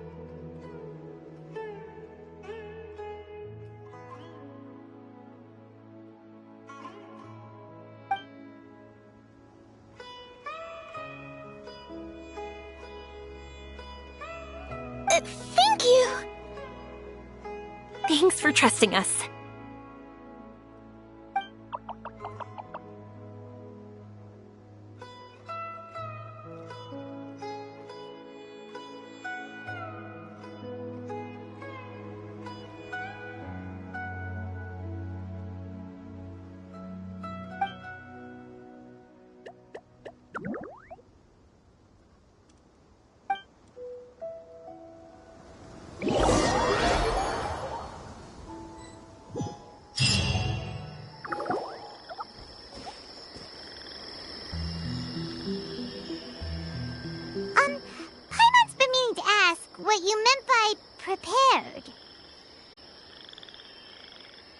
dreams. But I'll never be able to stand again. Even if I can recover, I don't know how long that'll take.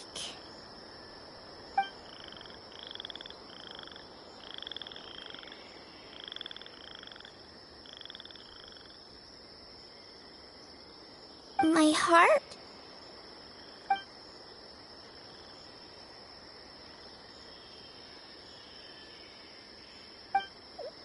Huh?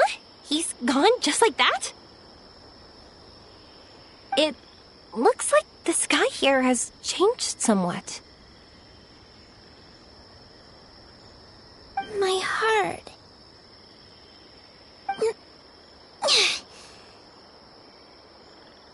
Huh?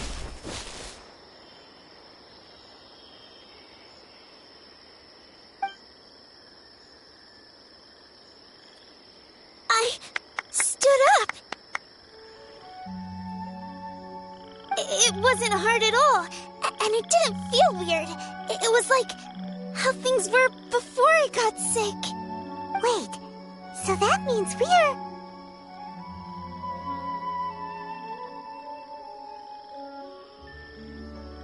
Not our first time in one. No wonder Arapurva said not to worry. Aveen can move freely in this dream. Wow, that's amazing! Is this the power of my heart? How amazing! Now we can all look for Arashani together. Come on, let's race. Let me see how good you really are. I might not have recovered yet. Whatever, let's go! I won't lose, not even to an adult! And off she goes! Well, this was easy. Paimon thought she'd need more time. That's true. Let's catch up with them.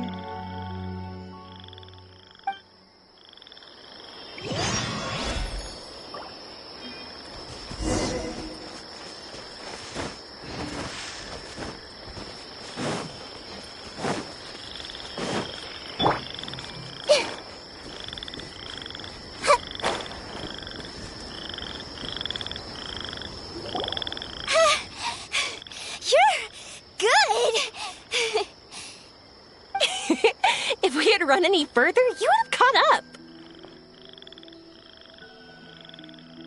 Aveen's toe-to-toe with Yomiya! I've outran lots of adults before. Long legs don't necessarily mean you run faster. Training's important too.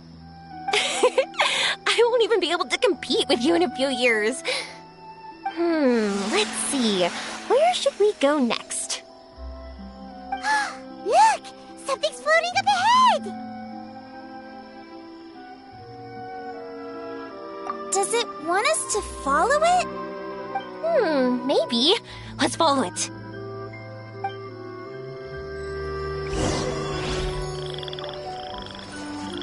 Up and away!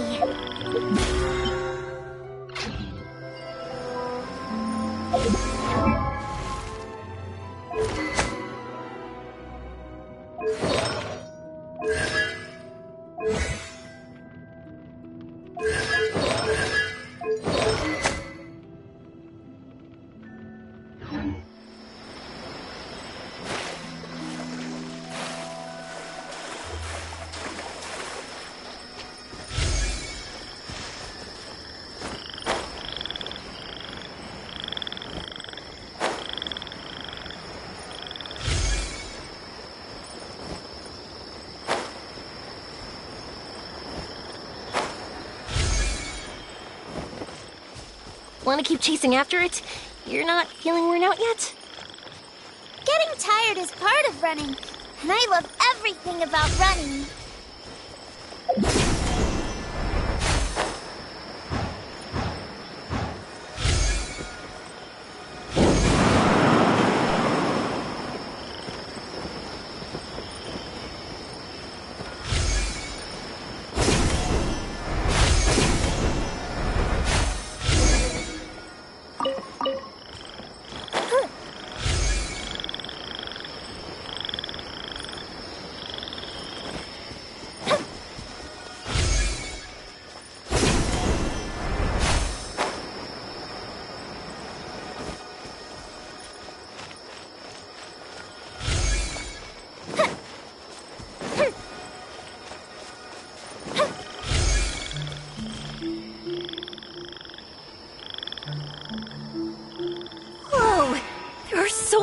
mushrooms here. They're big enough to lie on.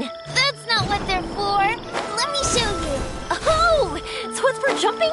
Watch this!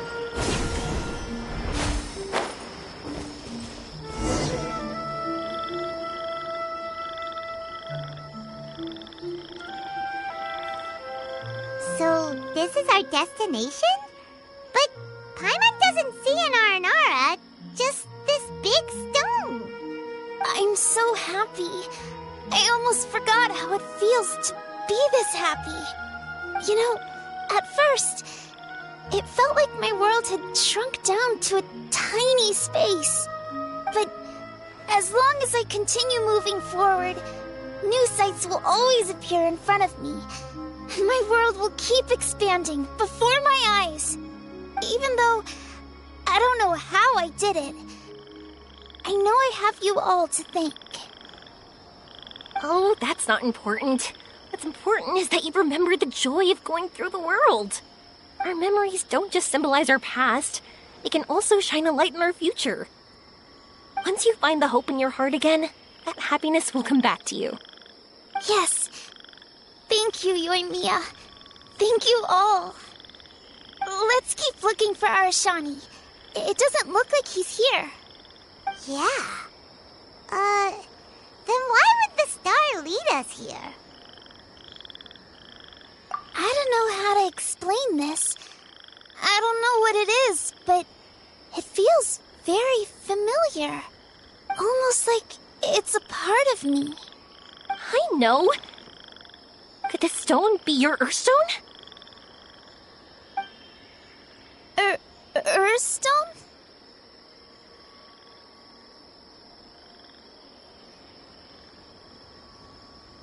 It's a very rare ore that symbolizes a person's aspirations and dreams.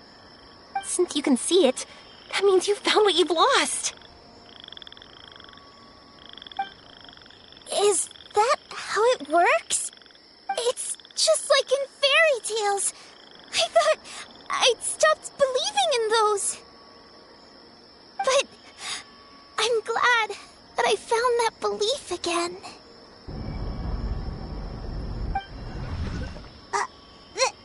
They passed right through! Let's go after them. Hey, Yomiya! Hey! Well, we have no choice.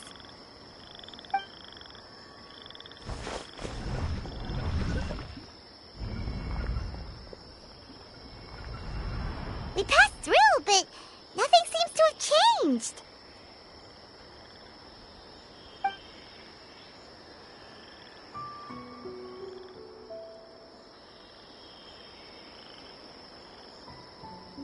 Arashani?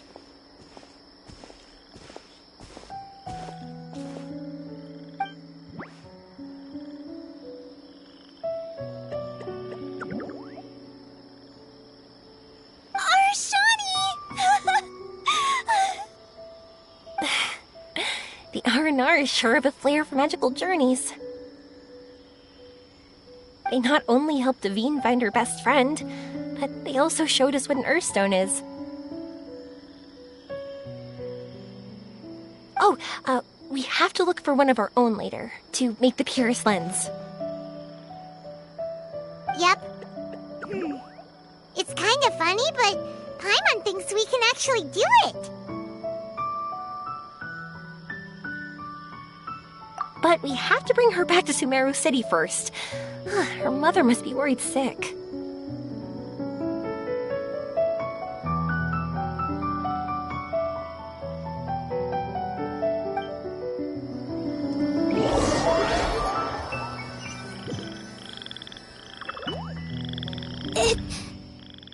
The dream ended.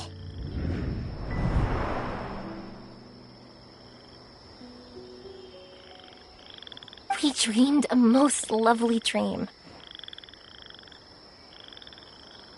Don't look so lonely. He's right next to you.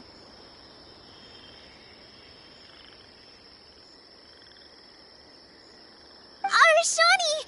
You're still here!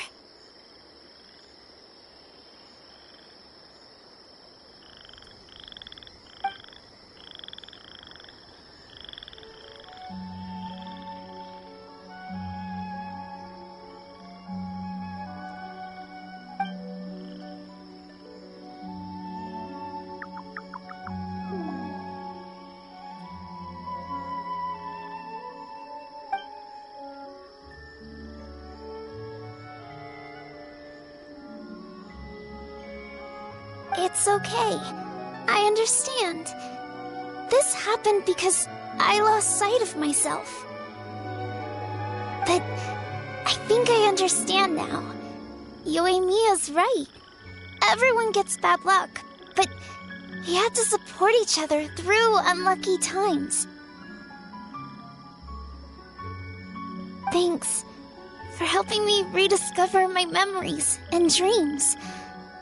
I won't let your work go to waste. You've also helped us a lot, so don't be so humble. To be honest, we didn't know where to start with Earthstone. But now that we're on this track, I think we'll find it easy. Yoimiya, you need this Earthstone because you want to see a meteor shower? Yep. Oh, once we find it, you should come with us. If that's how things are, I'm happy to lend you my Earthstone.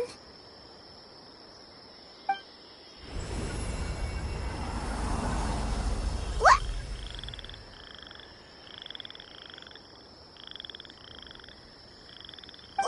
What just happened?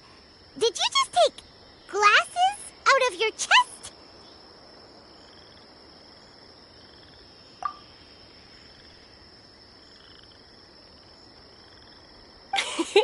How'd you know we'd need this? I didn't. I just thought that since you helped me find my precious friend, I should help you using something precious to me. And then the light turned into this. Is this what you needed? Thank you. I didn't expect us to solve our problem like this. All right, time to give it a go. Not that I know how to use it, but let's see what my intuition says. Where are you? Where are you?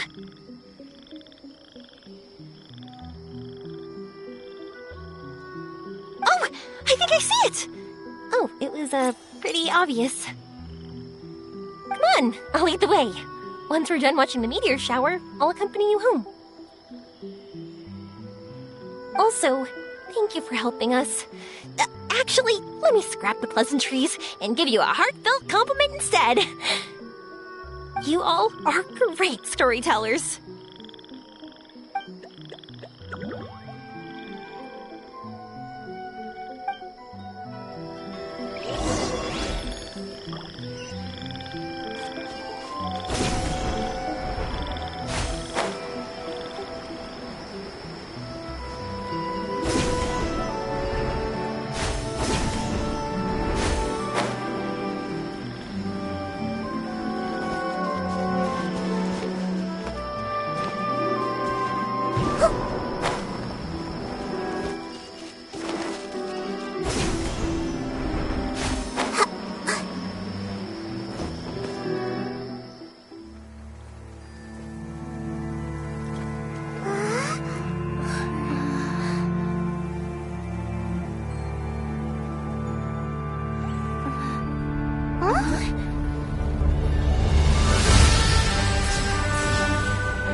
fires we summoned flew up from the ground. They were exactly like fireworks. Ugh, I could have kept watching that forever. That was the realest, grandest, most magical dream I've ever had. Paimon, too! Paimon didn't expect you to just pull us onto that shooting star, though. Honestly, I didn't think about it at all. I just thought it'd be a shame if we didn't try something crazy.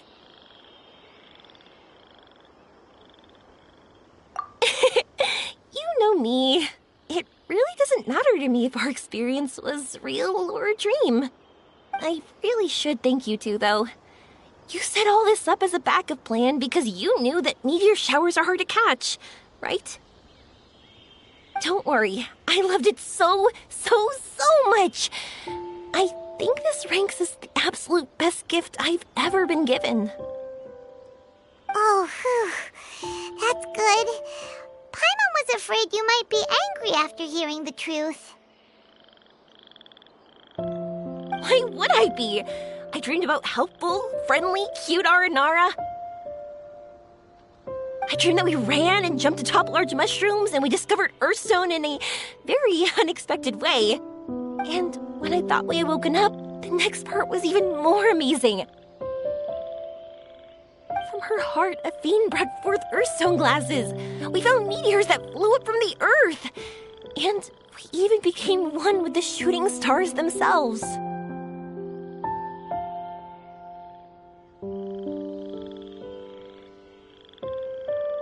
That's right. Dreams themselves may be imaginary, but they're also experiences that can never be relived or replicated. If we were sticklers about truth in fiction, we would have missed out on so much beauty and emotion. You sure know your way with words. Paimon's gonna bump you up a few places on the Paimon's best friend list.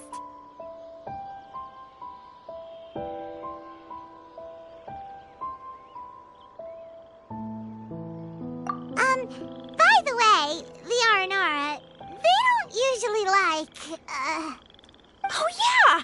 They're so cute! We really have to thank those lovely carvings. the wood carvings? Yeah! If we hadn't seen those wood carvings, then we wouldn't have dreamed of such cute Aranara. Huh.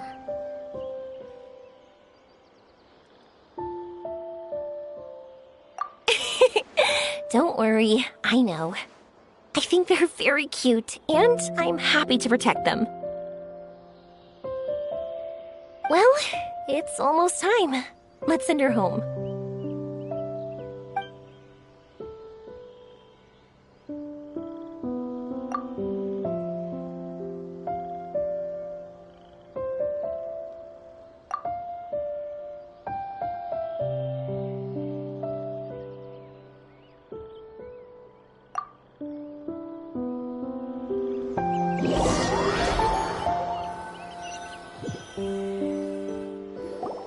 Sumeru's such a nice place.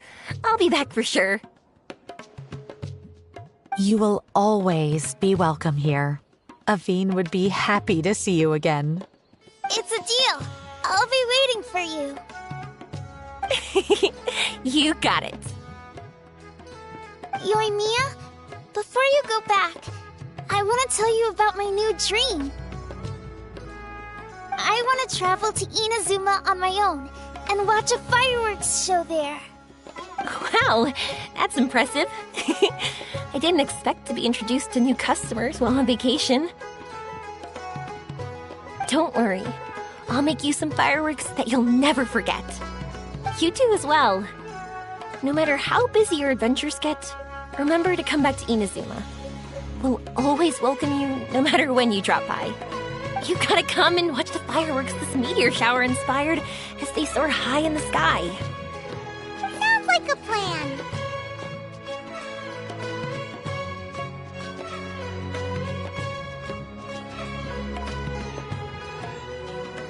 Every day and forever. Oh yeah, by the way, have a look at this. That's right.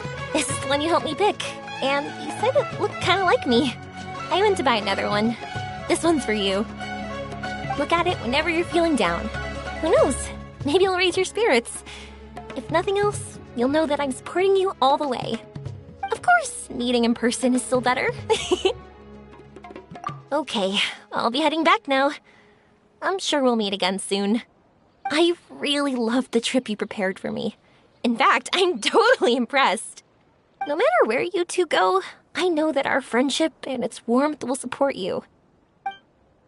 So, go forward, to the end of your journey and to the ends of this world. See you around.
Something on your mind again?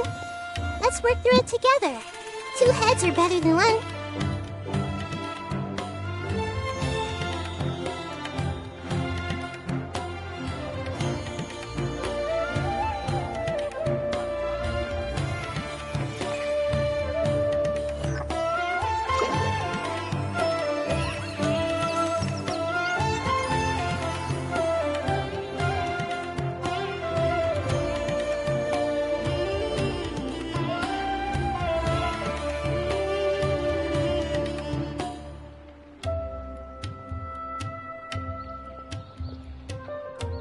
What they say is true. You have to see the world for yourself to appreciate how beautiful it is.